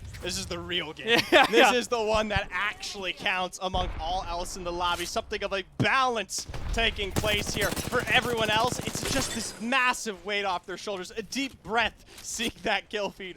Both of those gods defeated. And now it's time for us to focus on the ring, on who of the squads currently in play right now is going to be able to take this one away. 7 teams remain, and as you talked about, there's a lot of stacking in Barometer, but we look out towards the west, and that's going to be an excellent spot to play as well. We've got Spider Caves that are totally available and free. An excellent position, but Nightmare say no. They say we'd rather take the fight here, and instead just shoot the dang thing. It's right there. And instead, eating double nades, we could get contested winning a fight. Instead, they get beamed, though, and Ronnie's turning things around. Faloop is down. Contested are winners from Game 5. May go out here to a Nightmare who have Burton on 10 HP.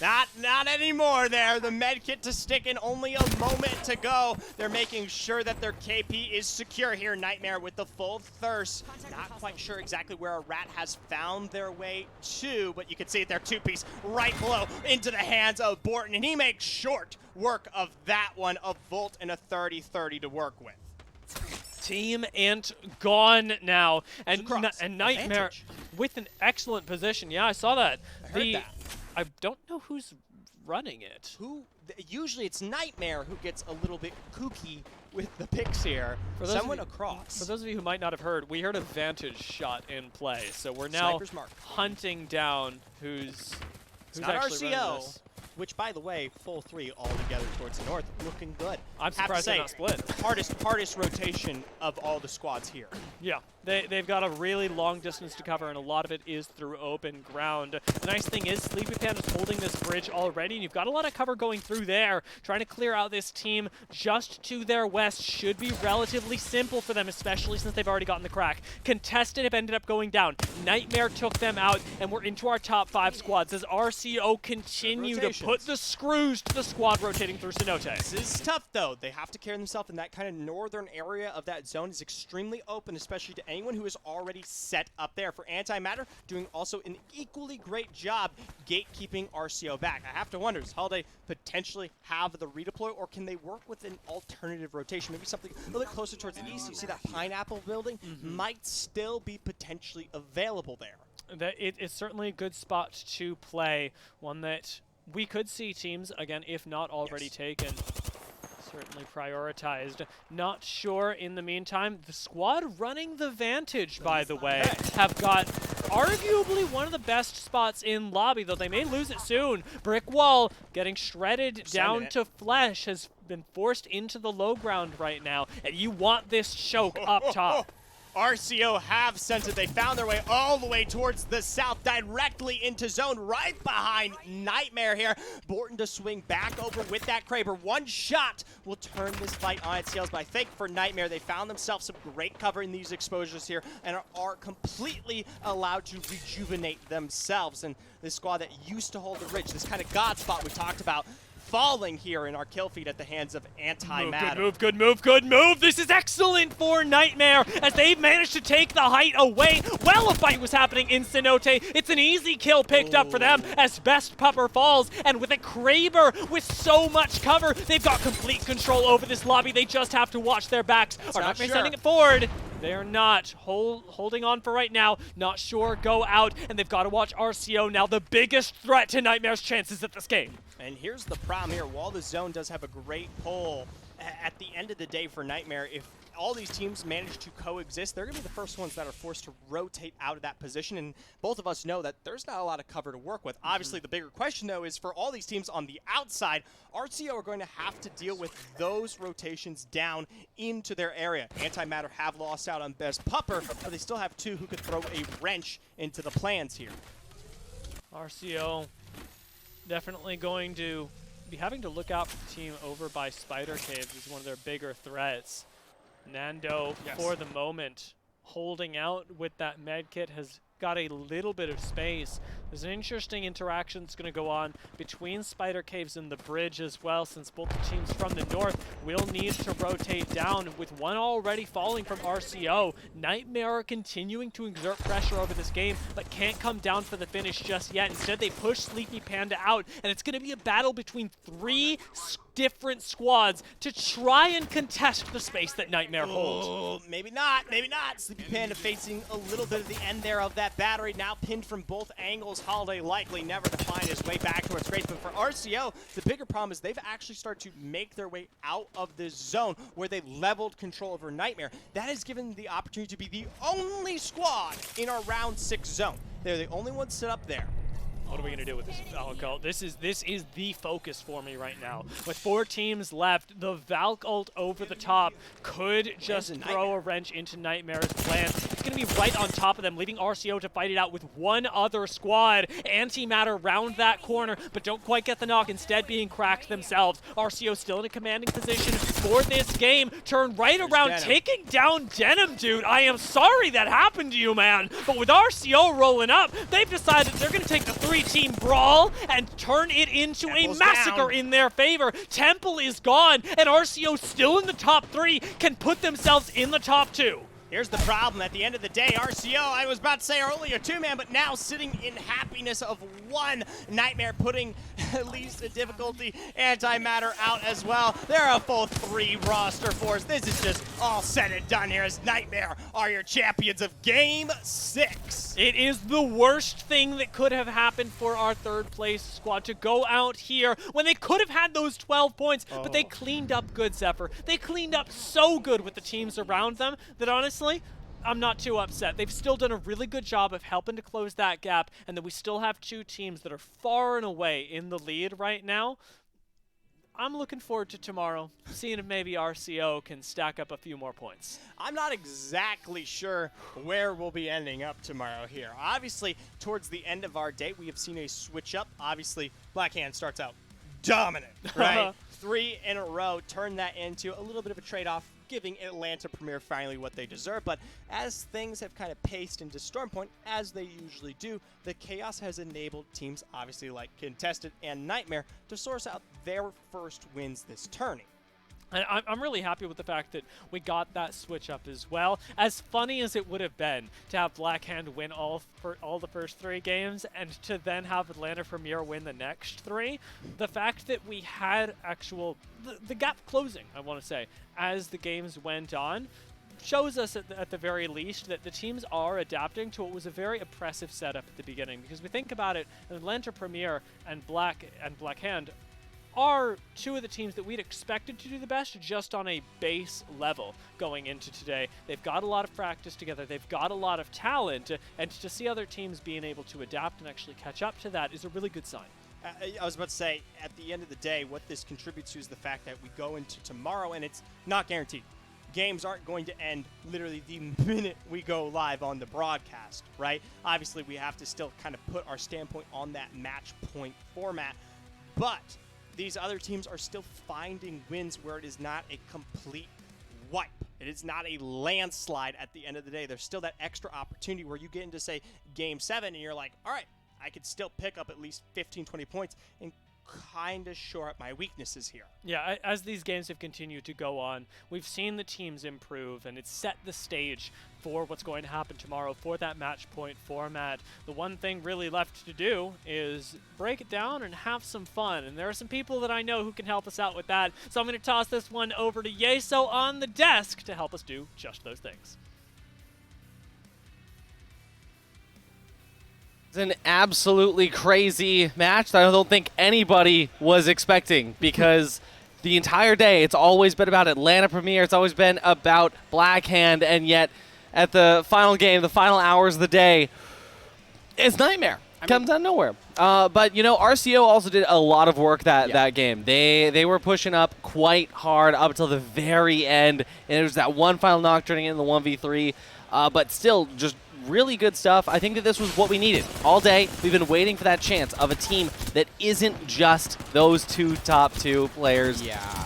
It finally bringing us something. What do you think? How do you feel about this? I mean, how often do you look at compositions and say, you know what, I think the one that's going to win is the Pathfinder, Wraith, and Horizon composition. It's not terribly often, but Nightmare pulled it off. They did great. I think Blackhand and AP getting into those fights early on just really hampered them down. It's also right here, too. Yeah. When Blackhand almost got just absolutely mauled by the Prowler. Yeah, the Prowler was on a mission, and the mission was to make the tournament much less, focused on two teams. Your day one winner is the Storm Point Prowlers. But, yeah, no, it was crazy. And, I mean, talking about compositions as well, how often do you think, you know what? I'm going to win this with a Pathfinder and a Wraith. I think that the Pathfinder, the no passive legend, but still absolutely incredible. We're going to look at these final scores of the day here. Atlanta Premier is going to be taking the first place with 111. That's a good angel number right there. 65 kills. Blackhand second place. Tons of wins throughout the day.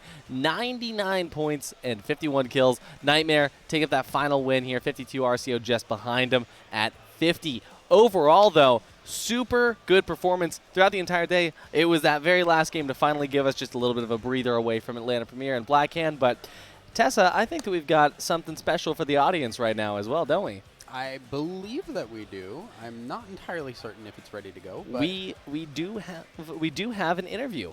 So Yeso, you notice, isn't at our desk, but Yeso gonna give us a little bit of an interview. So let's go ahead and say hello to Yeso and our winners of day one. Hey everybody, we've got my friend Enemy here with me from our first place team, Atlanta Premier, at the end of 6 games. Enemy, thanks so much for joining me, my man, and just right off the top, kind of how you feeling after getting day one out of the way? Feeling really good, man, especially with my team. I mean, it's been one of my new teams. I've always had bad luck with my past experiences, but I'm glad I finally, I'm clicking with somebody, you know? It's really great that I'm finally clicking with someone. Yeah. It's been, I deserve this. 100% deserve this. So, I mean, this is really fast, right? We just got the announcement yesterday that you're joining Atlanta Premier. Of course, you're coming on with this kind of veteran squad with Hill and Crook. What was kind of the biggest factor going in this decision to join AP? Because, of course, you've been playing with Kimchi and Cruisin for a while, but now you're, taking that step up. So what was that kind of biggest factor for you? Well, I mean, there was a lot of situations. I had a lot of different team offers that I've been trying out with, but Crook and Hill were like the most consistent on me. Like they wanted to have me, and I had to respect that. Eventually, there was a lot of offers that I messed up on, and I'm glad. I'm glad they still accepted me. 'Cause I love the boys. I regret nothing. I have no regret in my choice that I made. I love my boys. That's good to hear. You guys were really good today. Of course, you're trying to chase down Blackhand those first 3 games. They couldn't really seem to lose on World's Edge, but you guys were right on their heels, and you guys were fragging out regardless, right? A couple of second-place finishes there. You finally kind of get over the hump there in Game 4. What was clicking for you guys today? Because it's crazy to see you performing so well right off the bat as soon as the squad comes together. Oh, I mean, I used to play with them beforehand in smaller tournaments, so I mean, this is technically nothing new for us, and especially it was fun going against Blackhand since all of them are my homies. So yeah. I mean, we were kind of just both trying out to compete. The competition was very fun. That's the only reason why I kept so consistent. I imagine it's got to feel good to finally slash the knot off of not AP Enemy. That was certainly fun to see over the last couple of weeks as the kind of rumors were swirling. So, kind of my final question as we look forward to, we're waiting for that year 3 announcement for the ALGS, and you've just joined the squad. Of course, you're having these great results kind of right off the bat. What is your confidence level at that you as a team can go into Pro League and beyond and kind of continue this sort of success? Well, I mean, as long as I'm playing as consistent as I am, I can carry this team as much as I want. especially with Hill IGLing, bro. That man, every single tournament I played, I haven't yet not gotten top 5 with him. Okay. So I am beyond confident for this. I have no doubt in my mind I'm going to place top 10 in the Pro League. So just take Hill and Crook along for the ride. You just strap them on, and you're just going to go, and, whatever happens, happens. Exactly, man. Exactly. Hey, I'm looking forward to it. You guys were incredible today. I'm looking forward to seeing what y'all can do tomorrow because, of course, then it's match point time. Thank you so much for taking the time. Best of luck tomorrow, my friend. Have a good night, man. All right, folks. That was Enemy from our first-place team, Atlanta Premier. They crushed the competition today. The Black Hands certainly right on their heels. We've got plenty more to come, but we will be right back.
welcome. It's Artie and Tess. Thousand Eyes. How you doing? I'm doing all right.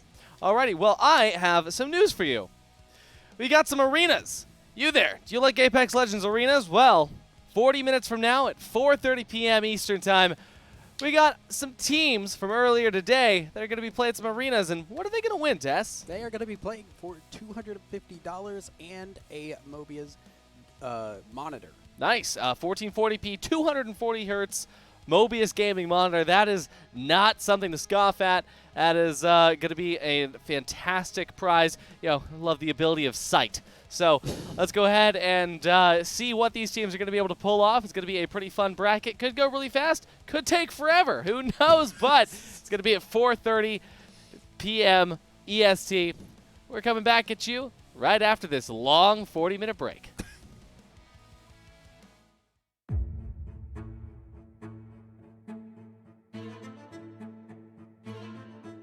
Video games were definitely a source of tension in my family. They weren't really happy that I'm like kind of starting to steer away from education and steer away from school. I had a grind. I came here from nothing. I was never in the spotlight. In fact, it's something that's very new to me.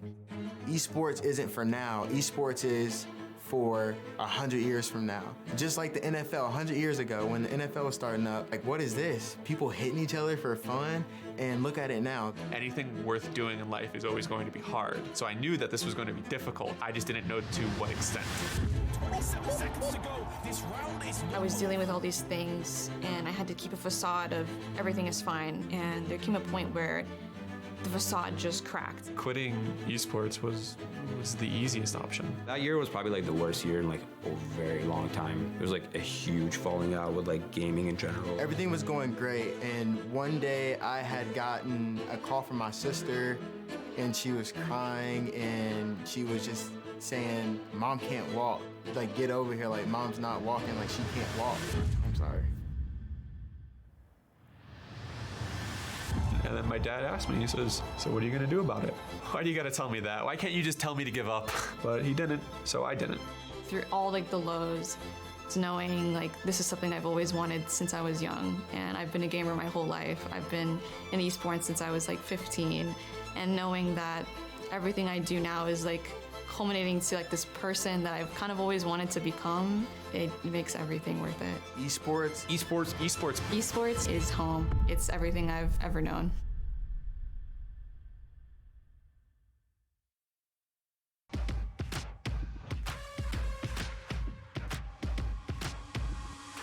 My name is Madness. I'm a professional player for Renegades. My preferred legends are Wraith and Loba.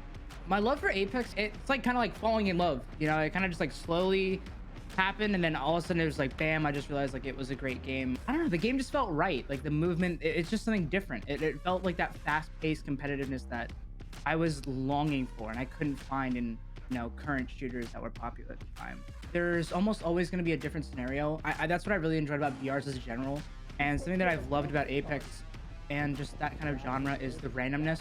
You're never going to have the same scenario twice, and if you do, it's very rare. It was just really fun for me, and it just drew me in. It's just going to be the last two members of Nightmare who've been ratting here forever, and it's just Renegades coming through. There was a few roadblocks that I faced when I got into esports. When I very first started my streaming career, because that's kind of what led me into a competitive career, I was creating content and just enjoying Apex, and that's when the opportunity to play professionally came from the original COG roster. My parents were very upset about what I wanted to do with my life. At the time, I had a scholarship for college, and I was going to college and getting a degree, and the scholarship that I had cut more than like 80% of my tuition. So when I brought up the idea that I wanted to drop all of that to pursue my personal passion, my parents were very upset with me, on the fence. They told me flat out that I'm dumb if I ever thought I could make it in something like this. I was like, give me a year, let me see what I can do. And the opportunities came, and you know, when I originally got offered the COG opportunity, I showed them, look, I was like, this company, this organization is willing to pay me this much. Like, I showed them the contract, and they're like, they're willing to pay you to play games for that much? that was like the turning point when they saw that outsourced opportunity. They saw this is a real thing, because my parents' generation don't necessarily understand what we're doing, what's going on nowadays in the world of esports, just content creation in general. Obviously, it hurt to hear my true supporters, my parents, not believe in me, but it was like that. When I had that contract, that was like the turning point, and now they're my biggest supporters. If I don't stream like a day, my parents will text me saying, "When are you streaming? Why aren't you streaming?" The moment that esports kind of clicked in me that like this was like something worth pursuing was when I think it was after the first ALGS that I won with my original roster, Al and Vax. I'm sure like you can find footage on it of like just the loudness. And there was a moment when in the tournament that I started screaming communications. I just started choking because I was just so excited. Let's go! Oh my god, And it was like this pure form of enjoyment that I never experienced. I think that was the moment that I realized that that's what I was meant to do. You can't explain the difference between an online competing to LAN and a local environment. It's so much different, and it's genuinely like pure adrenaline, and it's just a lot of fun. Even though I love competing and it is like something I'm very passionate about, my heart is in content creation. It's where I started. It's what got me here, really. That's where my heart is always going to be. And when I'm competing, what drives me, it's not so much to prove to myself that I'm capable of winning. It's to make my community proud. And that's something that I've stressed on like any time we've ever won a tournament. The first thing that I would say is like, I hope I made you guys proud. What makes me so hopeful about the current roster that I'm playing with is two reasons. Pao is the original teammate that I had the most success and was at a time the most successful player in the game with. And now moving forward, it's been like a year and a half since we've actually competed in a roster. In that time, I did a lot of self-reflection and realized that like these trends are happening for a reason, and the only way for me to truly start succeeding again and make a difference, not only just for the betterment of myself, but for others, is to show my frustration in a more positive way, something that actually provides value. And that change alone, I think, is what makes me and Pao able to compete again together at an extremely high level. And Sykes is a player who has never gotten the opportunity to really shine and experience true competitiveness, but from the little light that we've put him in and opportunities that we've given him, he's shown exponential potential to be one of the top performers. He's just someone that's worth the investment, not like, oh, that's bad performance, he's not working, get him out. Like, it just doesn't work like that. Additionally, we feel like he brings a value to the roster that, apart from mechanics, is extremely valuable, which that being, you know, the positivity that he brings, the encouragement, the lack of tilt. You know, he doesn't just shut down. I think that should be the forefront factor in every single person that's looking for a teammate or even a roster to perform in, is to look at how do they handle failing? How do they handle the lack of success? Do they shut down? Do they want to give up? Or do they take some time to reflect and say, okay, messed up. How can we fix this, and how can we prevent that from happening? But Nightmare goes down first. Luminosity loses a member, and we see Renegades pushing it to make sure they can take it, and they do! Renegades coming out on top. If you're looking to root for Renegades, you're looking to root for a team that's kind of like a Phoenix kind of team. If you look at the history of the players, especially between me and Pao, we've undergone a lot of hardships over the last few years. Despite all these changes, despite all these bad things that have happened to us, we're still able to compete at the top level. That's kind of like what we stand for at Renegades as the current roster. But we're really looking to as well make Renegades proud. Renegades is an amazing roster and an organization, and they have been nothing but family to me and treated me like one.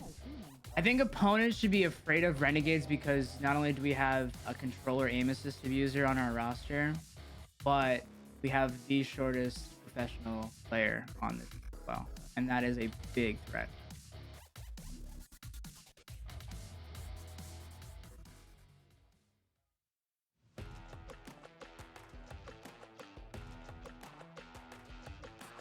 My name is Christian. I am with the Renegades, and I play Gibby for Apex. I first fell in love with gaming whenever Black Ops 1 was around, like the mainstream game at the time, right?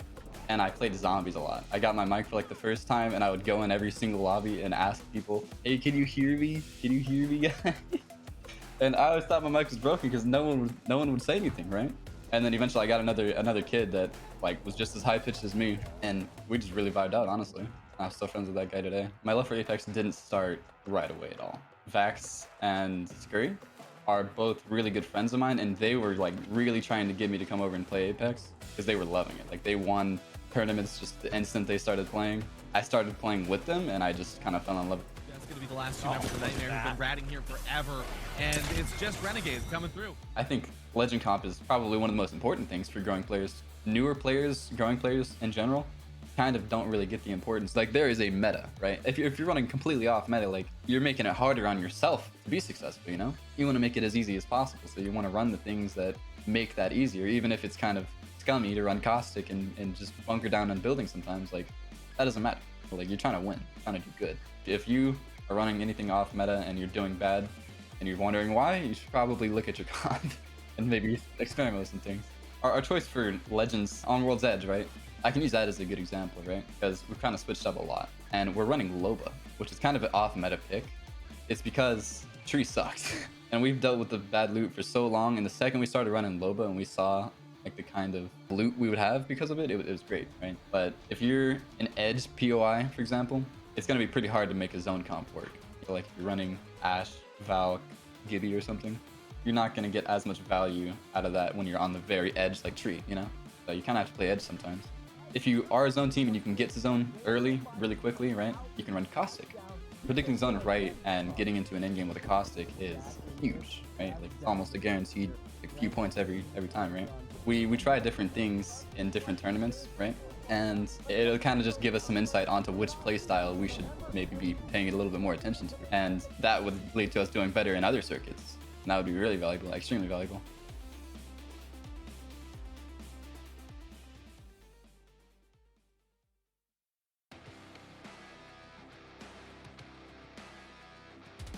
I am Kyle, and my in-game name is Crook, and I currently play for HCH, which in the future will be under Atlanta Premier. My love for Apex started when I first touched it, to be honest.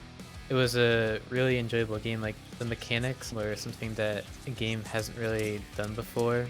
So the thing that really keeps me coming back to Apex is the competitiveness. I love being in that competitive environment where everyone's striving to be better, and definitely looking forward to the final circuit, which should be in Philadelphia. That'll be really exciting. I can't wait to go up there with my team and get the win. It's pretty much like my livelihood right now, these tournaments. I mean, it's my job, so everything kind of relies on it, and I love being in the competitive situations, and I love striving to be better than everyone. My younger self would be extremely happy with me because I always used to watch everyone play in those tournaments, and then to be competing with all the people that I used to just like look up to and stuff like that. I mean, it's my favorite thing, like every day. One thing that I would say to a lot of people is to really look at all the mistakes that you make and try to perfect on those mistakes. If you're good at taking criticism, you'll immediately become a better player. I think the number one skill to help players get into higher level of play is really learn how to outposition your opponents. It's really all comes down to game knowledge. Obviously, your in-game mechanics play a really big role in everything, but I think in a competitive environment, as long as you know how to outposition your opponents, that's really all it comes down to. A good way to determine where you should land on every map is really just deciding on if you're gonna go with like an edge playstyle and try to fight everyone, or if you're going to play the zone and get the beacon and go to the end game immediately. And I think a great example for a POI to land at for rotating really early would be Frag East. I mean, it doesn't have much loot, but it has the beacon. It's in the dead center of the map.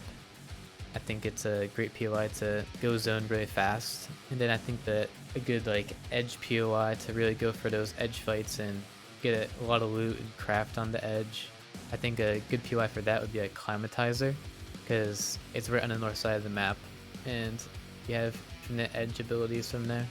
My favorite drop location right now on World's Edge would probably be Lava Siphon. It's kind of just in the center of the map, and it has so much loot. It's definitely the best POI in World's Edge for sure. I think that the key to rotations and mid to late game would all come down to your togetherness as a team. It's all really how you communicate with your partners, just stay together and all do something together instead of one person deciding they should do another thing. You all need to be on the same page and really be together as a team. Could very well do it, but we know all Glory have been snowballing. All Glory are gone. Now we're in our top 2, and just like that, HCH around the corner and take the win. I really play to drive to be the best in everything I do. I really want to prove to everyone that I can be at the highest level of competition. I see me and my team as a really big underdog in competition, but I feel like that we have the ability to be at the top. Winning the whole circuit would be great. It would be a great achievement to really do that as a team. I think that our fighting ability is extremely strong, and I think that we position ourselves in spots that other teams are just not good at doing, and I think that we can really do damage to everyone.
Welcome back, everybody, and welcome to the arenas portion of the day. My name is Artie. I'm joined here by Tessa.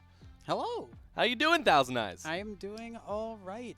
Today's games were a lot more exciting than I thought they would be. Yeah, seriously. I mean, we really just started off the day with just Black Hand, Black Hand, Black Hand. I mean, World's Edge just belongs to them, hands off. But Atlanta Premier showed up, and, well, right when we least expected it, they kind of came through at the end there, huh? Yeah, I mean, Atlanta Premier, I think the thing that I've kind of noticed is, like, always aggressive teams are going to do better on Storm Point. It's just kind of how the map works. It rewards more aggressive play. And so, like, seeing Atlanta Premier coming out of World's Edge with not the most points, but definitely the most kills, probably was a way for us to say, like, Atlanta Premier probably going to start popping off once we go to Storm Point. So exactly. And so, while for the arenas portion of the night, we're not going to be joined by Atlanta Premier or Blackhand, what we do have is the next best thing. We've got Nightmare and RCO. And in order to fight Nightmare and RCO, we've got a few other teams here that are going to have to go through the gauntlet in order to fight them to get to our upper bracket winners, best of 3, in order to win. What do they win in, Tess? $250 and a monitor from Mobius. Yeah, that $250 prize pool is joined with a 1440p, 240 hertz IPS monitor from BenQ Mobius. It's going to be a fantastic prize, to be completely honest. And, well, there is a lot more at stake there as well because it's all about the clout. It's arenas. Yeah. It is professional Apex arenas. How many times have we seen that? I can't imagine, actually. I don't know any time that I have ever seen it. And that's why we bring you the best content here on Nerd Street. So, to tell you the teams that are going to be coming up to try to fight each other in order to face off against Nightmare and RCO. For starters, to go up against RCO, we got Tyson and Contested. They're going to be one of our first matches. Tyson versus Contested, two pretty awesome teams. We saw a lot of them throughout the day, especially Tyson going through, and Contested, who, as we know, really made a name for themselves towards the end of both World's Edge and the end of the Stormpoint maps. Yes. And they will be fighting for the slot to go up against RCO, but I'm so excited for this. Going up against Team Revenge is the analyst desk. That's right. We've got Dia, we've got Yeso, and we have Escape from Temple University joining them because Zeph is too scared. Also a coward. Yeah, he's a coward. He's scared. He's literally, I think, sleeping under the desk right now. He is crying and shaking and throwing up under the desk right now because of the threat of going up against Team Revenge. So it is. It's going to be really fun to just sort of see exactly what is happening with the analyst desk as they go up. So everybody in chat, go ahead and put in your predictions. What do you think? Do you think the analyst desk is going to make it past round 1, or do you think Team Revenge is going to wipe the floor with them? I mean, the thing is, gonna have good comms, right? Like, I would hope. They're gonna have great comms. I mean, here's the thing. I tweeted about this the other day. It's if you are a caster, that you have only 2 types of comms in game. It is either the clearest, most concise mid-round shoutcasting that you could do to tell everybody your exact positioning, exactly how much health the enemy has, what weapon they're using, what strategy the team is pulling off, or you're just loud. I think we're actually closer to the second one there. I think Dia is going to be our calm and collected caster. Yeso's just going to be like, he's one. I hit him in the foot with a Volt once. Yeah. He's one shot, I promise. It's literally just going to be that. So, I mean, we can take a look here out across the LAN center, and as you can see, teams are getting ready. The lobbies are getting queued up. They're vetoing the maps at the moment. I don't know what maps those are going to be, but it's no matter what, it's going to be a good day. What's your favorite arenas map, Thousand? Oh, God. I don't know the names. I don't play arenas. So I vehemently do not like playing arenas. Okay. I enjoy watching it. I just, for some reason, it is very stressful for me to play it, and I don't really enjoy it. However, I do remember, and I don't know what the name of it is, but it's the one that had the buildings near the top of Kings Canyon. Okay. The one that's now got the hole blown through it that you can walk through. Oh, yeah. Okay. I have no idea what it's actually called, but that was definitely my favorite, and it existed for the beginning of arenas, and then it was And then it's been taken out of the pool. Yeah. I also really like all the Kings Canyon-based ones. I love the one that's Mirage Voyage. The one that takes place on Mirage's down ship. That one is a classic. Phase Runner as well. I think that Phase Runner is my strongest when playing ranked arenas. I'm not a fan of Phase Runner. Really? Phase Runner is great. You just run into the Phase Runner, and then you run into the Phase Runner, you use Bangalore, and you win it. But that leads me to my next topic, though, is the meta in arenas. It's so different.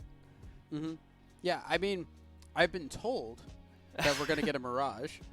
Oh, I begged every single team to pull out a Mirage. I don't know if that's actually going to happen, but I don't think it is. No, I think one of them is going to listen to me. I know that there's going to be one person that's like, you know what? That Artie guy is cool enough. I'm going to play Mirage.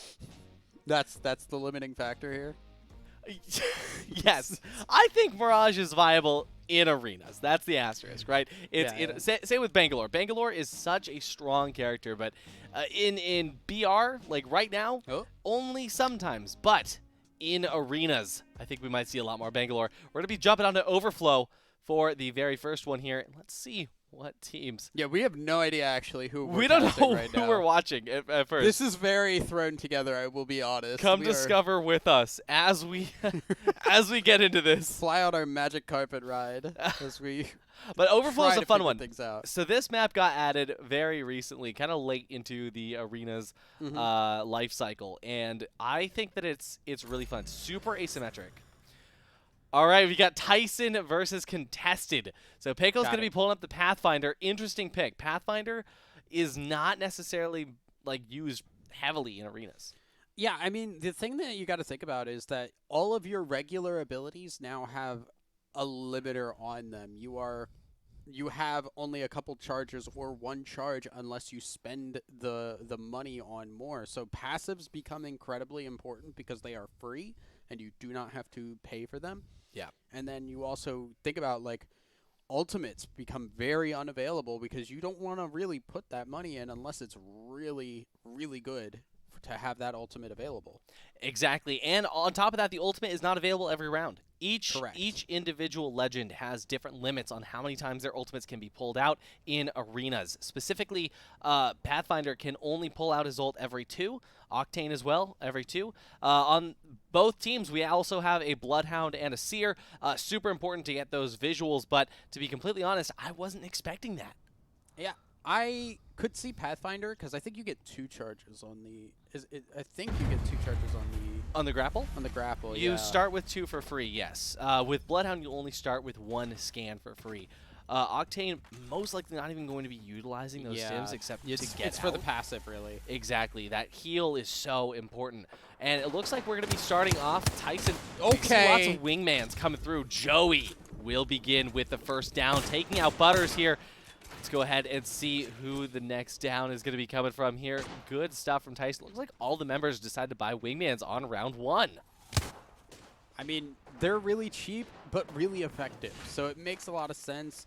I know some people go for just sometimes just the Sentinel and kind of rock with that.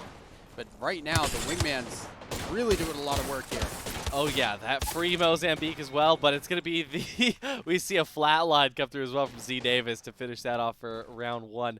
Wait, they all just died. Yeah, that's how the end of arenas goes. You guys see the end of Battle Royale and they all just like stand still? No, arenas, everybody dies. It's so much fun.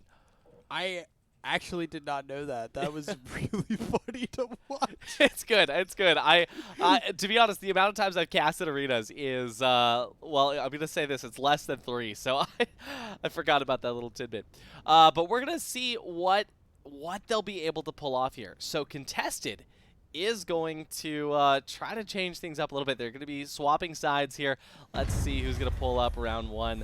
And we'll just try to find out exactly what they're running with. Looks like more wingmans. Wingmen? He has 3 on his grapple right now. So either he bought 1. Yeah, he bought 1. And they're just, like you said, kind of leaning on the wingman there.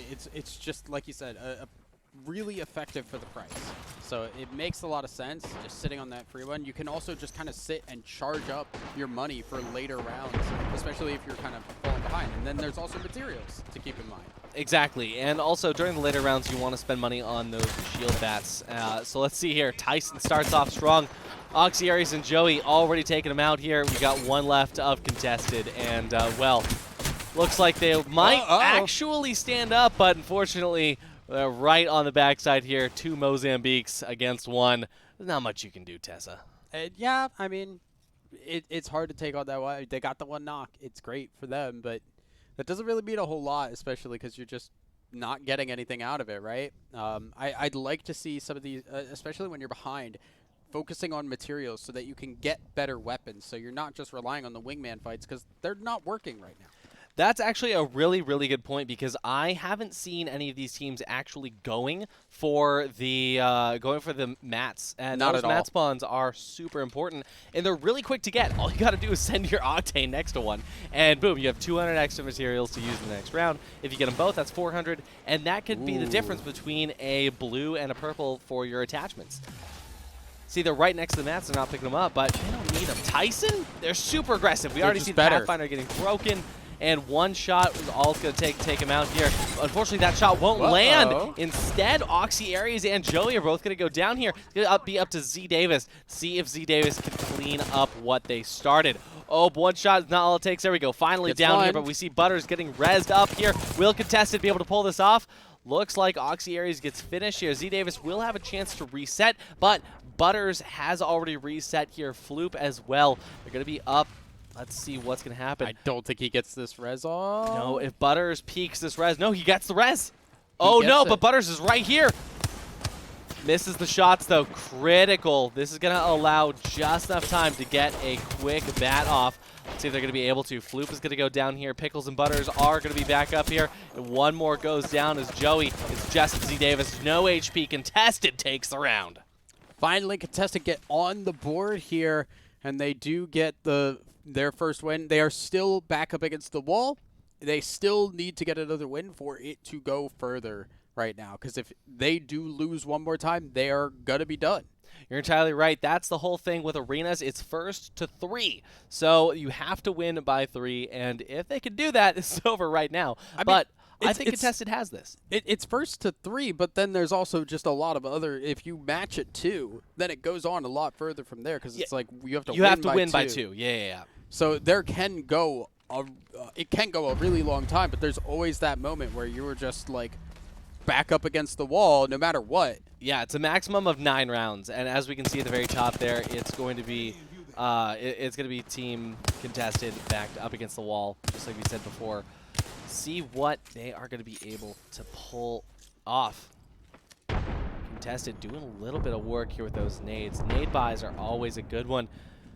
Bloodhound still waiting 13 more seconds to get that scan back. How do you think this is looking? I mean, right now, I think the thing is Contested don't want to make the wrong move, because if they do, they're just done. Absolutely. Tyson is being a little bit slow about this, but I think that's kind of what you want to do. Contested, though. As we can see, Butters has time to reset. Floop goes down, though. Gets a little bit aggressive, pushed a little bit too far. Tyson, Oxy Aries will actually go out of his way to finish that here. Oxy Aries is going to get punished for it, though. Butters will get traded out here. Z Davis comes through. Contested just down to Pickles. Will Pickles be able to do it? No! Tyson is the champion. That's 3 wins here. That means that Tyson is going to be moving on to round 2 to fight RCO. But before that happens, we've got the most fun match, in my opinion, getting ready to see the analyst desk on there. But still beautiful stuff by Tyson. And honestly, a fantastic try by Contested. Yeah, Contested definitely made a push at the end there. They were able to stay up and get at least 1 win out of that. But overall, it just kind of was Tyson running the show. They just had complete control, and arenas can snowball very hard. If you do start winning, you have more money, you're able to get better guns, you're able to stay winning, and it gets more and more difficult from there. Absolutely, and I guess you could say that they tried, but they couldn't contest. Every time you say, I guess you could say, I know that I have to brace myself. Yeah, every time. It's every time. Chicken Nuggies takes the dub, and well, we're coming on to round 2 here in just a few minutes, so don't go anywhere just yet. We'll be right back in just a moment.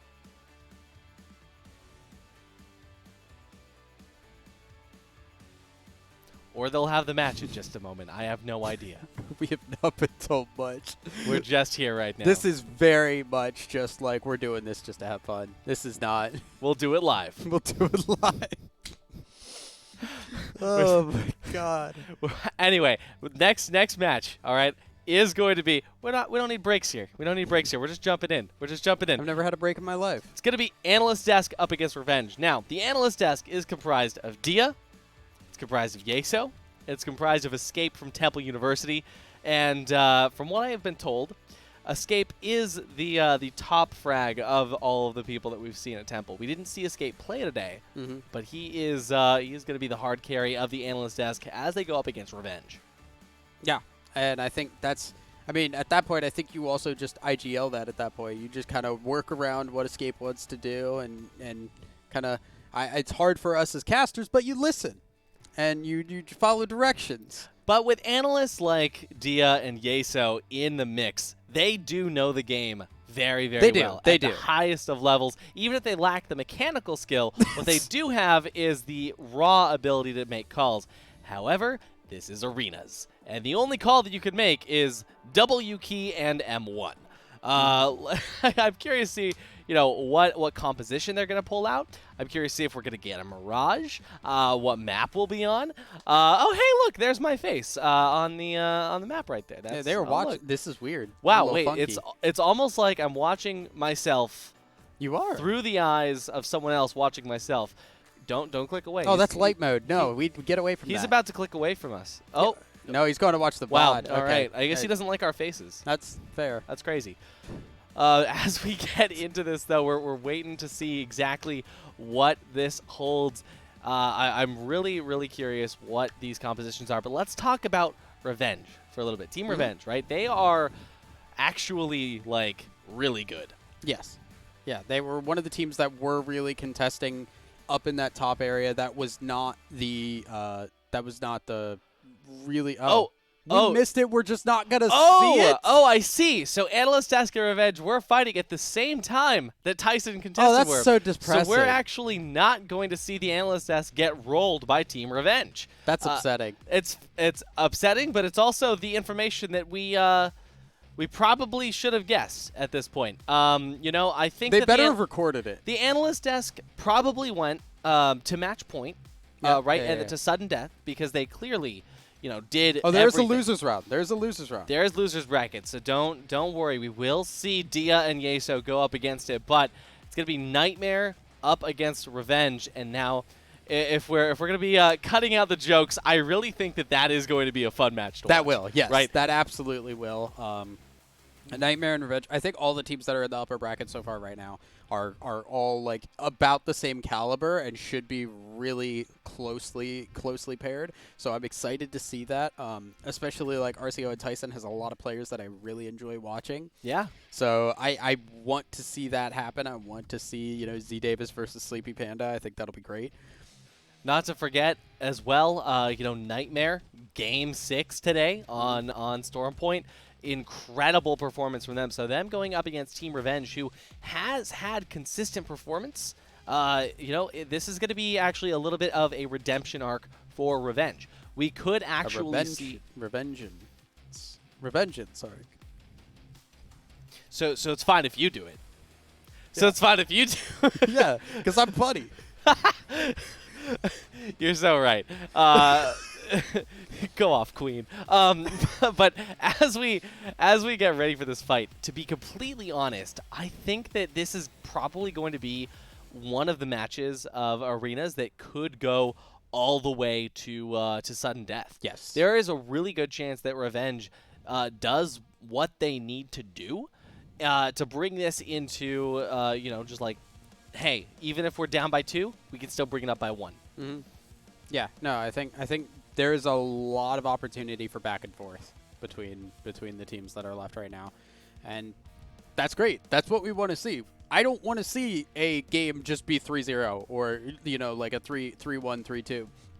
Exactly. I want it to go further. I want to go beyond. I want to get to the points where they have like full loadouts and they are just going toe to toe. I want to see full loadouts. I want to see squads actually playing around the care package. I want to see there is a lot of different interplay between, do you play for the care package or do you play for the zone? When you're holding zone, do you hold at the edge or do you hold at the middle? Every map has its own unique individual areas that make sense. And here's the cool thing, too, is that since we're on customs, we can pick any of the arenas maps. So I'm curious to see if we're actually going to be doing the current competitive pool or if there's a chance that we could be pulling out into just really any arenas map that people want.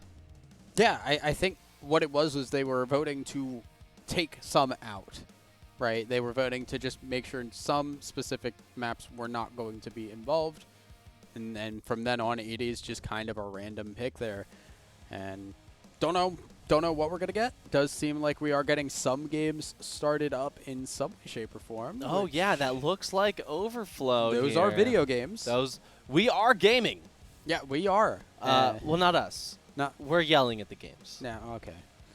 And if you look really close, you can see the cameramanning from the cameraman. This is great. That's good. I love that. Oh, there's Bangalore. Like I said, Bangalore in arenas, it works well. You see the Seer pick coming through as well. Octane coming through too. Looks like they got a Pathfinder, a Seer, and an Octane. That's a really good setup. Especially just, if you utilize Pathfinder correctly. We didn't actually see the Pathfinder ult in the last one. But the Pathfinder ult in arenas is really powerful to get a quick rollout into like the middle of the map. It's pretty cheap too, compared to a lot. There's of the other Bangalore. Ones. Yeah, there's the Bangalore. They're giving me what I want. This is great.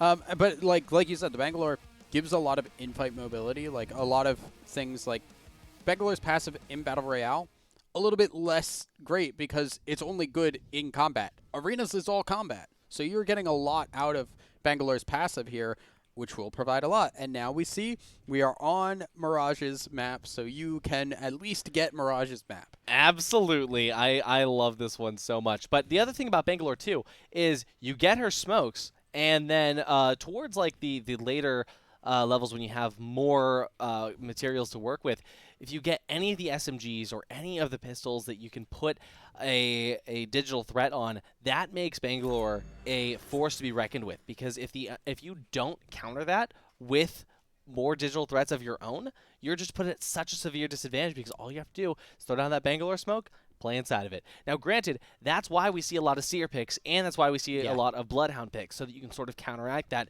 if you find yourself up against it. But I think that we're just going to be seeing this current meta of having someone for movement, in this case it's Octane, followed by the Bloodhound and the Seer. This is just a recurring theme that we'll find in arenas. Looks like that's what we're going to be up against today. Yeah, and I mean, it's great to have that extra ability to know where people are when they roll out and be prepared for that fight. You know, like we talked about, passives are really important. Seer passive is great. Octane passive is great. Bloodhound passive, but the scan is so good that it overrides that to a degree. And as you can see, Tyson, once again, leaning on those wingmen.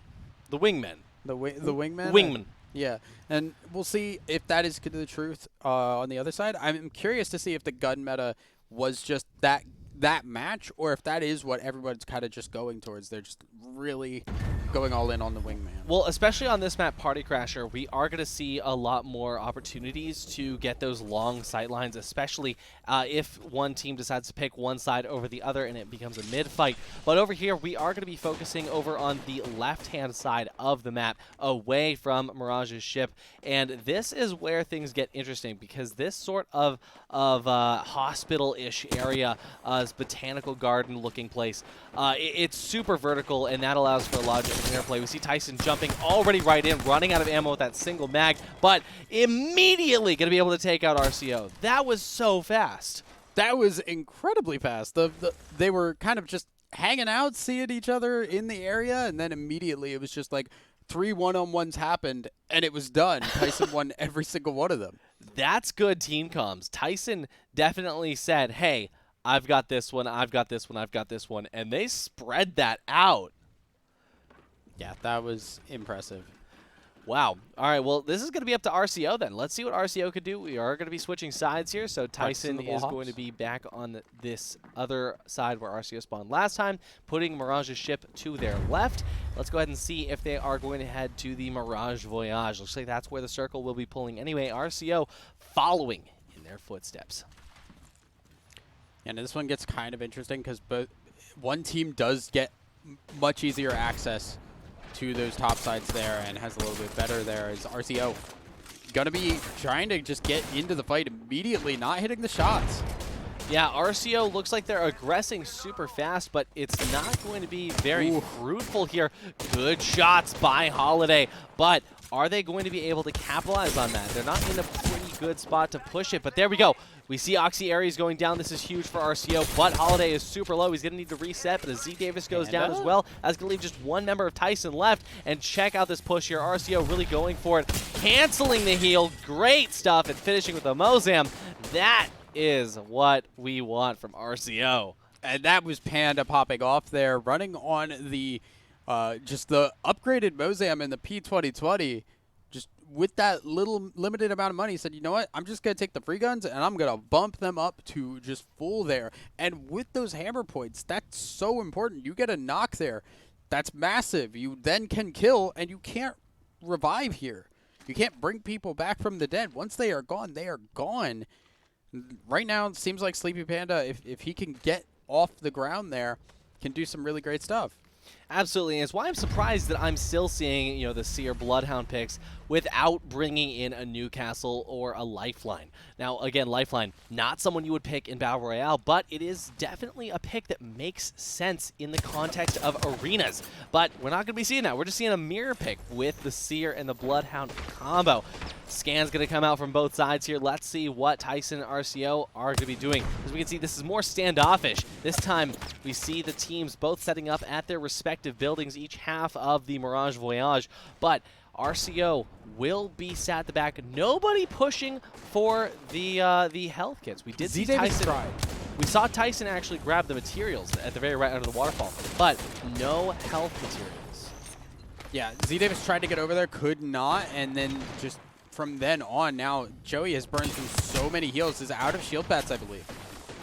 Yeah, exactly. That's why, you know, you got to spend money on the batteries or at least try to pick them up. But RCO, they got a knock. They're going to be pushing and aggressing on this super hard. Oxyari's trying to stay behind him, but unfortunately he gets discovered pretty fast. Nando will go down, and Sleepy Panda is going to be at super low HP, but it is going to be a 2-on-1 situation here. RCO going to do what they can. Those hammer points are just so strong. It's so scary. Like, people, I think, underestimate hammer points a lot because you only get them on what is generally considered the weaker guns.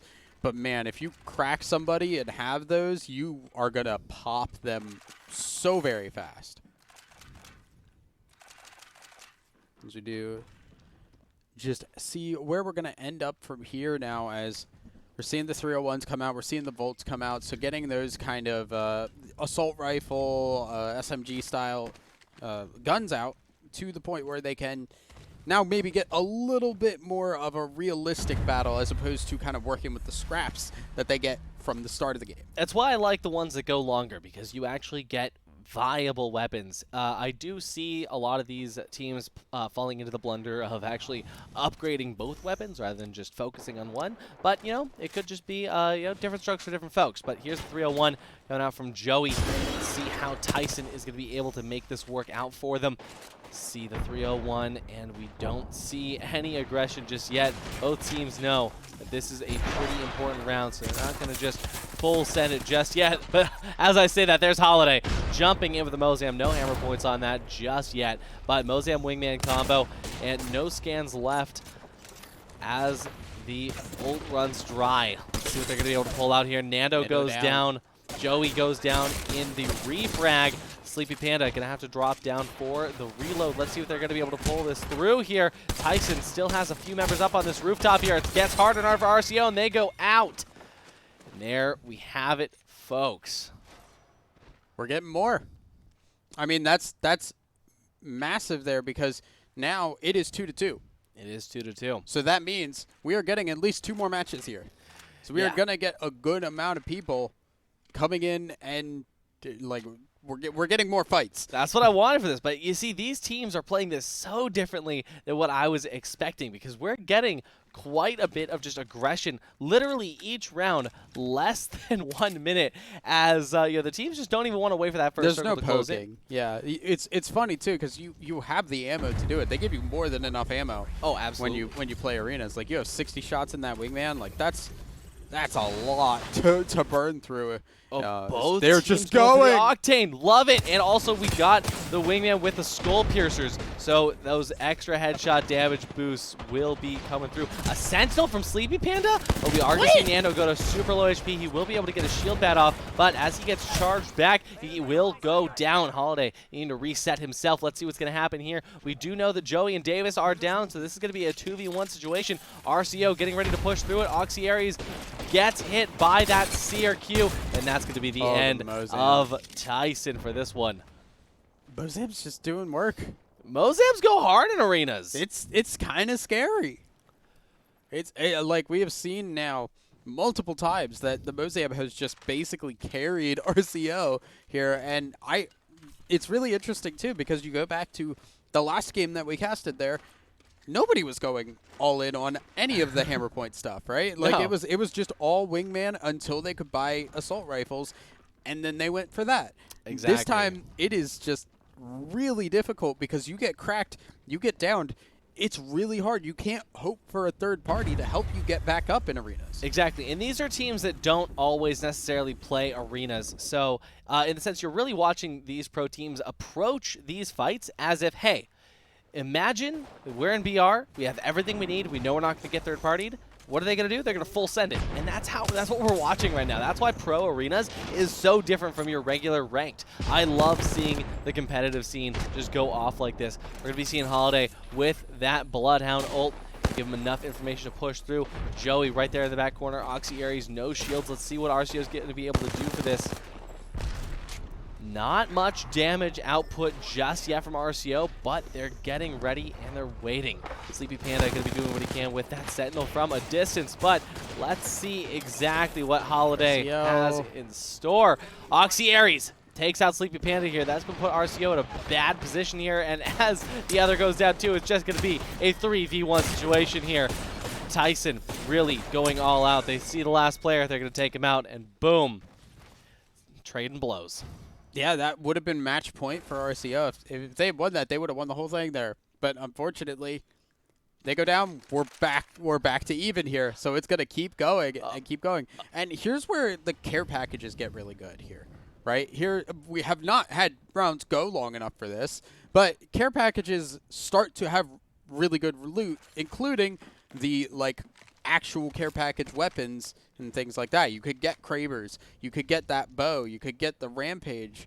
There's a lot of different guns and goodies in the care packages right now. Exactly, as well as the gold weapons too, which make a world of difference because it means that if you can wait long enough for the care package, you're going to be able to utilize them. Oh, checks out the boosted Sentinel. Oh, he got it, he got it. The amped Sentinel shot. Fantastic. Let's see what Tyson's going to be able to do with that. They know that they've got a little bit here. Octane is going to be broken on the side of RCO here, but Joey goes down. Nando going to go down in the refrag. It's a 2v2 situation, and surrounding them is going to just be a insane push from RCO, but it's not going to work out. Holiday instead goes down, but Sleepy Panda has no shields. The other members of Tyson don't have shields. That's going to be there is a very real possibility that Sleepy Panda clutches that up. Once again, just Mozam with hammer points. You have no shields. Your gun is doing 50% more damage than everybody else. So that could have gone any direction ultimately, but Sleepy Panda kind of got put in a real rough spot, having to basically 1v2. What I will say here is that in arenas, especially given the way the Tyson RCO fight has been going, if you're not just having either a fully built out secondary weapon, or if you're not just taking your Mozambique and upgrading it all the way to hammer points, you're doing something wrong. And I mean, we see that because every time they're like, okay, cool, we don't need it anymore. And then they need it. But I think that these teams just got to slow down a bit, you know? I think that's their biggest downfall because it ends up being like, okay, cool, so this one round, it worked out when we got super aggressive. But then you see they get aggressive again. They get one down. It gets traded out immediately. Was it worth it? I don't think that it was. It's going to be RCO versus Tyson 2v2 situation here. We do see the Octane down on the side of Tyson. Z Davis going to be doing what he can to output that damage. The Mozambique not going to be doing enough here. Let's see what RCO could do. It's just going to be Joey up against RCO, but unfortunately he can't do it just enough, and that is going to be one more round win for RCO here. And back to even again. I mean, it just keeps going until we have a full 2-point differential between the teams. It's going to keep going, or until we get to sudden. We are on sudden death. We are on sudden death. Got it. So that red shield means this is sudden death. Both teams are now allotted the maximum amount of credits to buy things. And to be completely honest, I don't know what they're going to buy. We see a lot of Volts, we see a lot of Mozams, we see a lot of Ults, we see a lot They're going to buy whatever gets them into the fight faster and kills people Exactly. faster. Nando going for the Skull Piercer Wingman, and I just have to assume go.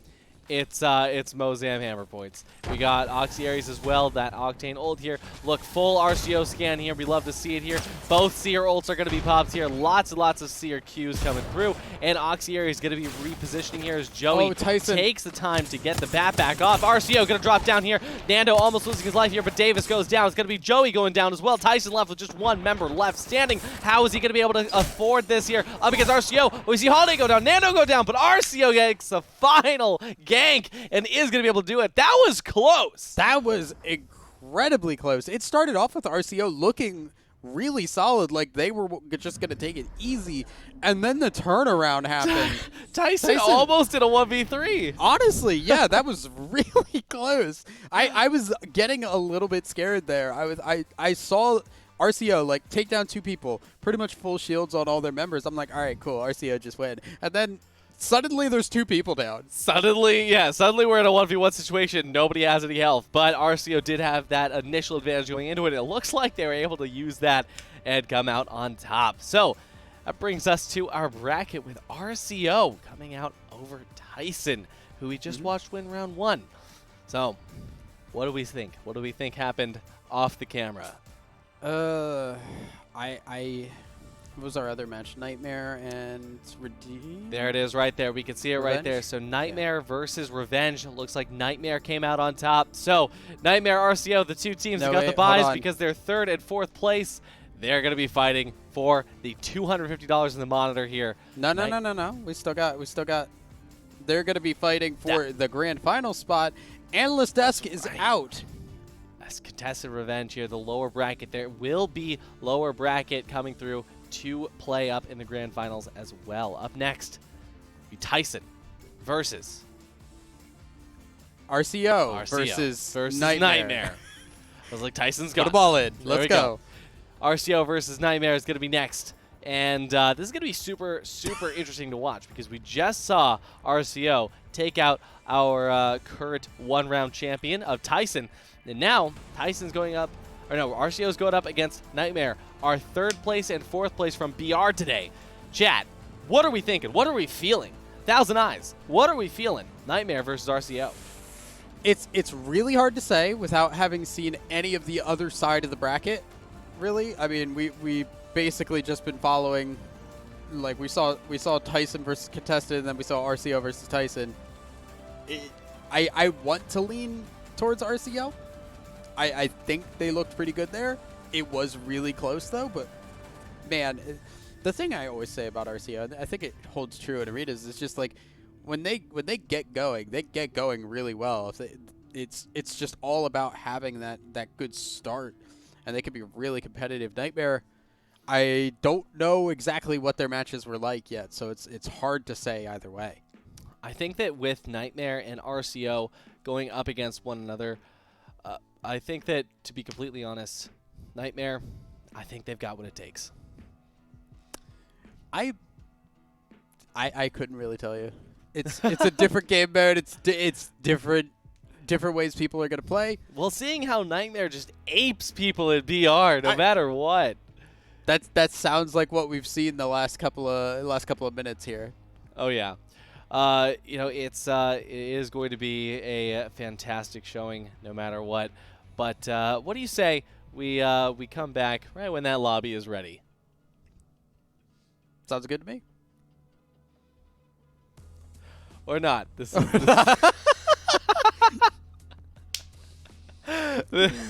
We love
Alrighty.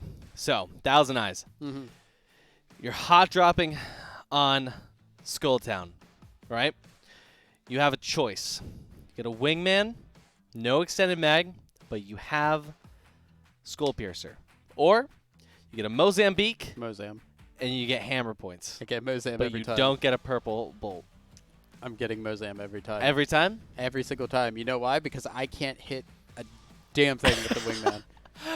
Okay, so I have some really good advice for that, right? So if you find yourself in a situation where you have a Wingman and you have everything that you need to win, but you're just not hitting your shots, all you have to do is hit your shots. I see. You are really proud of this. Yeah, so how much is your coaching? So yeah, basically instead of, getting left clicked and going down and dying, what you have to instead is not get left clicked and instead left click the enemy. Just take the shots. Just hit your shots. Yeah, well, hit the shots and also take the shots and don't die. You miss 100% of the shots you don't take. Yeah. If you just actually just be stronger and stop being weak about it, you could just take more shots, really. Yeah. Kind of weird they all take the same amount of shots to go down. Just toughen up. Just don't take as much damage. But we're going to jump back in. We are on Party Crasher. It's going to be Nightmare. It's going to be RCO. RCO just won on this map. It's a surprise that Nightmare didn't veto it out. I'm curious how this is going to go through, but we already know the character selection screen. We know who it's going to be. Yeah. It's same thing, the Seer, Bloodhound, and the Octane. Ooh, Pathy. wait, this one. Pathy also makes sense to me. It's just like, do you want to go harder on the scanning abilities, or do you want to go harder on the ability to move your legend? Yeah, this is the very first time we've seen a team pick something other than Bloodhound and Seer. It was really fun. I like it. Is it? I thought no, we had. Did we not have Octane Pathy? We had an Octane versus a Pathy. That's what it was. Got it. Yeah, so this is the first time we're actually going to be checking this out. We've got Nightmare coming through with that double movement. Now, this could be that Nightmare, finished their last match so quickly they had time to watch the old RCO match as it was going through, and so they could learn from RCO's broadcasted techniques. Thousand Eyes, what do you think of that? I don't think that's possible. I think they were playing at the same time, and it was not really likely. We do see a scout right out the gate here, and actually Ronnie doesn't want the secondary. Just the full G7 scout. Oh, we're going to be seeing a very early combat coming through here. It's a waterfall here. Borton is going to take a little bit of damage here, but he will be able to back out. Nando will walk away with those extra mats. He's going to lose his shield for it, though. G7 Scout actually doing quite a bit. Bursty on Nightmare. Really doing work. I love this round one Scout buy. Yeah, I think Scout's actually really underrated as a weapon and has a lot of possibility for just really nice long-range engagement. Now, I don't think Scout would have been good in our last lobby, where it was just full-on engage every single time. But this time, with it being much more back and forth. Oh my God, Borton just hit 2 headshots in a row up against that Seer from RCO. Really, really good stuff here. So we're going to check out what RCO needs to do to get this reset here. We see Nightmare is actually letting this go a lot slower. This is what we were saying for 2 rounds now, is that we need to just take our time on these, and Nightmare understands that. Nightmare knows that, hey, it's not always about just going all the way in. It's about taking your time, making sure you can take the shots that you're going to win, and with Borton, just about being snazzy with those grapple moves. The Wingman, we get the Phoenix kit because they're actually playing for the materials and for all of the health items that are actually given to you in the game. They're playing actual arenas. This is actual arenas. Just been playing deathmatch for so long that I forgot arenas as an actual game mode that has other mechanics than shoot the person. Exactly. It's a little bit slower, and it's a little bit more what we need. Bursty, all you got to do is walk backwards and grab those materials, and you will be set for the next round. They are literally 4 steps away from having extra purchase power. We're just not going to see it. Nightmare will be putting out a lot more damage, though. Bursty is going to be the last person remaining with shield, but Ronnie's going to get hit for 4 on that zone as it starts to push in here. He will be found Knocked out. one. But wow, he knocks one, and Borden takes out another. That's going to leave RCO with just a single member alive. And Nightmare takes round one. Slow and steady wins a race. Yeah, they repositioned, they got those heals, and they backed off for a good spot here. And really good stuff from Nightmare. You can see the patience is working out really well there. And I think RCR are going to have to really find their new groove, right? Because it was just full hard send it. You kind of just like frag out and don't think about it. This time there's a little bit more mental acuity needed for these arenas matches. We might even see people playing for the care package. Mind-boggling. Mind-boggling that there's actually stuff to do in arenas. Love to see it.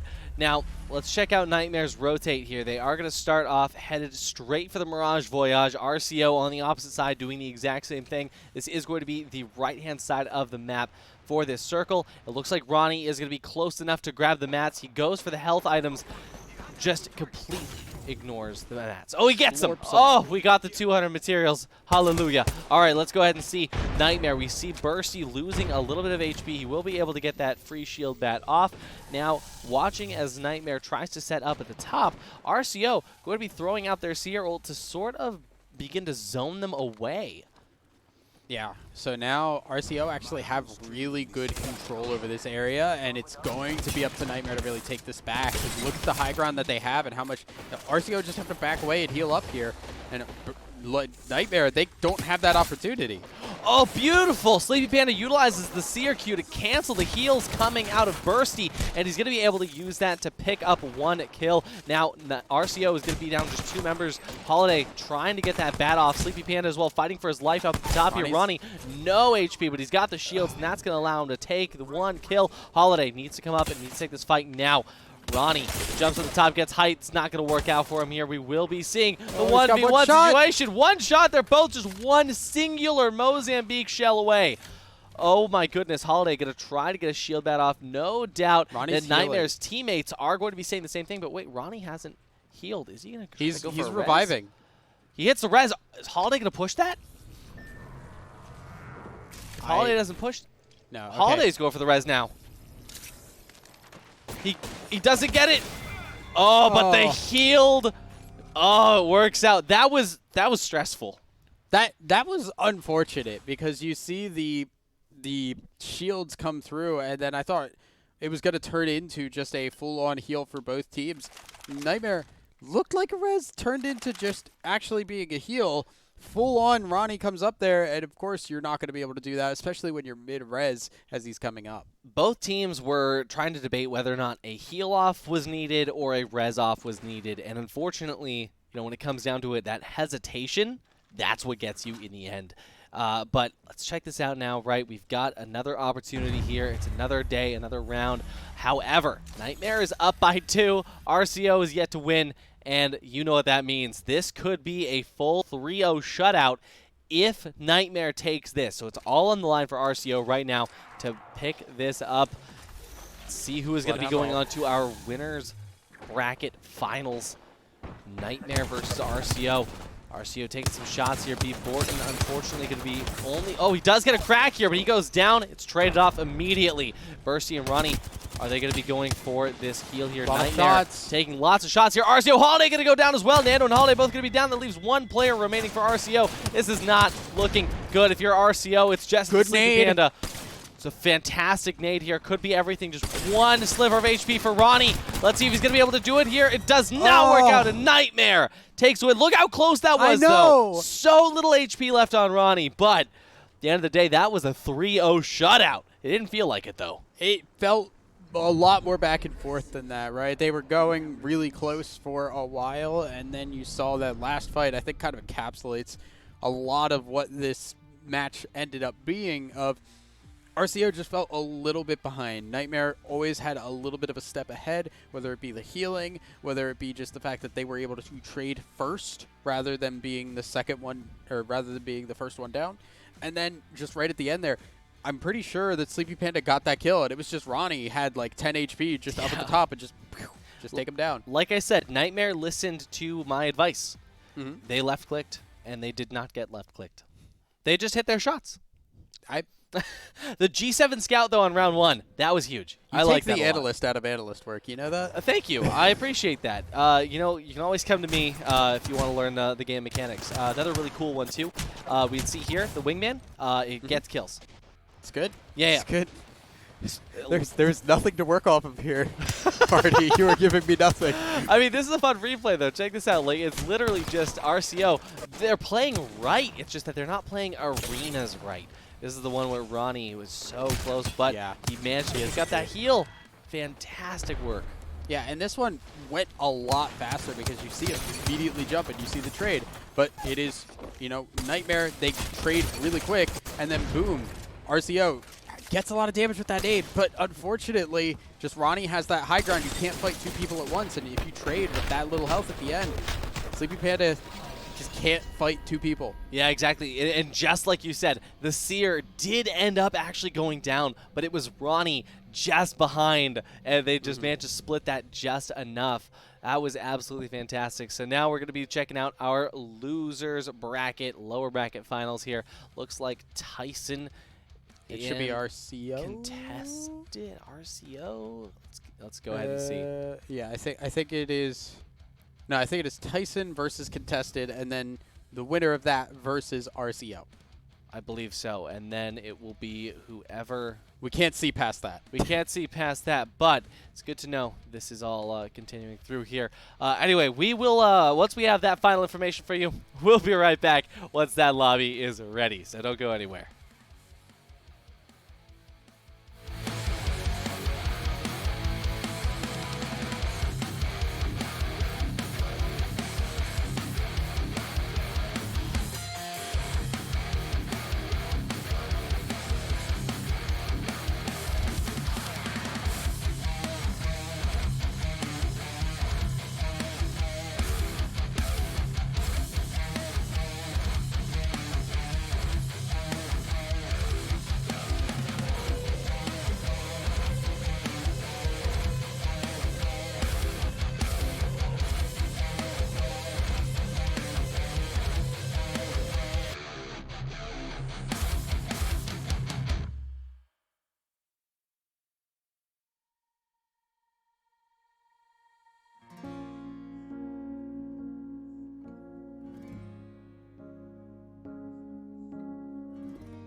We were not watching time. I don't know what you're talking about. But, so, okay. RCO did fantastic, and then Nightmare just came and said, oh, 3-0. Yeah, don't say it like that. RCO was putting up a fight. Okay, it was close. They put up a fight with 0 wins, Tess. They put up a I don't like the phrasing of that. You're right. They did good. They did fantastic. Like, oh man, if you win by like 10 HP, like 2 wins in a row, like that's not you like dominating. You didn't dumpster them. You got really close. That's facts. That's facts. Absolutely. So going into this, right, there is a little bit on the line, right? We got $250. We've got that 1440p, 240 hertz IPS monitor from Mobius. By the way, it's 96% of the P3 color gamut. Pretty crazy if you guys are content creators and you understand that. It's a really cool thing to win, and we got a few teams that are super, super close here. We've got the lower finals coming up, Tess. Yeah. I am excited. I did try out the monitor. It looks really nice. Yeah. I should have played on the analyst desk. Maybe they would have had a shot. Maybe you would. Yeah, exactly. Because I know that if there's anyone that can hit their wingman shots, it is somebody else to your further right than me. Yeah, it's somebody out there. It's not me. I swear to God. Don't give me a wingman. maybe it's ever. one of these fantastic folks here in the Twitch chat. Possibly. You like how I this is the side yeah, with the very Twitch very chat. self-aware, very understanding of your surroundings. Yeah, I mean we're all in this box together. Yeah, right. But yeah, so the lower finals, right? So we are going to see possibly a redemption. Mm-hmm. We're definitely going to see somebody from lower finals make it up. Now I'm curious what that means in terms of like the best of 3, the grand finals. Then does one team have a 1-game lead, like they only need to win once, or do the other team need to win twice? I don't think so. I think we're just going good old-fashioned. I like it. Nightmare has to win 3 in a row again. There's Josie. Look at that.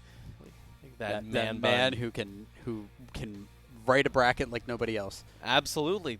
It's a beautiful bracket, I gotta say. I wish we could see all of it. Unfortunately, there's a very tall person in front of it. There's so many man buns right here. There really is. There's quite a lot of man buns. I'm loving it, to be honest. Yeah. All right, so wingman, Mozam with hammer points, or a man bun? Which one are you picking up? Probably the most. I don't know why we went to the. Oh, this is fantastic. What are we doing? As you guys can tell, this has been very much well prepared.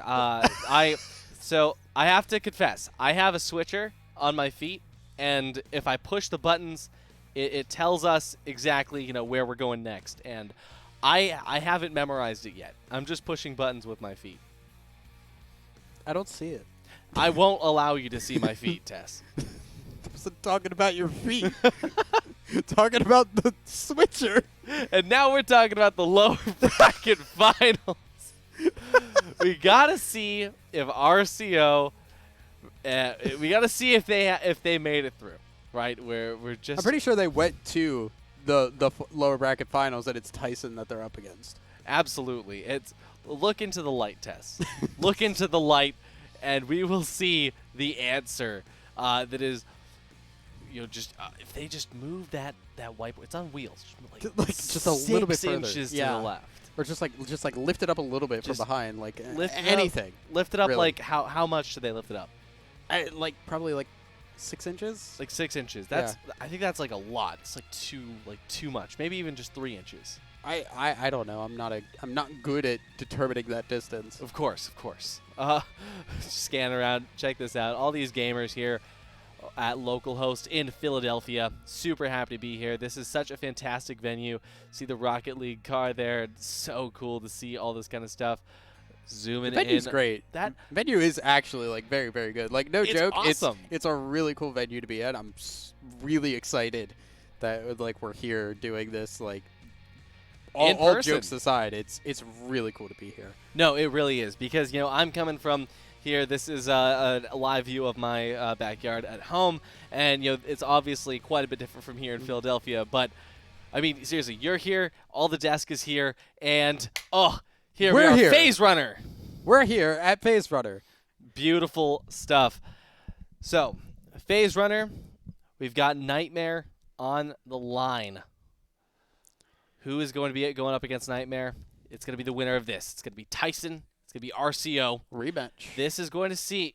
Oh, is this a rematch? I believe. Oh, wow. So this is going to be big for Tyson, because they just watched RCO get 3-0'd and bodied by Nightmare. RCO wants another chance to not get bodied by Nightmare. Like you said, it wasn't getting bodied. It was close. They won only by 10 HP both times.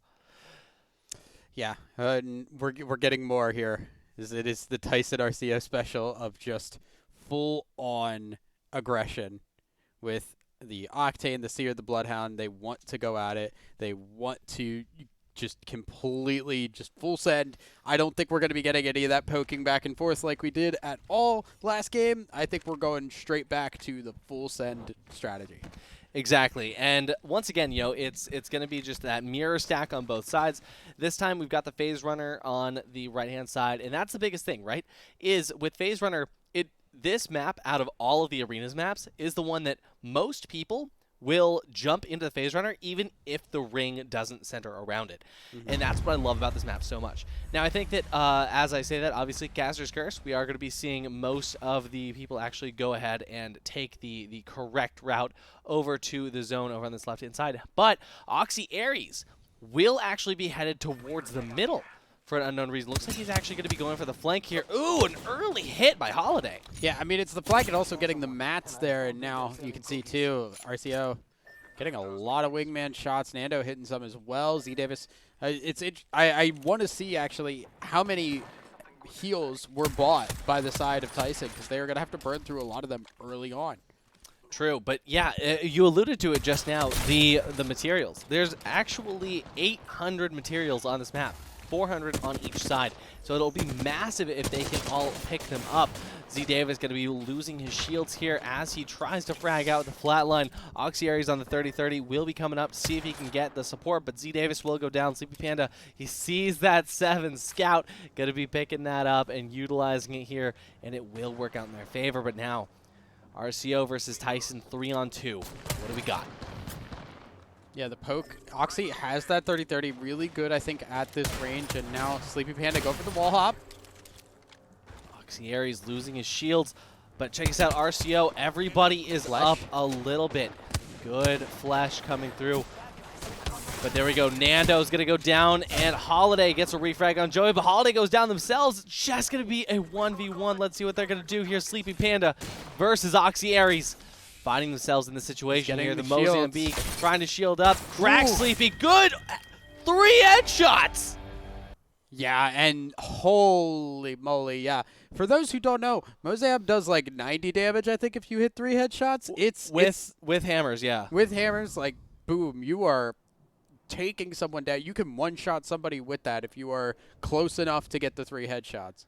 Yeah, no, those 3 headshots, 45, 45, and 45, they're done. That's it. You're gone. That was beautiful, but that is going to mean that Tyson, they've got some work to do. Yeah, definitely looking to bring home dinner tonight. We made that joke already. I can't do it again. I think so. Let's go ahead and see who is going to be picking up the winner chicken dinner. Is it going to be Tyson? Is it going to be just 2 more round wins for Tyson? Or is RCO going to come back? RCO only just going down to this loser's bracket. Let's see what they've got in them. Holiday getting ready. Look at those bounces. Bouncing with the wingman.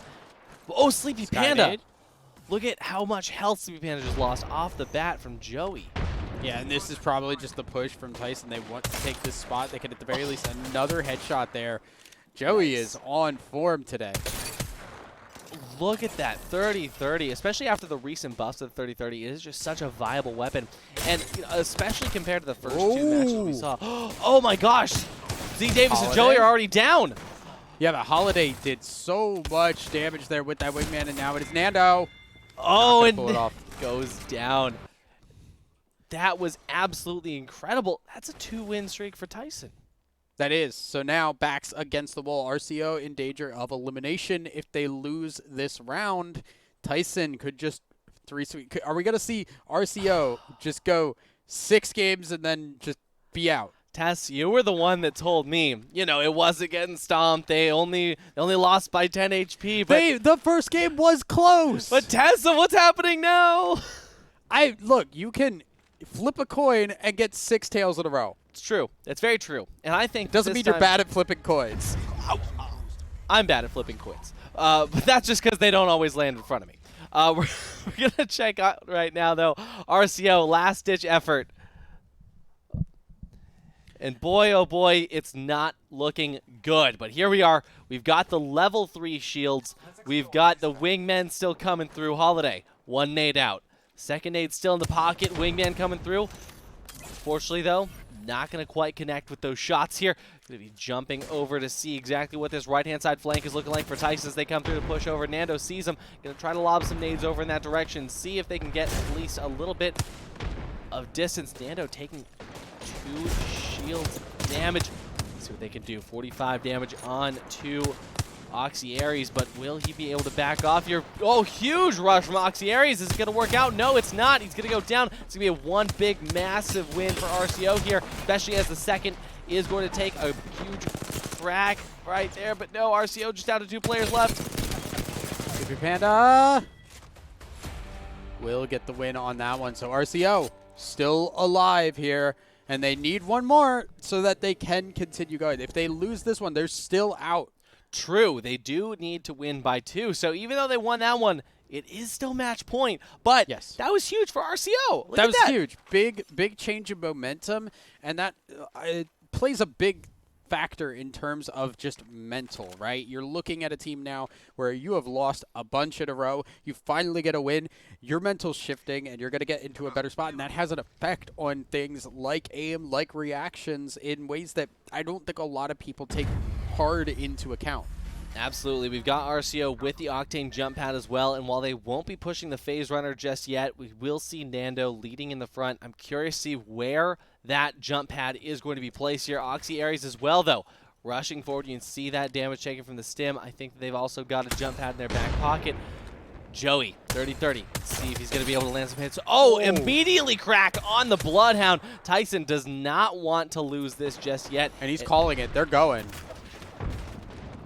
Look at the damage onto RCO. They have no shields, and they're going to have to back away. One already back to full, but looks like Tyson really want to try and take this. Moving up on the side for Z Davis. Arcstar's in the pocket for Z Davis. I'm really ready to see these fly. Just as well, though, they've still got the Octane pads. Those Octane pads could change this fight in a matter of seconds. I hear it go out, but I don't see anyone jumping just yet. Z Davis, good height there behind the wall, head glitching, trying to find out exactly where Nando's going to be playing from here. Joey, once again, using the 30-30 to its fullest potential with those skull piercers, trying to find out exactly which shots he's going to be able to land instantly without taking too much damage himself. Backing away to pick up the shield bat here with Joey as well. Joey, Oxy Aries both going to be back up to full here. Z Davis as well. The full reset coming through. RCO, are they going to be able to play off of it? Almost getting a crack there. Sleepy Panda just does a little bit of damage to 301. We are going to be down to just about half ammo for all the teams as the first circle is closing. Second circle appears on the minimap. Let's see who they're going to be able to follow out now. Sleepy Panda trying to find the shots. Sleepy Panda so low. He does run away, but he's headed right to Z Davis. He finishes Z Davis. But now they are just laning on Nando. Nando is the only one alive, and it is up to him to try and pull off the 1v2 because there is no world in which he gets Holiday back up. He's getting some damage down. Oh my goodness, Joey's so low. It's a 1v2. It's all down to this. Let's see what Nando's going to be able to do. He does take out Joey. It's a 1v1. He doesn't do it. Tyson, lower bracket finals. RCO gets shut out twice in a row. Only one round in 2 matches. But Tyson, wow, that is not what I was expecting. You're right. The rematch came through. Tyson pulled it out, and they pulled out a win where they weren't able to do so earlier. It feels like Tyson's starting to get the groove a little bit, and RCO maybe faltered just a tiny bit, and that's something that will affect you a lot as you go forward and forward. You lose 2 matches, like, where does your mental go? It goes where the chicken nuggies don't. But we do have the finals coming through. Those finals going to be Tyson versus Nightmare. Will chicken nuggets be enough to get you through your night terrors? We'll find out after this break.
Welcome back.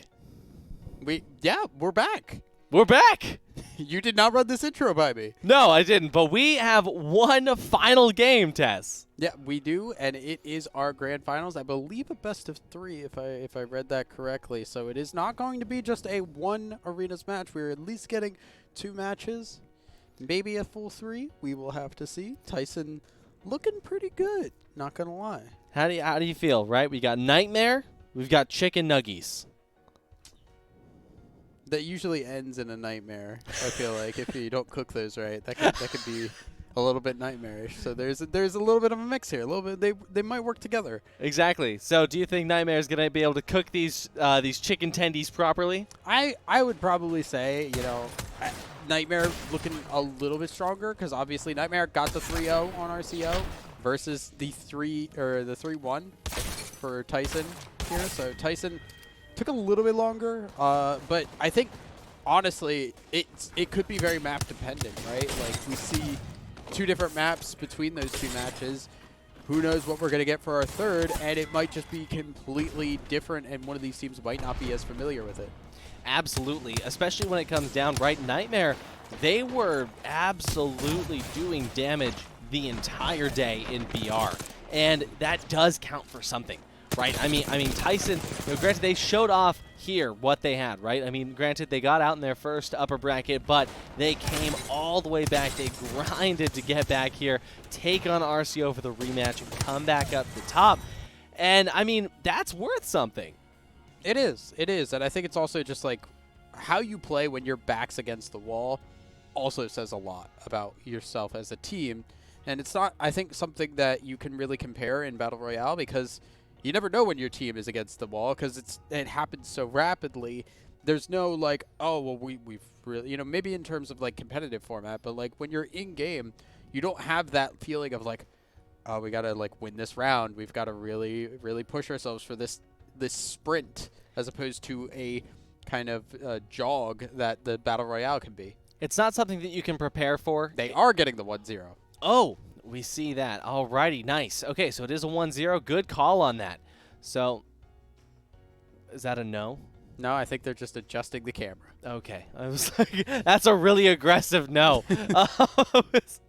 But yeah, so we've got here the 1-0, so you're entirely right. Because Nightmare was able to come through on the upper bracket, they are going to come out with a 1-point advantage to start, which means they just need to win 2 matches in a row to take out Tyson.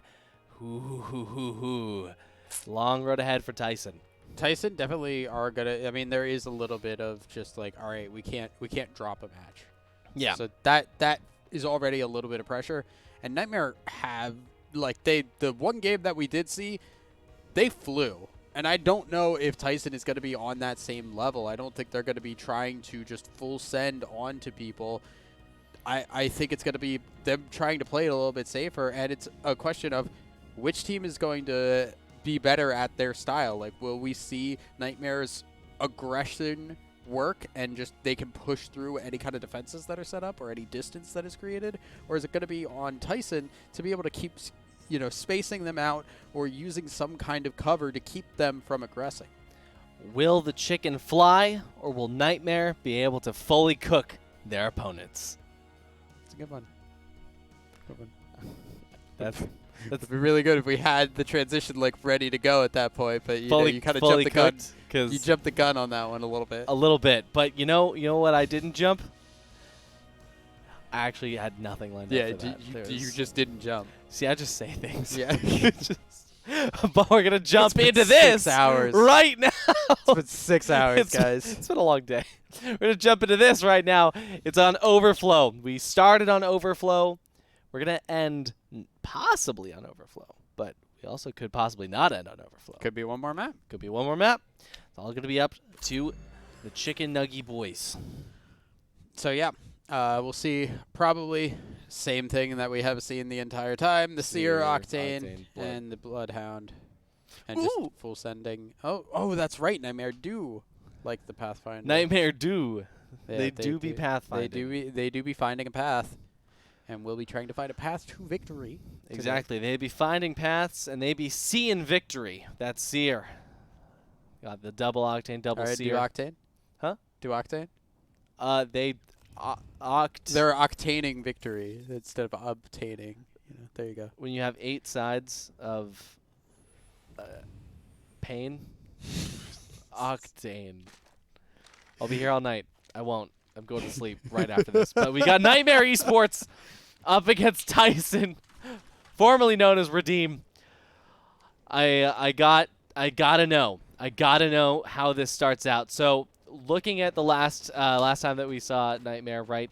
Ronnie with that wingman and the Mozambique combo was a force to be reckoned with. We're gonna still be seeing that, right? I would assume so. At least in these early matches here, and we do see, obviously wingman is going to be a favorite of a lot of these players. Pathfinder right out the game. We see why the Pathfinder is taken in this match here on this map. You can just fly right out the gate. It's a beautiful rollout for sure. Tyson going to be off to not a very strong start as Oxy Aries loses his shield. Joey goes down immediately. B. Borton just hitting those shots right when they need to be. Davis going to go down, just leaves Oxy Aries. Oxy Aries, though, he's going to be able to use his teammates' down shields here.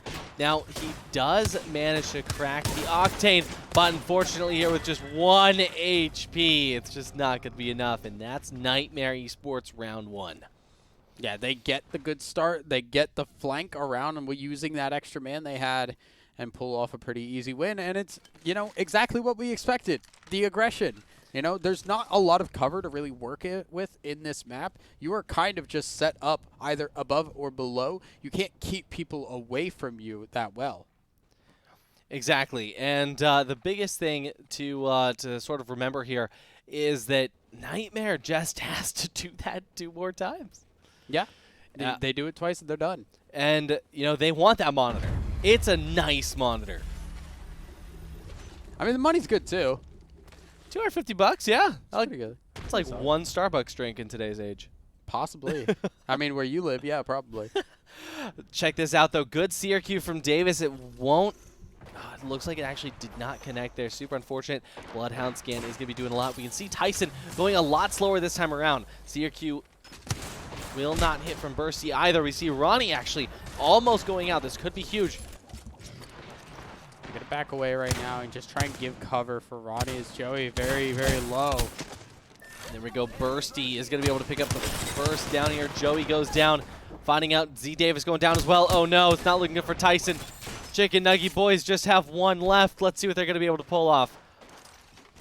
They're not really going to be able to pull off anything. That is just 2-0 now. And this is it. This is the last possible option here. It has to be at least 2 wins in a row from Tyson in order to keep this entire tournament going. Tess, I'm gonna level with you right now. I don't think it's gonna happen. I don't think it's gonna happen either. Alrighty, those 2 casters up against Tyson and 4 Nightmare. That means all you can do is hope that the caster's curse takes hold and reses our chicken tendies. Let's go ahead and see if they're going to be facing a Nightmare tonight or if they might find some sweet dreams. Octane Pad going to allow the Tendy boys to actually go up a little bit here. Let's see. Good burst. Now we see Ronnie have to back away, but they've already gotten so much damage down. Bursty and Orton are so very low, though. Good aggression from Tyson. Wow, this is crazy. So it is going to be a 2v2 situation here, but Ronnie so close to going down. Both members of Tyson are aggressing at the same time, but that's going to be a Nightmare. Takes a W, and that's going to set our scoreline 2-0 in this best of 3, which that means that's it. Very quick. Very quick, but congratulations to Nightmare Esports for taking the dub here in the grand finals of our very first ever Nerd Street Apex Arenas LAN. Yeah, I mean, like, the teams all did really great. I think Nightmare was just kind of on another level, really. They didn't drop one. They didn't drop one that we saw, at least. I mean, they were aggressive, and there was no stopping it, right? We didn't see any legend that was really built around the idea of stopping that aggression and that momentum. It was, once you get a knock at arenas, you keep going. And nobody's picking up stuff like the Newcastle that can revive and keep going, or the Lifeline that can revive and keep fighting. And that just meant there's no way to stop when if you just are better in terms of shooting and you can play aggressive, why not go for it? Exactly. And when it comes down to it, it's just about playing that as aggressively as you can, just as if, it's a BR fight. You're not going to get third-partied. You got everything you need, and that's exactly what Nightmare did today. They went in, and now they're coming out with $250 and a Mobius monitor, 240 hertz, 1440p, IPS. Oh, it's a beautiful monitor. Congratulations to Nightmare, and congratulations to all of the teams that played today. We will have the finals of Battle Royale tomorrow at the exact same time here on twitch.tv/NerdStreet. On Twitter is going to be #NerdStreetSummerChamps, NerdStreetChamps. And, well, we will go ahead and see you later. Thank you so much. Tess, any final words? I'm excited for tomorrow and all that it may bring. And it's going to be a lot of I think there's a lot of opportunities for some of these teams to come back and have a good day tomorrow. Absolutely. So, we'll see you then.